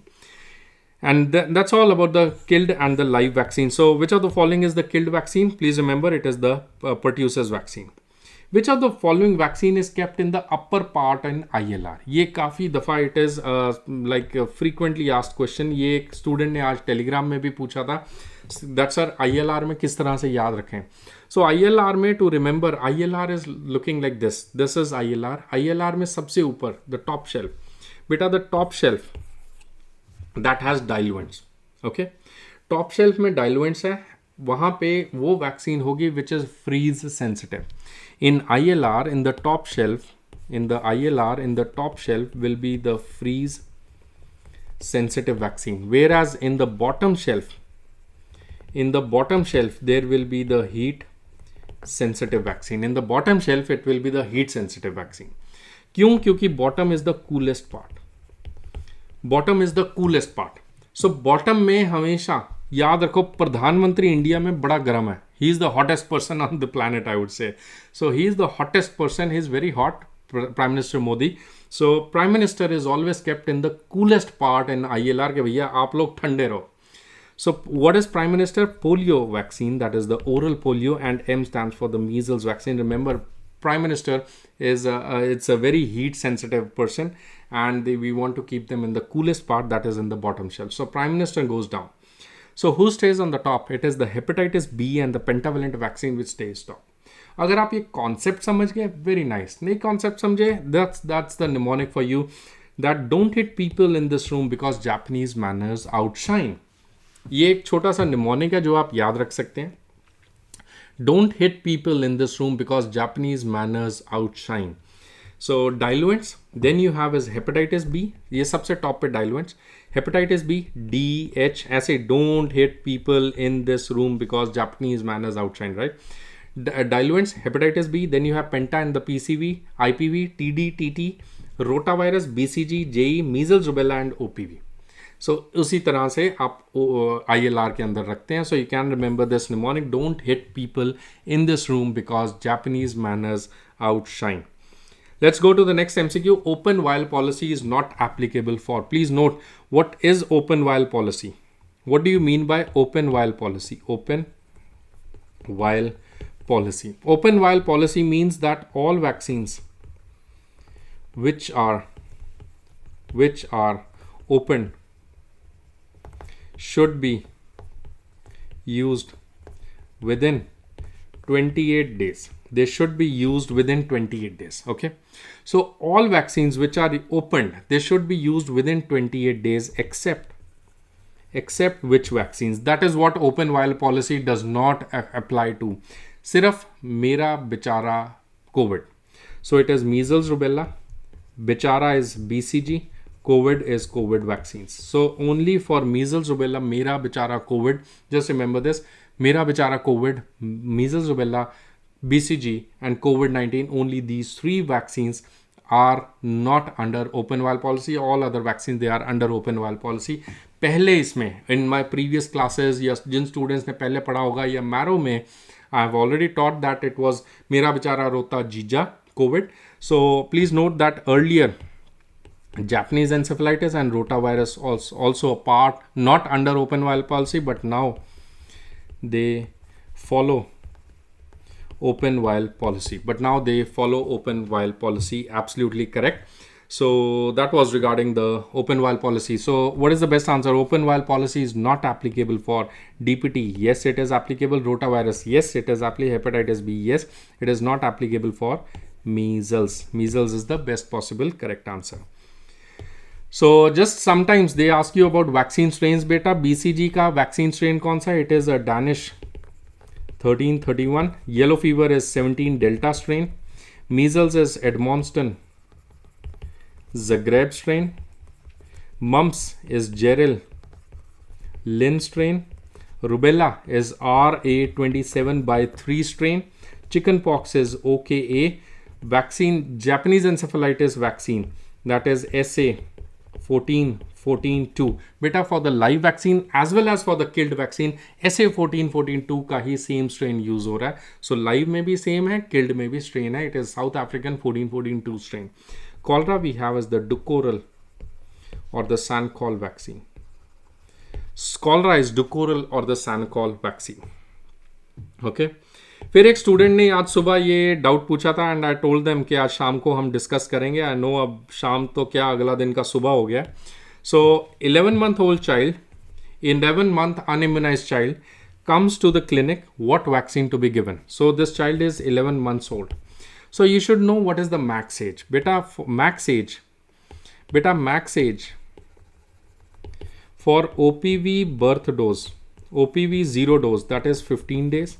Hepatitis B birth dose, that is 24 hours.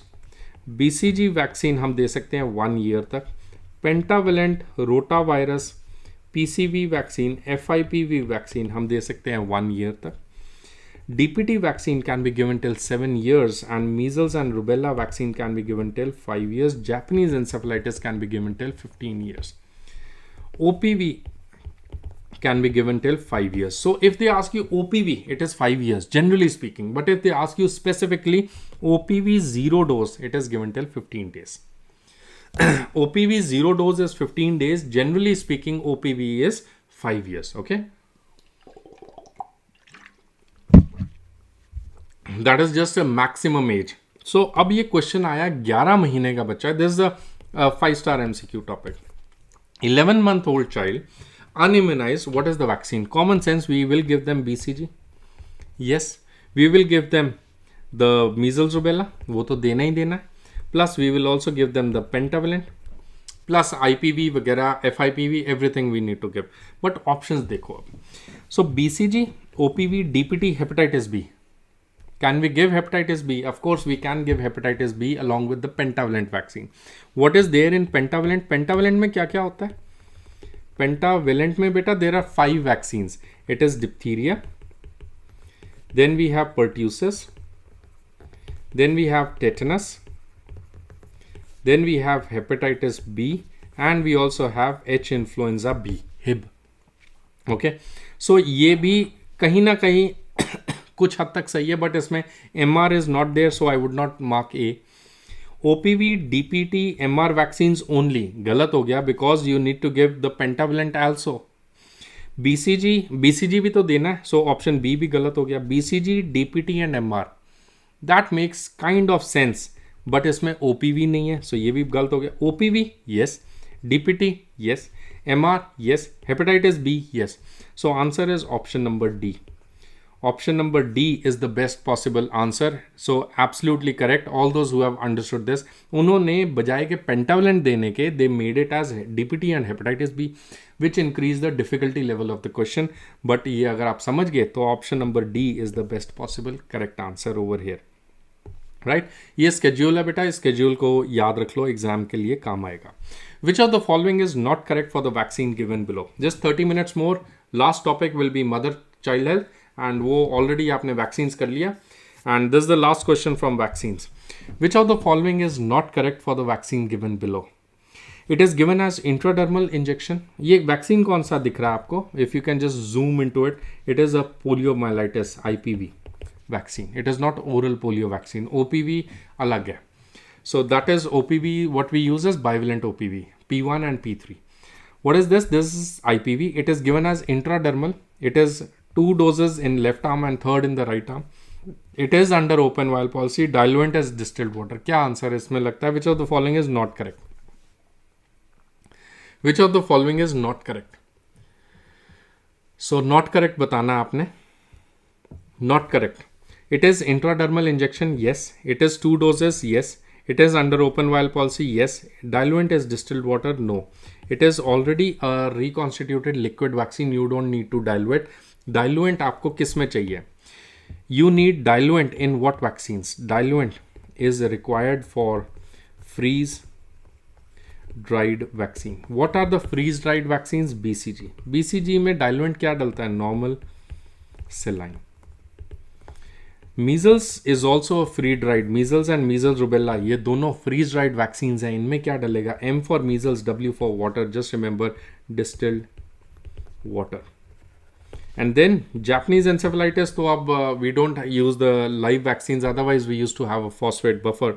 So just remember diluent इन दो vaccine में डलता है. That is the normal saline as well as with the measles rubella. Measles rubella में हमेशा distilled water is the diluent vaccine. Okay, so what is the best answer over here? The diluent is distilled water. Which vaccine is not included in adult immunization schedule? TD vaccine, influenza, meningococcal, pneumococcal. कौन सा vaccine नहीं देते हैं हम adult immunisation schedule में? अगर आप बेटा एडल्ट इम्यूनाइजेशन देखें तो कुछ 4 वैक्सीन है जो मैंडेटरी होती हैं for adults. That is for TD boosters. Zoster, it is given after 60 years in case of indication, mandatory बन जाता है. Influenza, single dose usually given after 50 years, and PPV 1 dose after. That is the pneumococcal polysaccharide vaccine. It is given after 65 years. So only in case indicated, hepatitis A, hepatitis B and meningococcal vaccines can be given. So इनमें से आपको क्या लगता है? TD vaccine, yes.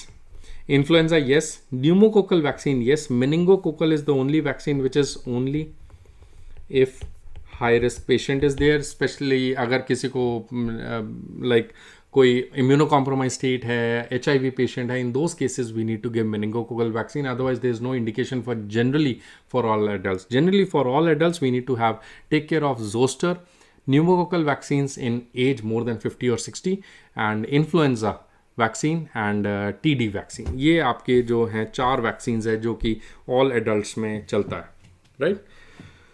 So with that I think we are done with this vaccines chapter as well. Last chapter is mother child health, demography and family planning. That will be the last topic of the day. Any doubts you have? So 30 minutes or so and that will be for mother child health. Of course mother child health मैंने बहुत सारे आप previous मेरे पुराने sessions भी देख सकते हैं. I have actually if you just visit my YouTube channel free time में, सो वहाँ पे मैंने पूरी PSM को आज तो हमने we have spend 3 to 4 hours but we have also spent around 5 sessions each of 1 to 2 hours and that is called as PSM Punch. Then I did a 7-session PSM, that is Mission Indradhanush. So that was also recently done. So these are type of video modules which you can go and see, right?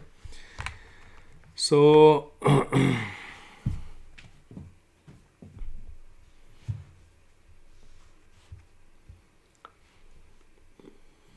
let's see, what do you see for this question? For this question, the last letter N in RM and CH, it stands for. The last letter N in RM and CH, it stands for.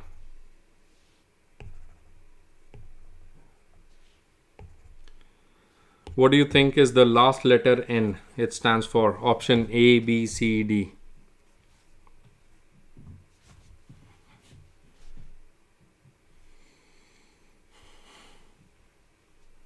A. Absolutely correct. It is nutrition. This is the newly added component beta. Now RM and CH has the letter N also in it. So N stands for nutrition component. N stands for the nutrition component. R is reproductive. M is maternal. N is newborn or neonatal. Child is C is child. A is adolescent. And then we have as the nutrition component. Nutrition component, lots of new programs like the MA program, Mother's Absolute Affection, Poshan Abhiyan, Poshan Scheme, Home-Based Newborn Care, Vitamin A Program, Nutritional Rehabilitation Centers, all these are under the N component. So absolutely correct answer, it is nutrition. Which of the following is correct regarding the number of visits? What do you think? Which of the following is correct regarding the number of visits? What do you think is the best answer?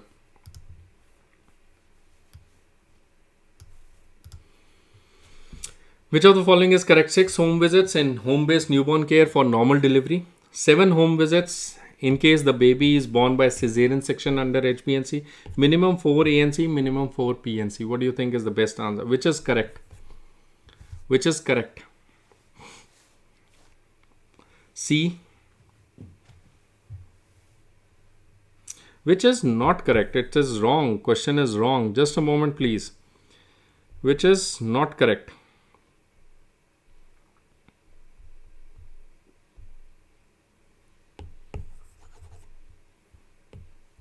Which is not correct. I have corrected the question, please, beta. Which of the following is not correct? I have corrected the question. Which of the following is not correct? So what do you think is now best answer? 6 home visits for home-based newborn care, 7 home visits by cesarean section, minimum 4 ANC, minimum 4 PNC.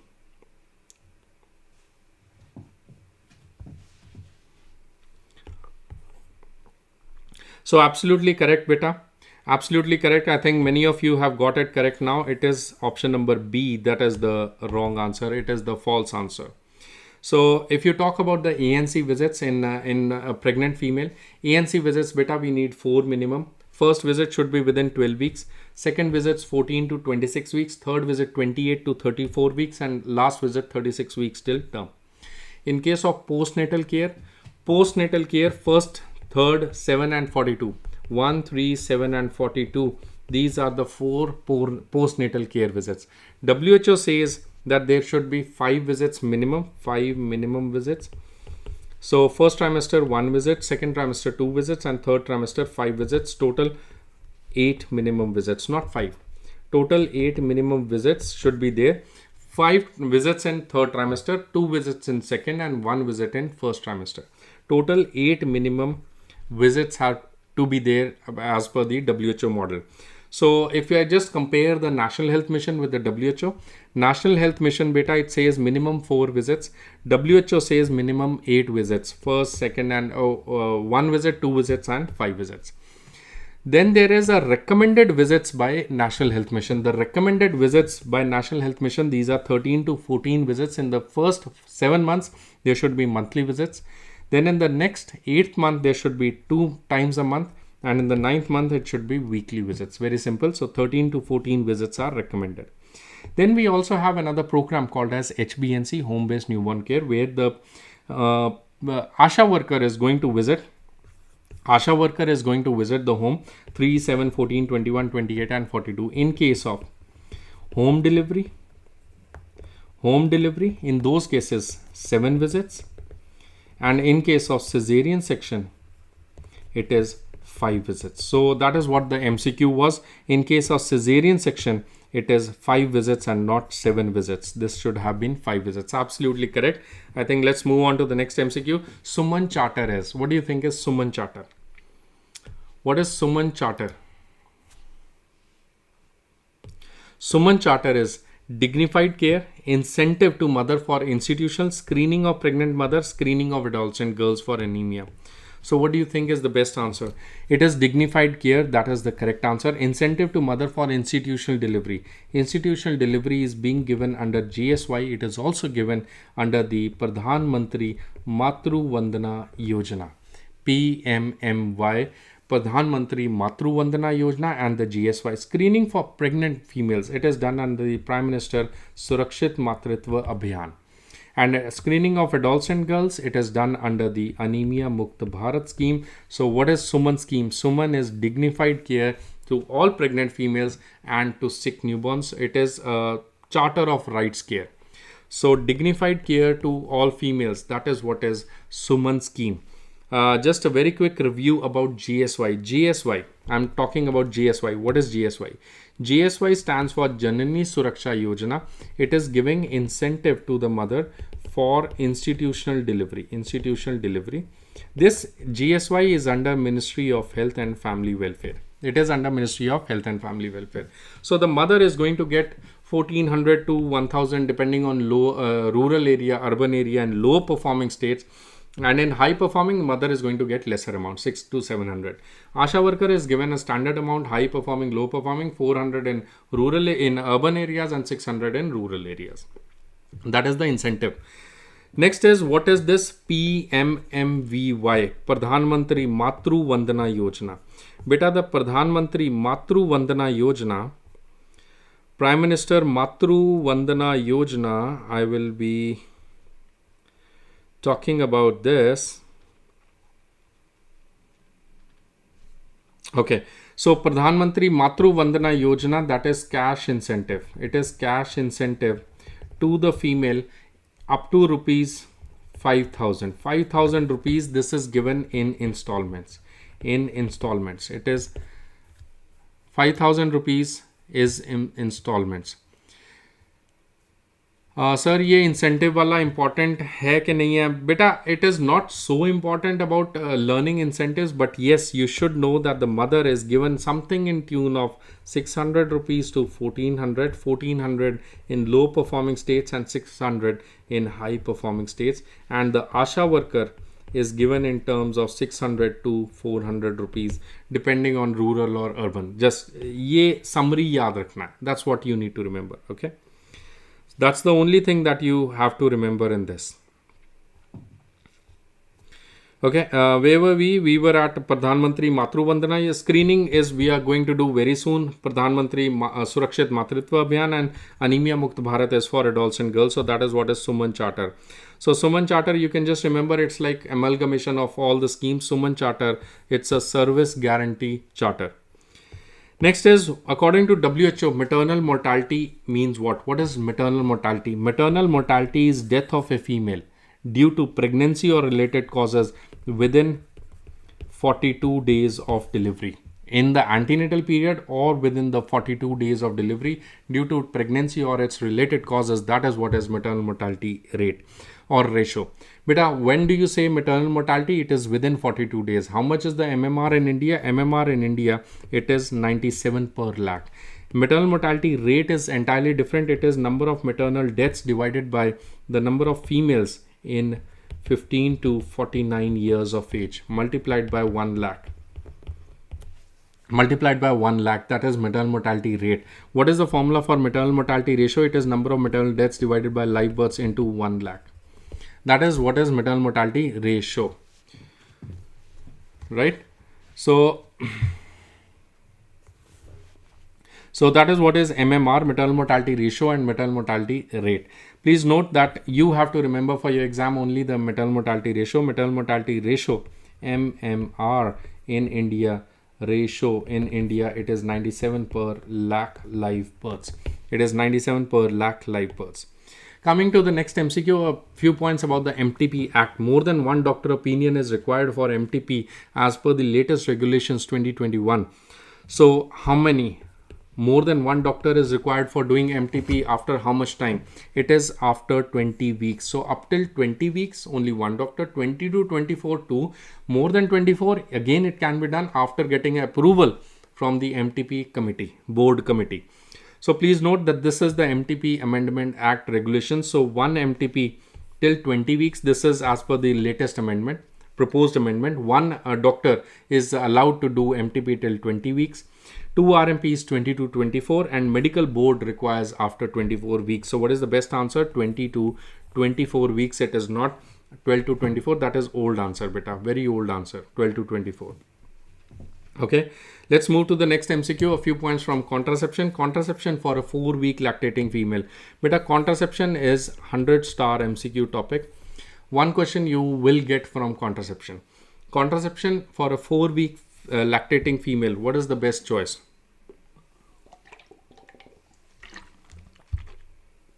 IUD, combined OC pill, Antra, today's spawn, Chaya. The female is 4-week and she is lactating. 4-week and lactating. So if you just look at the screen, this is a chart that I have taken directly from the manual for ICD training of medical doctors 2018. So this chart says that the female, all women, you can just leave aside all women. Talk about the breastfeeding female. So a female in lactating can either be non-breastfeeding or breastfeeding. If she is breastfeeding, then there are only 2 drugs which we can give. Either do lactational amenorrhea or we can give the progesterone only pill. We can give IUCDs, but this IUCDs, intrauterine injections, contraceptive device, they can be only given after 6 weeks. After 6 weeks, they can only be given after 6 weeks, IUCD. So IUCD, it can be given only after 6 weeks, not less than that. We can give OC pills in breastfeeding, but this OC pill in breastfeeding can only be given after 6 months, not 4 weeks or 6 weeks. So ocipills can be given after 6 months of age. Okay. Antra injection can be given, beta. Can you see this Antra injection? It can be given only after 6 weeks in pregnant and breastfeeding female. So Antra after 6 weeks. Today's sponge, the female can use, but it is not allowed in India. Today's sponge is no more used. It's not advocated. Chaya pills. Yes, chaya pills can be given anytime in a breastfeeding female. Can you see this? Chaya pills can be started immediately after delivery. Centcroman. Centcroman is what is chaya pills. Centcroman. Lagana धीरे का झटका जोर से. Centcroman is what is chaya pills, and these can be given anytime after delivery, and they do not affect lactation. लगाना जोर का धीरे का झटका जोर से. Lactation. This was a googly question. It is already previous year question, not the same one. This is a newly manufactured question, but yes, Centcroman के ऊपर question पहले भी आ चुका है छाया tablets के ऊपर. So yes, Saheli or Chaya is Saheli is the old name. Chaya is the new name of our Saheli. New Saheli, right? Nayi Saheli bana li Chaya. So Chaya, of course, with due respect to any person you know, or you might be watching me whose name is Chaya, right? So I'm sorry for that. So that is Chaya pills, and these are Centcroman. Or what is the mechanism of action of Centcroman? Mechanism of action, they act as SERM. What is SERM? Selective estrogen receptor modulator. Selective estrogen receptor modulator. Next MCQ, demographic gap is maximally seen in. Demographic gap is maximally seen in what stage? Demographic gap is maximally seen in dash stage. Demographic gap. What is a gap? Demographic gap is the gap between the birth rate minus the death rate. So demographic gap is the gap between the birth rate and the death rate. It is maximally seen in what stage? It is seen in late part of stage 2. It is seen in late part of stage 2. Please note, demographic gap is not maximally seen in stage 3. It is maximum in late part of stage 2. A few questions on demographic gap. If you talk about demographic gap starts increasing in what stage? It starts increasing in stage 2. It starts decreasing in what stage? Stage 3. It is maximum in end part of stage 2, and it is minimum in end part of stage 5. These are 4 MCQs that you can get on demographic gap. Okay, these are 4 MCQs which you can get on demographic gap. So absolutely correct. Almost everybody has answered this correctly. The best answer over here is option number B, that is demographic gap is maximally seen in stage 2. A very quick review about the demographic transition model. We can have 5 stages of the demographic stages: stage 1, 2, 3, 4 and 5. Stage 1 is high stationary, early expanding, late expanding, low stationary and declining. In the first stage, the birth rate is high, the death rate is high. In the second stage, the birth rate is high, but MCQ, the death rate starts declining. So I very frequently ask, death rate start declining in stage 1, 2, 3, 4, 5, answer is stage 2. Birth rate starts declining in stage 1, 2, 3, 4, 5, answer is stage 3. Birth rate will start declining in stage 3. Birth rate will start declining in stage 3. Stage 4, there is slow declining birth rate, slow declining death rate, no MCQ, but death rate is very low and stable. In stage 5, the death rate may even be, the birth rate may even be lower than the death rate, or death rate may be more than the birth rate. So that is why the population is declining population or dying population. There is minimum demographic gap. Okay.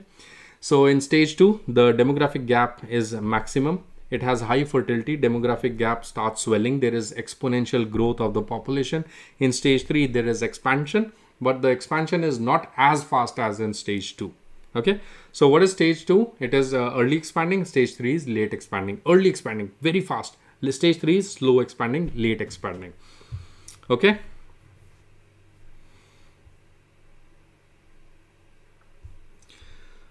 Okay. More mistakes between second and third, sir. Modi ji, ये क्या question हुआ है? मोर mistakes between second and third. मेरे से गलती हो रही है कोई?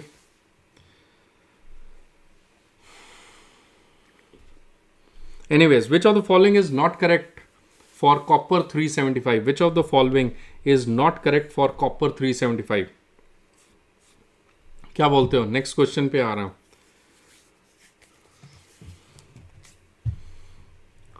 विच ऑफ द फॉलोइंग, अच्छा पहले आपके क्वेश्चंस आए हैं काफ़ी सारे. We are less than death rate, yes. NLC group में पीडीएफ का टाइम नहीं है अभी मेरे पास. Sir India come, because I am travelling right now, right, so I don't have a PDF. और इसके बाद ये लेक्चर देख लो यार, इतना 4-5 घंटे लगाया, उसके बाद भी पीडीएफ, तो क्या पीडीएफ करोगे ना. Sir India comes in, India is in stage 3, still India is in stage 3 बेटा. India is in stage 3. Demographic ratio is lower, demographic gift bonus मिलता है स्टेज 3 में. DG starts decreasing in stage 3. So India is in stage 3. 2 stage and 3rd stage in gap. या just remember demographic gap कहाँ होता है. Demographic gap के ऊपर ये 4 ही क्वेश्चंस बनते हैं. There is no 4th question, there is no 5th question. 4 ही एमसीक्यूज है इसके ऊपर. Okay, let's go to the next MCQ. Which of the following is not correct for copper 375?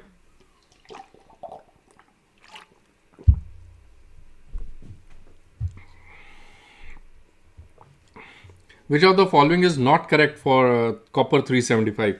Valid for 3 to 5 years. Thread is blue green in color. 375 square millimeters of copper on arms and stem. Does not require a plunger rod. Which of the following is not correct? Which of the following is not correct? क्या बोलना चाहते हो? Mohammed Afzal Bawa, option number B. Mickey C, does not require a plunger rod, option D. Modi ji, option C. C. Absolutely correct बेटा. I think most of you have answered it correctly. It is copper on arms and stem. क्या गलत क्या हो गया? stem तक तो ठीक था, ये arms जो डाला ना ये गलत हो गया. arms is wrong answer. stem पे ठीक है, arms is wrong. So what is a copper 375?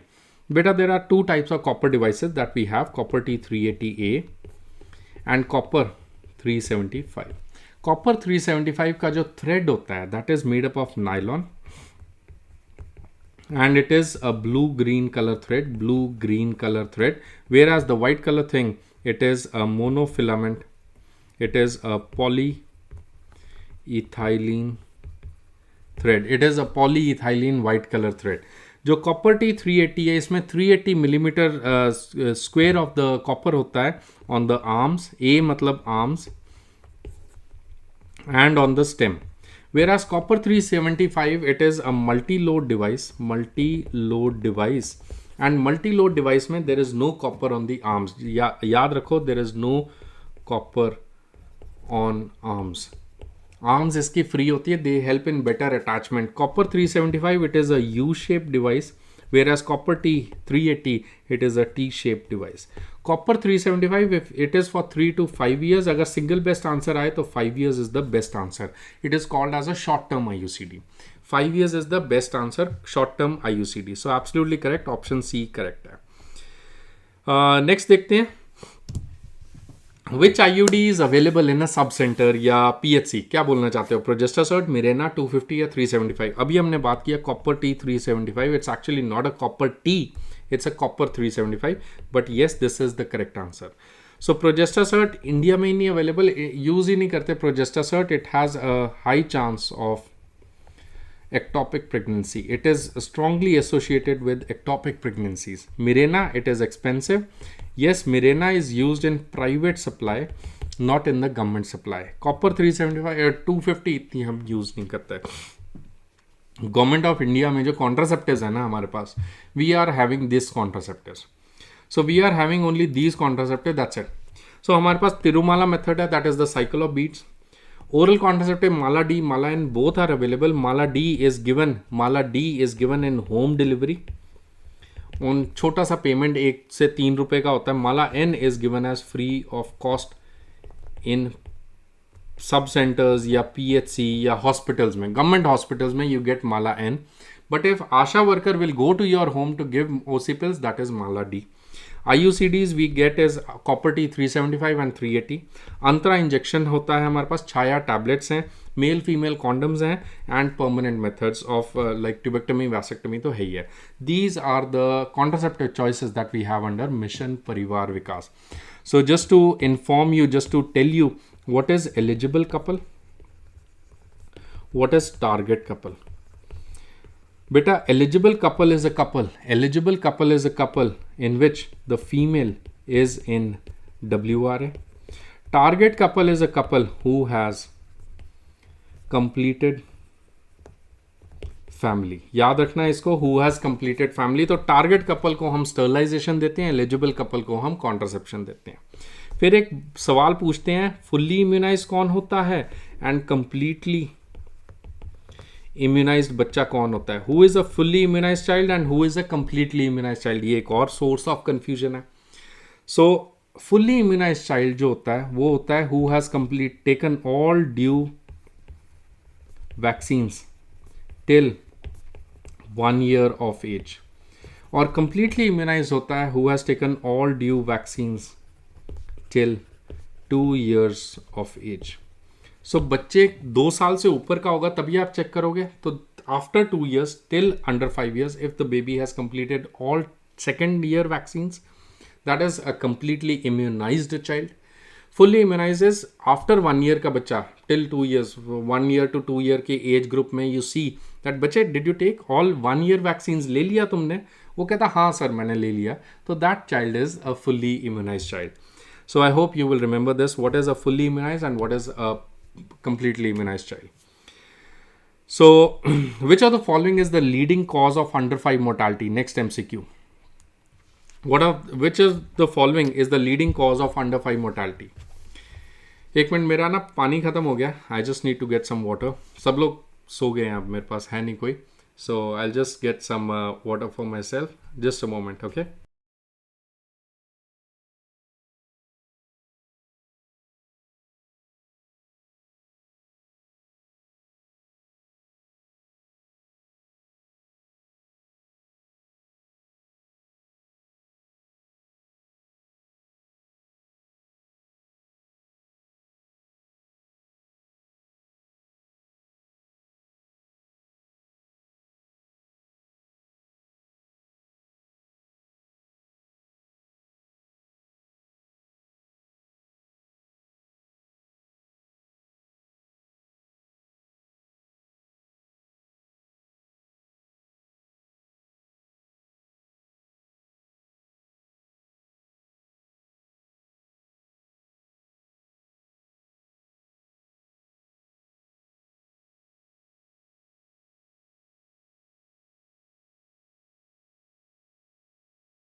Yeah.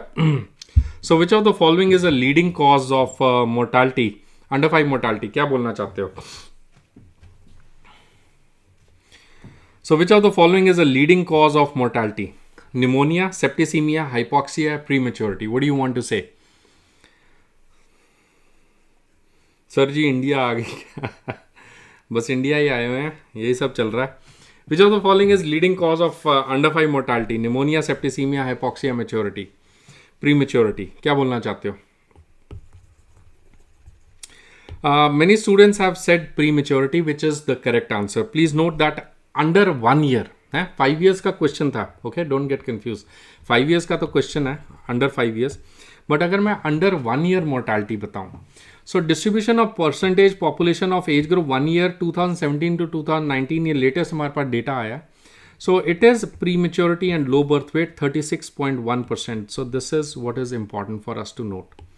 It is 36.1% prematurity and low birth weight. Okay, so अगर आपसे most common cause कोई पूछे for under 5 mortality, it is the same answer as infant mortality.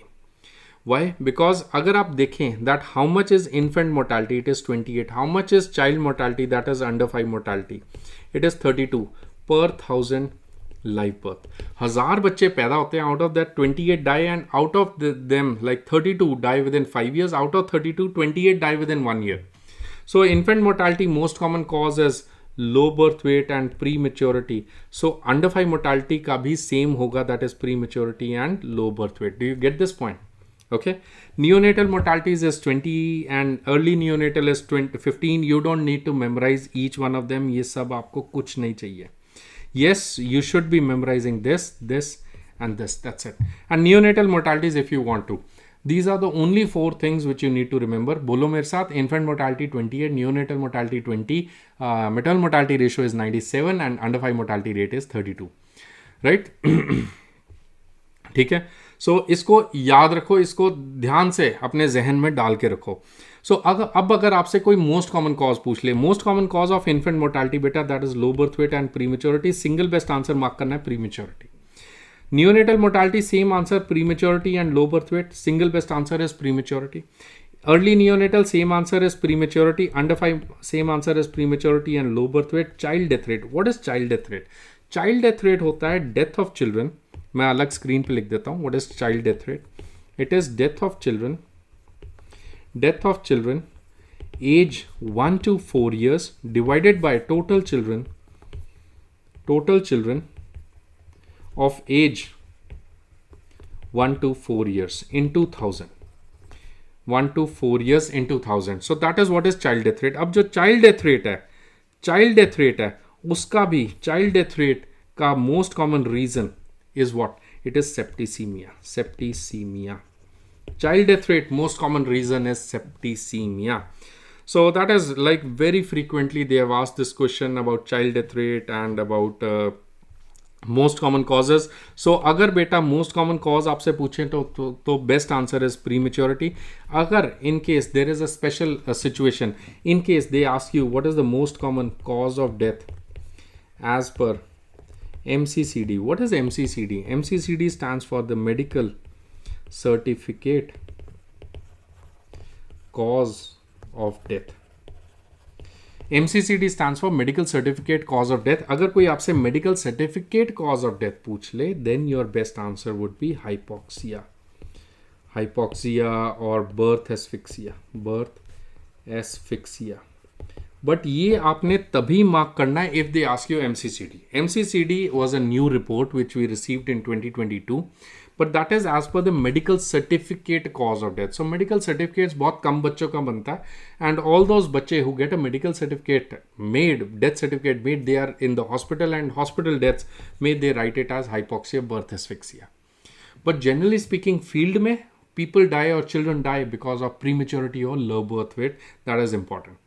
Okay, so as per MCCD, medical certified or medical certificate certified cause of death, in those cases we write hypoxia. Okay, so let's go to the next MCQ. A 2-year-old child, ये एक छोटा सा clinical MCQ है. 2-year-old child reports to PHC with extreme weakness, inability to eat since last 2 days. 2 दिन से बच्चे ने खाना नहीं खाया. Occasional loss of consciousness. Child has bilateral pedal edema with bloated abdomen. The weight for height is -3.5 SD. Shaki tape shows mid upper arm circumference of 10.6. Diet should be given to the child. Contains all except. So multi-stage का question है. First you have to decide what is the child suffering from, diagnose. Then you have to think of investigations, and then you have to think of the management principles. 3 stages में question है. So the first stage is talking about the child. What is the diagnosis you are facing? So what we are facing over here is a SAM child. What is a SAM child? It is a severe, acute, malnourished child. It is a severe acute malnourishment. What is malnourishment, beta? Malnourishment. First, I'll talk about the malnourishment. Malnourishment can be based on weight for age, weight for height, or height for age. The weight for age, it is a general marker of malnourishment. Weight for height, it is for acute malnourishment. And height for age, it is for chronic malnourishment. So weight for height is acute. Weight for height is acute. So weight for height and height for age ये हम बताते हैं बेटा Waterlow classification से. If it is less than -2 standard deviation it is called as malnourishment. Okay, general malnourishment it is weight for age. यहां तक तो clear है. अब what about malnourishment? If the child is malnourished, then what is a severe acute malnourishment? Severe acute malnourishment is if the child is having weight for height. अभी हमने बात किया ना weight for height. weight for height किसके लिए marker है? acute का. So ये हम बात किसकी कर रहे हैं? acute की. So weight for height less than -3 standard deviation अगर है, इस बच्चे की कितनी है वेट फॉर हाइट? आपने देखा था weight for height is -3.5 SD.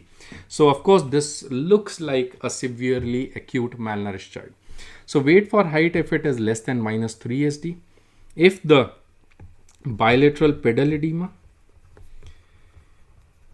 and or if the mid upper arm circumference, MUAC, mid upper arm circumference is less than 11.5, that is also called as malnourishment. So if the child is having any of the any two of the three criteria, it is called as severely acutely malnourished child. So this child what you see over here is severe wasting. So ये जो है severe acute malnourished child है, इसको क्या करते हैं? बड़ा simple, आप सबने पढ़ा होगा. इस बच्चे को हम NRC भेजते हैं. We send this child to NRC. What is NRC बेटा? NRC stands for Nutritional Rehabilitation Centers. NRC stands for Nutritional Rehabilitation Centers. Nutritional Rehabilitation Centers में बच्चा आएगा. We give them in the initial phase stabilize the child. We give them a diet that is called as F75. F75 कोई जहाज का नाम नहीं है. It's not F75 aircraft or F75 racing car. It is F75 is the diet which we give to the child in the initial phase. Initial phase में 75 क्यों है? Because it contains 75 kilocals and 0.9 grams of protein.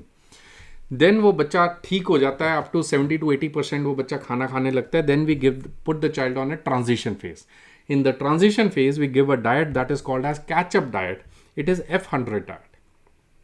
F100 diet में 100 kilocals energy है and it has 2.9 grams of protein and good amount of lactose also. And then there is rehabilitation phase और the maintenance phase. So that is what happens in NRC. Please note NRC में when the child will come, so we have to give to the child all except we have to start the starter diet, that is the F75 diet. है ना? The diet F75 it contains 0.9, this is true. It contains 75, this is also true. It contains iron supplement, this is a big time false. It is wrong answer. Iron is contraindicated. Iron is contraindicated. Why? Because it may lead to cardiac overload of the child. बच्चे का cardiac overload हो जाएगा. Therefore, iron supplement is contraindicated in the initial part. So it is contraindicated in starter diet in the child. Please note iron is contraindicated. Please note iron is contraindicated. Okay? Done? चलो.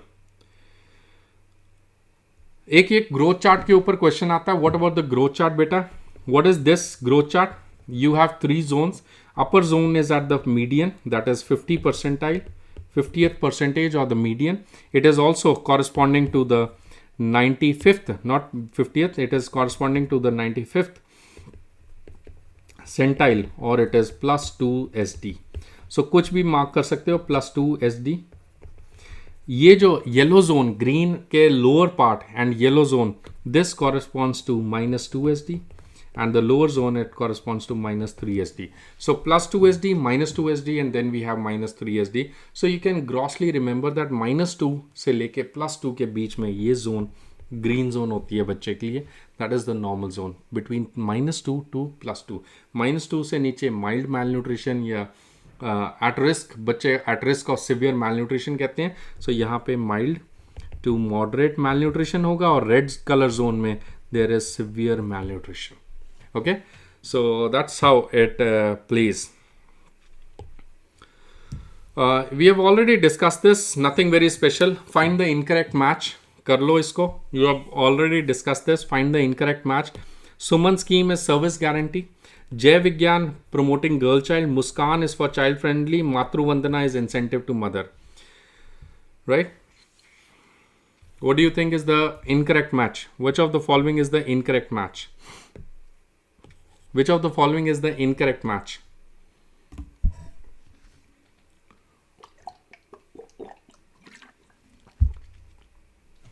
Which of the following is incorrect? Suman scheme we have already discussed. This is true. Muskan is child friendly services. This is true. Pradhan Mantri Matru Vandana. This is also true. Jai Vigyan is not for promoting girl child. It is for rheumatic fever prevalence and vaccine development in India. It is for rheumatic fever and vaccine development in India. That is Jai Vigyan mission. Right? So Pradhan Mantri Matru Vandana Yojana, PM, is Pradhan Mantri Matru Vandana Yojana. That is for registration of pregnancy. If the female does registration of pregnancy within 150 days, at least one antenatal checkup and childbirth rate, childbirth is registered and child has received the first dose vaccination, then the mother will get the 5,000 rupees in 3 installments. Okay, then the mother will get 5,000 in 3 installments.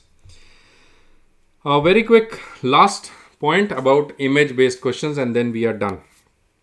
Image based questions and image based discussions. आपके कोई doubt है? जिंदा बैठे हो आप लोग? सांस आ रही है आप लोगों को? It went up till 5 hours है. सांस बैठे हो? सांस ले रहे हो आप लोग? बहुत कम लोग रह गए ऑनलाइन, बेचारे थक गए, भाग गए, कहाँ रह गए. फैमिली साइकिल बेटा हस्बैंड वाइफ दोनों मिलते हैं, that is formation. Husband wife दोनों मिलते हैं, दैट इज फॉर्मेशन. उनका एक बेबी होता है, दैट इज एक्सटेंशन. उनके 2 बेबी होते हैं, that is complete extension. 2 babies हो गए, कंप्लीट एक्सटेंशन या फैमिली कंप्लीट हो गया. फिर वो बच्चा बड़ा हो गया, आपने भाई बंधु दोस्त यार मित्र बॉयफ्रेंड गर्लफ्रेंड उठा के शादी वादी बनाया, पढ़ने चला गया, दैट इज फर्स्ट बच्चा goes out, that is contraction. Family छोटा होना शुरू हो गया. फर्स्ट एल्डर सन और the daughter she goes out, right, contraction. And second baby भी चला गया, दैट इज कंप्लीट कॉन्ट्रैक्शन. फिर उन हस्बैंड वाइफ बेचारे अकेले रह गए, उनमें से एक का डेथ हो जाता है, that is dissolution. And finally दोनों का डेथ हो जाता है, that is extinction. So that's how the family goes, that is what is the family cycle.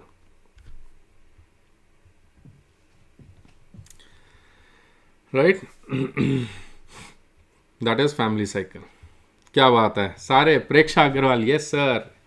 Riyaz Khobeb Asad, yes sir. Modi ji, आप तो महान हो Modi ji. Carol Raj, yes sir. Happily, yes, very nice. जी हाँ सर, नहीं सर आपके साथ हैं, very nice. Hats off to you. 5 hours and standing and tea. आज मैंने स्टैंडिंग वाला लगाया इसलिए, स्टूडियो मैंने स्टैंडिंग इसलिए लगाया because I knew it is going to be long. And अगर बैठे रहेंगे तो बैठ के ना थोड़ा सा मैं भी बोर हो जाता हूँ, आप भी बोर हो जाते हो. ये क्या बैठ के पढ़ा रहा है बंदा, बैठ के वैसे ही थोड़ा सा नींद आ जाता है. तो न्यूक्लियर फैमिली लास्ट में बताऊंगा. न्यूक्लियर फैमिली क्या होता है लास्ट में? क्या nuclear family is nothing but husband wife and उनके 2 बच्चे. जॉइंट फैमिली जहाँ पे मामा चाचा ताए सारे इकट्ठे रहते हैं, so that is a joint family. 3 generation होता है जहाँ पे पेरेंट्स हैं, उनके पेरेंट्स हैं और उनके बच्चे हैं. सो 3 पीढ़ी, मतलब आपसे एक, मेरे साथ मेरे पेरेंट्स और मेरे साथ मेरे बच्चे. So we are a 3 generation family, right. चलो इमेज बेस्ड क्वेश्चंस फटाफट से. Let's just do the it's just the logos, right. What is this logo stand for? This logo Laqshya. This logo is for Laqshya. Laqshya is quality assurance. Quality assurance किसका? Quality assurance for the labour room. Labour room या delivery services के लिए अच्छी delivery services सुविधाएं India में प्राप्त होंगी. That is what is लक्ष्य programme.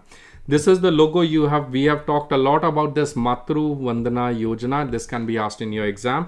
Please note, Matru Vandana Yojana is under the Women and Child Development Ministry. It is not under the Ministry of Health and Family Welfare. It is under the Women and Child Development. Ma is mother's absolute affection. It is to promote breastfeeding.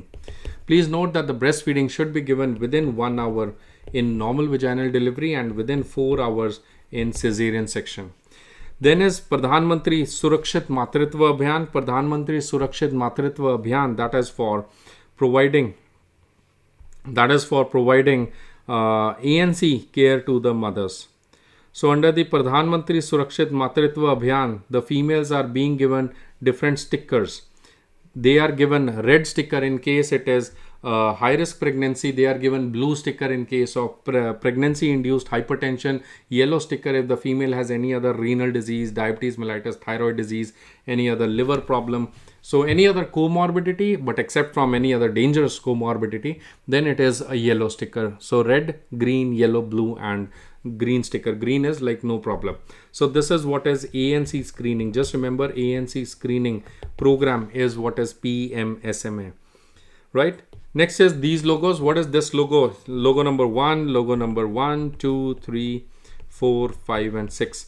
What is this logo number 1? It is PMJ. PMJ is Ayushman Bharat, Pradhan Mantri Jan Arogya Yojana. PMJ, Ayushman Bharat scheme. Under this, we established the health and wellness centers. What is this second logo? Second logo stands for CRS. What is CRS? Civil Registration System, that is for births and deaths. Birth kitni der mein register? 21 days. Death kitni der mein register? 21 days.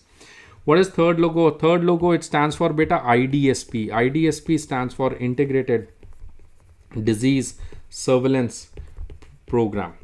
IDSP stands for Integrated Disease Surveillance Program. इसमें 3 levels of surveillances होती हैं. S, P and L. S stands for syndromic surveillance, P stands for the probable case surveillance, L stands for the laboratory surveillance. So syndromic surveillance is done by the health workers, probable case is done by the doctors, laboratory is done by the laboratories. IDSP, Integrated Disease Surveillance Program, IDSP. So IDSP में syndromic surveillance कितने syndromes के लिए हम करते हैं? 6 syndromes are there. It is done by health workers. Next is fourth logo. Fourth logo बेटा ये किसका है? ये पोषण स्कीम का है, पोषण अभियान का. इनफैक्ट पोषण स्कीम नहीं, पोषण अभियान. व्हाट इज दिस पोषण अभियान? If you just look at this is what is पोषण अभियान. इट इज पोषण अभियान was started on 8th of March 2018. पोषण अभियान is under the ministry of health and family welfare and पोषण Abhiyan ministry of health and family welfare के under ये चाहते हैं हेल्थ वाले, हम लोग सरकार चाहती है दैट हम लोग ना ministry of health and family welfare की तरफ से इतना खाना खिलाएं पब्लिक को कि उनका जो, ध्यान से सुनना, लो बर्थ वेट का लेवल है, it should decrease by 2% every year. Low birth weight should decrease by 2% per year and anaemia which is a major problem, it should decrease by 3% per year. Anaemia to decrease by 3% every year, low birth weight to decrease by 2%. इतना खाना खिलाना. It is also called as the nutrition mission of India, Poshan Abhiyan, ministry of health and family welfare. अब हमारी ministry को copy किया education ministry ने. They started with the Poshan scheme. Poshan scheme is Pradhan Mantri Poshan Shakti Nirman scheme. It is Poshan word within the Poshan. So Poshan stands for Poshan Shakti Nirman scheme. This is replacement of the mid day meal scheme. पुराना mid day meal scheme था, उसको तोड़ के they renamed it to Poshan scheme. अरे कुछ और नाम choose कर लेते हैं, हमारा ही नाम चूज करा आपने. हम ऑलरेडी चला रहे थे हेल्थ मिनिस्ट्री से. We are running up the nutrition mission called as the Poshan Abhiyan. So health ministry ने already started in 2018. Education ministry ने कॉपी किया हमें 2021 सितंबर 2021 में. They made a new mission called as Poshan scheme. Copy हुआ हमारा नाम Poshan Shakti Nirman scheme which is a replacement of the mid day meal scheme. Mid day meal scheme के तहत और द न्यू पोषण स्कीम के तहत they give upper primary class को 450 calorie and primary class को 450 calorie and upper primary class को they give 700 kilo cals per day. Extra supplementary nutrition मिल रहा है. सप्लीमेंट्री न्यूट्रिशन कितना मिल रहा है बोलो मेरे साथ? To primary classes 450 and to upper primary 700 plus उनको 12 gram of protein and 20 gram to upper primary class protein मिल रहा है. एमसीक्यू इसमें आ सकता है, पोषण शक्ति निर्माण स्कीम किस मिनिस्ट्री के अंडर है? It is under ministry of education. कितनी क्लास से कितनी क्लास तक? ये किंडरगार्टन से, जिनको बाल वाटिका कहते हैं, किंडरगार्टन से 8th क्लास तक ये हम खाना देते हैं. 450 primary, 700 upper primary, right. So that is what is पोषण शक्ति निर्माण स्कीम. मोदी जी देख लो क्या हो रहा है आपकी सरकार में. बिल्कुल सही बात है मोदी जी देख लो. एजुकेशन मिनिस्ट्री ने हमारा नाम कॉपी किया, जो कि हमें बड़ा बुरा लगा, हमें हमारा नाम क्यों कॉपी किया। So that is what is पोषण। आप देख रहे हो इतना आड़ा टेढ़ा सा हमने तो इतना बढ़िया लोगो बनाया। पोषण का फुल फॉर्म पता है आपको? हेल्थ मिनिस्ट्री के पोषण का, हेल्थ मिनिस्ट्री के पोषण का फुल फॉर्म पता है आपको? इट इज़ कॉल्ड एज प्रधानमंत्री, प्राइम मिनिस्टर, मैं हाईलाइट कर रहा हूँ, if you can just read it, it is called as prime minister overarching scheme for holistic nourishment. प्रधानमंत्री overarching scheme for holistic nourishment. इतना सुंदर हमने लोगो बनाया, इतना सुंदर हमने नाम सोचा। इतनी इंग्लिश तो मेरे को नहीं आती, मिनिस्टर को नहीं आती, प्राइम मिनिस्टर को नहीं आती। Overarching scheme for holistic nourishment, और एजुकेशन मिनिस्ट्री ने हमारा नाम कॉपी किया। सो नेहा सिंह 1/3 कैलोरी 2/3 इसमें नहीं है क्राइटेरिया। 1/3 2/3 गया, खत्म, PSM चेंज हो जाता है, ऐसे ही बेटा चेंज होता है, और रातों रात PSM चेंज हो जाती है। सो 1/3 1/2 अपने दिमाग में से बाहर निकाल लो, इसमें घुसाओ 450 एंड 700 वाली कहानी। ये नई कहानी अब घुसनी है। NLEP कर तो दिया, अब कितना NLEP, क्या हो गया, सब लोग NLEP क्यों बोलने लग गए? अच्छा, next one, okay, next one is NLEP. Next one is NLEP. We already talked about NLEP. Next one, sixth number is NVBD. Sixth one is NPCBVI. That is National Program for Control of Blindness and Visual Impairment. Health ministry का नाम ही बदल जाए, ठीक है। चलो next one, I think बस 2 more slides to go. What is this logo? This logo is National Health Mission. National Health Mission आप जानते हैं कि अभी नाम भी चेंज हो रहा है, मोस्ट प्रॉब्ली लोगो चेंज हो जाएगा। NTEP, National TB Elimination Program, we discussed this. National Family Planning Program, National Family Planning Program, very important. ESI, we have done this. This is the program for ICDS. What is ICDS? Please note, ICDS में S जो है, that is Services, Integrated Child Development Services. It is under which ministry? Ministry of Women and Child Development. वही same ministry जो मातृ वंदना योजना के लिए पैसा देती है, याद रखो, Ministry of Women and Child Development. Next is this smiling logo, one of my favorite logo. This is my favorite logo. It is one of the happy go faces. ये देखते ही मन खुश हो जाता है। इसका तो मैं कॉपी करके ना इसको एक बड़ी स्क्रीन पे लगाते हैं और इसको ध्यान से देखते हैं, कितना मज़ा आएगा देखने में। ये देखो, देख के अभी दिल खुश हो जाता है, देख के हंसी आ जाती है, भैया क्या लोगो बनाया अगले ने ना, इतना देख के ही मतलब you get a smile on the face. It is one of my favourite logo, I don't know why, but I just really love this logo. This logo is for National Eye and Deficiency Disorder Control Program, NIDDCP. Under National Eye and Deficiency Disorder Control Program, कई दफ़ा एग्जाम में पूछते हैं which of the following indicator is the important impact indicator. Impact indicator is the goiter rate. Goiter rate, it is also called as the long-term impact indicator.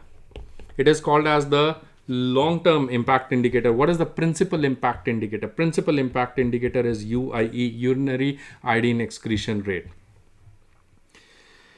Process indicator, that is the iodine in household salt.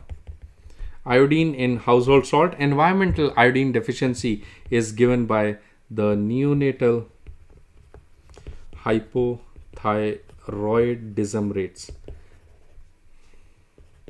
Neonatal hypothyroidism rates. Sir exam में 10 दिन prior updates तो नहीं पूछेंगे, कोई नहीं पूछेगा आपको updates, चिंता ना करो।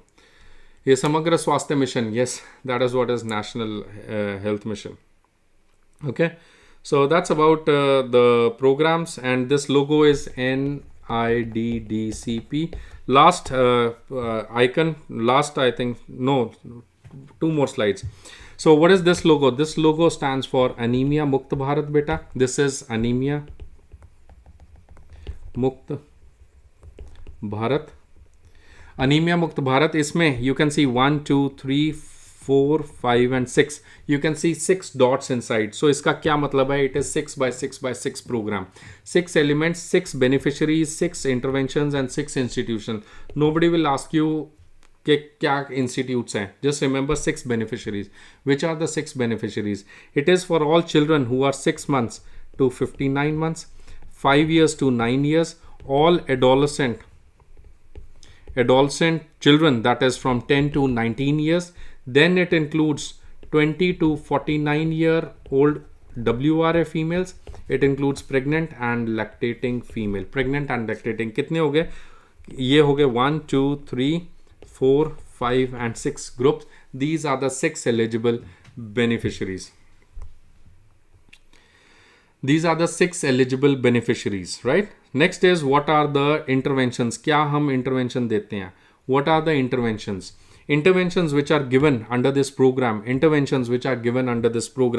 are 6 to 59 months, 20 milligram iron and 100 micrograms of folic acid. ये बहुत दफ़ा पूछा हुआ है. ये टेबल 7 स्टार MCQ टेबल है. हर एग्जाम में अनीमिया मुक्त भारत ज़रूर पूछा जाता है. अनीमिया मुक्त भारत पढ़ के जाना. It is 100% MCQ for you. Anaemia मुक्त Bharat. So 7 star MCQ table है till 5 years 20 milligram of iron and 100 micrograms of folic acid. From 5 years to 10 years 45 milligrams of iron and 400 micrograms of folic acid given as weekly tablets. जो बच्चे हैं 10 years to 19 years 60 milligram iron and 500 WRA female 60 milligram 500 folic acid and pregnant lactating 60 milligram 500. MCQs क्या आएंगे? MCQ आएगा एक तो female को pregnant को कब देना है. प्रेग्नेंट फीमेल को iron folic acid will be started from 4th month onwards. मतलब पहले 3 महीने में हम नहीं देते. फर्स्ट ट्राइमेस्टर में iron is contraindicated. So from 4th month onwards, that is from the second trimester iron खाना शुरू करेगी. 4th month, 5th month, 6th month, 7th month, 8th month, 9th month. कितने महीने? 6 महीने during pregnancy, 6 months during pregnancy and it is also given for 6 months during lactation. तो total 1 साल के लिए फीमेल अनीमिया मुक्त भारत में आयरन फॉलिक एसिड खाएगी. This is to be given as daily tablets. It is to be given as daily tablets. ये पहला सवाल आया अनीमिया मुक्त भारत में. दूसरा सवाल, ये जो एडोलसेंट बच्चे हैं इनका कलर क्या होता है? टैबलेट का कंटेंट तो सेम है 60 and 500. Their colour is blue colour. ये MCQ number 2. MCQ number 3, color of the 5 to 10 years, that is pink color, and bi-weekly it is given to age less than 5 years. So just remember it is given twice weekly, 2 times per week. That is what is Anemia Mukta Bharat guideline.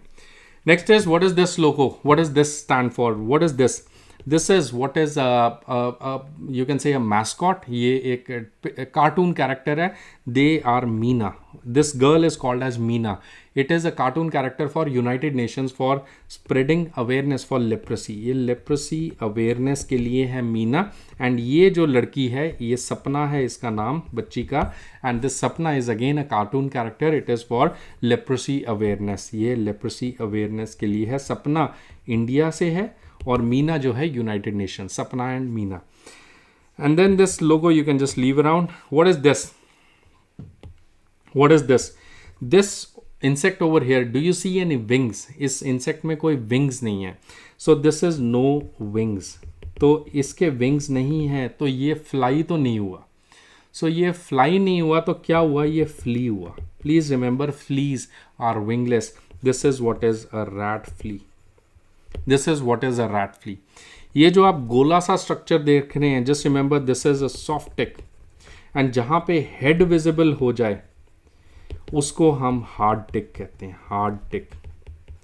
ऐसा सा structure गोला सा ही, गोला या तो टिक हो सकता है, it could be tick, soft tick और हार्ड टिक और द हेड टिक, या फिर ऐसा गोला सा स्ट्रक्चर विद थिक लेग्स. अगर आप ध्यान से देखें इसके लेग्स को, can you see, appreciate thick legs. Can you see thick legs? These are thick legs. Can you see these legs? So these legs which are very thick, these are thick legs and this is what is a mite. Please note thick legs. Remember thick legs is what is a mite. Gole hi honge. So ticks and mites. That's all that is there. Right? Just last point. If you want to do, what is this image for? This image, what is this type of instrument? It is beta for doing vasectomy. We hold the vas with this vas holder. It is a vas holder. It is a vas holder. I should be taking this and pasting it to a different page so that you can just see this. This is a vas holder. It is a vas holder. So there is kind of a structure loop and then it is easy to just hold the vas so that you don't cut anything else, any other structure. The next in line, what is this image? 1, 2, 3, 4. So the image number 2, that is for Horrocks apparatus. Horrocks apparatus. It is used to give us the chlorine demand. Next in line, we have a CB-NAT. I hope you all know what is CB-NAT. CB-NAT, it is cartridge-based nucleic acid amplification test. It is done to find out tuberculosis, तो patient जब हमारे पास sputum और x ray करके आता है उसके बाद CB NAT करना ज़रूरी है. CB NAAT is universal CB NAAT. Universal CB NAAT. We can not start the treatment on TB. ध्यान से सुनना इस लाइन को. You can not start the treatment on a TB case in India until unless the TB patient has a CB NAT report. CB NAT is mandatory to start treatment because then only you would come to know whether rifampicin resistant है या rifampicin नहीं है resistant. Because ये CB NAT का क्या फ़ायदा है? It gives us result within 2 hours and CB NAT gives us about the rifampicin status of the person. Rifampicin status of the person भी बताती है. What is this last one? This is just Herpendens caliper. Herpenden caliper. ये क्या बताते हैं Harpenden caliper? ये बताते हैं स्किन फोल्ड थिकनेस. ये थिकनेस बताएंगे तो उससे क्या पता चलेगा, मैल न्यूट्रिशन या ओबेसिटी? ये ओबेसिटी के लिए इंडिकेटर्स हैं. कुछ स्टूडेंट भी पूछ रहे थे, this just last point, what are the different types of transmission? बेटा propagative is where there is only change in shape और number. Propagation change in number. If there is change in number, vector के अंदर कोई microorganism किया, there is change in number, that is called as propagative transmission. Example is plague. Cyclodevelopment में क्या होगा? There is change in shape और stage. That is example is microfilaria in Culex. Microfilaria in culex, there is cyclodevelopmental. There is one filaria entering into culex and one filaria coming out of the culex. तभी तो कुछ student ने वोचेरेरिया bancrofti में गलत answer किया, वो egg answer किया था, वो गलत था ना आपका आंसर. नेक्स्ट इज साइक्लोप्रोपेगेटिव, जहाँ पे साइक्लो भी है एंड प्रोपेगेशन भी है. That is what? There is change in shape and number. When there is change in shape and number both, that is cyclopropagative. Example is plasmodia in anopheles. Example is plasmodia in anopheles, मतलब malaria. Malaria is a typical example of cyclopropagative transmission. Right?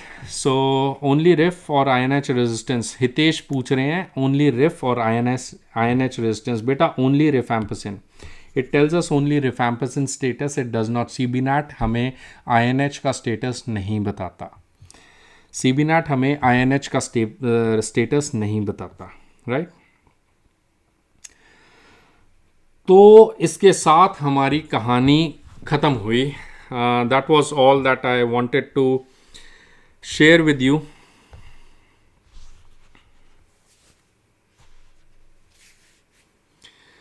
Any doubts you have?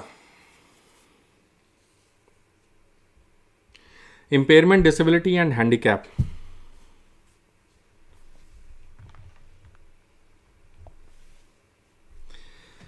देखो अब तो sir अब थक गए अब थक गए. एक कहानी सुनो फिर इस बात पे, एक पोएम सुनो, एक शेर सुनो.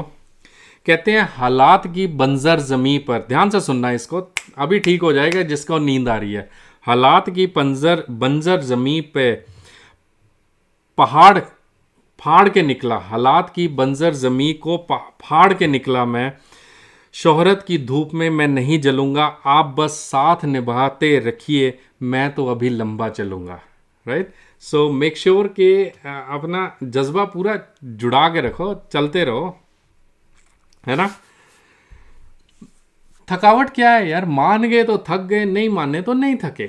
थकावट तो यहीं पे थकावट है. यहाँ से बाहर निकल गई थकावट. खड़े हो जाओ, अभी खड़े होके मेरे को देखो, वीडियो में डालो अपने आप को, मतलब खड़े होके डालो, खड़े होके देखो, 2 मिनट स्ट्रेच आउट हो एंड दैट्स इट. गई थकावट. थकावट कहाँ है? कहाँ थकावट? दिमाग में है. इससे ऊपर थकावट कहाँ है? राइट? रिवीजन का बता दूं, अभी इतनी देर से पिछले 5 घंटे 18 मिनट से भाई मैंने रिवीजन कर रहा हूँ. योगेश राठौर जी ये रिवीजन ही तो कर रहे हैं यार. बस मैं यही चाहता हूँ आप अपने फ्रेंड्स को बताएं. एंड ये जो वीडियो है 5 आवर्स का, इसमें PDF तो नहीं मैं दे पाऊँगा बिकॉज अभी कुछ घंटों में मेरे को उठ के I have to pack and I have to leave for the airport.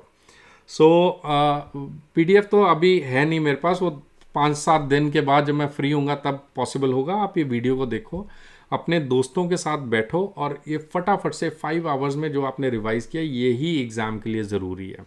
Right, that's the maximum things which will be coming to you in your exam. एक स्टूडेंट पूछ रहे हैं what is impairment, disability, handicap. बड़ा simple सा बात है, what is impairment, what is disability and what is handicap.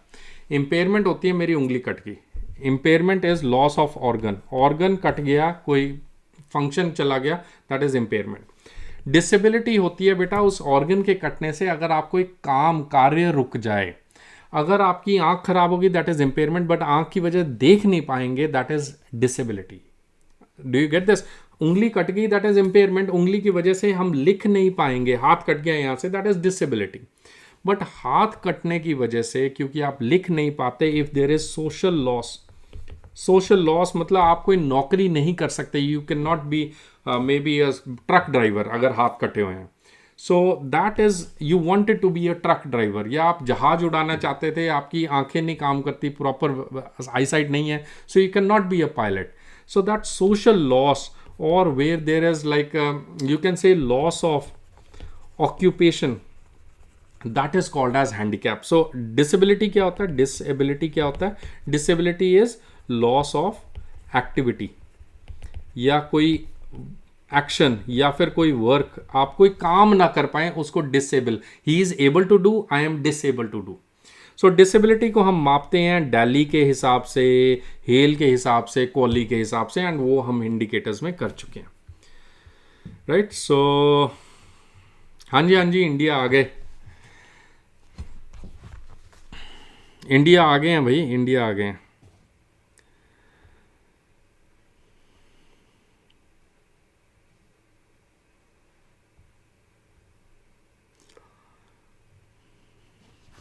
इधर चिलमन से हम झांके, उधर चिलमन से तुम झांको, आग लगा दे चिलमन में, ना तुम झांको ना हम झांके, इतनी मेहनत करो कि आग लग जाए. बस यही है मेरे, कोई मोटिवेशन नहीं है. मोटिवेशन सिर्फ यही है कि आप देख लो ना, 5 घंटे से आप भी तो बैठे हो, मैं भी बैठा हूँ, and that is what is. जब अंदर से आग लगी हो ना तो फिर सब कार्य हो जाते हैं. बस वो अंदर से अपने आग निकालो, अपने अंदर से ऐसी चीज़ निकालो कि you are able to focus. वो जैसे अर्जुन ने आंख देखी थी, बस वो आंख आपको दिखनी चाहिए. अगले 11 दिन में ना खाने की सूरत है हमें, ना सोने की ज़रूरत है, ना कपड़ों का समझ है, ना हमें कोई परिवार का समझ है. हमें पढ़ना है 10-12 दिन में इतना पढ़ लो कि सनक आ जाए. वो सनक जब आ गई ना, उसके बाद आपका एग्ज़ाम पूरा बेदौड़ फाड़ के निकलोगे आप एग्ज़ाम को. सो ये मेरी गारंटी है.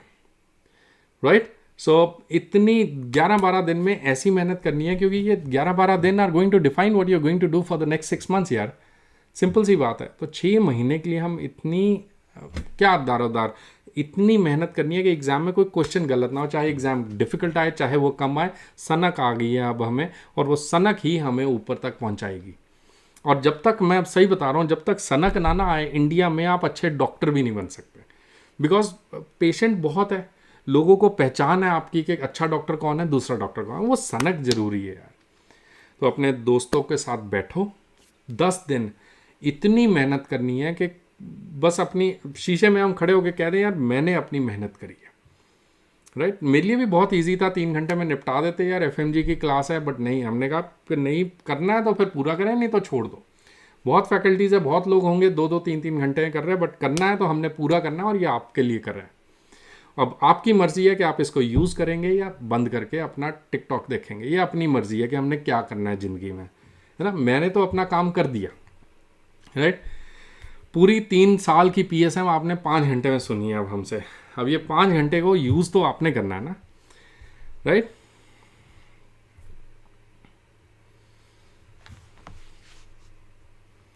या वीडियो विल बी अवेलेबल बेटा, वीडियो विल बी अवेलेबल. कुछ देर की खामोशी है फिर शोर आएगा, तुम्हारा तो हमारा तो वक्त आया है, तुम्हारा तो दौर आएगा. बस इस बात को लेके चलो. कुछ देर की खामोशी है फिर शोर आएगा. बस अभी 10 दिन और इंतज़ार करो, और 10 दिन के बाद पूरा एग्ज़ाम फोड़ के बाहर निकलना है. All the very best, and I hope you enjoyed the session बेटा. ये जो पूरी सिस्टम है हमारे पास, ये एक वेबसाइट है मेरे पास psmsimplified.com. उसमें अपडेट्स हैं, PDFs, जो लोग PDFs मांग रहे हैं, काफ़ी updates are already there on this website. Telegram group है for all the MCQ discussions या डाउट्स आपने पूछने होते हैं वो टेलीग्राम पे आप पूछिए, उस ग्रुप में आप डालिए, and I will be answering that personally. Instagram मेरी अपनी आईडी है, that is my personal ID. I use it for updates, spreading out updates and information to everyone. So Instagram पे आप ज़रूर फॉलो करें मुझे। फेसबुक पेज और Facebook group है हमारे पास, again that is again for dissemination, but more active, I am always more active on Instagram and on Telegram. ये दो आर वन एरियाज जहाँ पे आप मुझे पा सकते हैं। इंस्टाग्राम पे डाउट्स, पर्सनल मैसेजेस संभव नहीं होते, टेलीग्राम में ग्रुप में डालो, आपके आंसर ज़रूर सॉल्व होंगे। Right, so all the very best and thank you so much for sticking around. आप बहुत ज़्यादा मेहनत करी है आपने, मैं आप सबका थैंक यू, एंड बहुत प्राउड फील करता हूँ that I am associated with you, and आपको हम पढ़ा पाएँ या आपके हम किसी काम आ पाएँ, तो उसके लिए बहुत मैं भगवान का शुक्रगुजार हूँ। Thank you so much and have a good night यार। Thank you.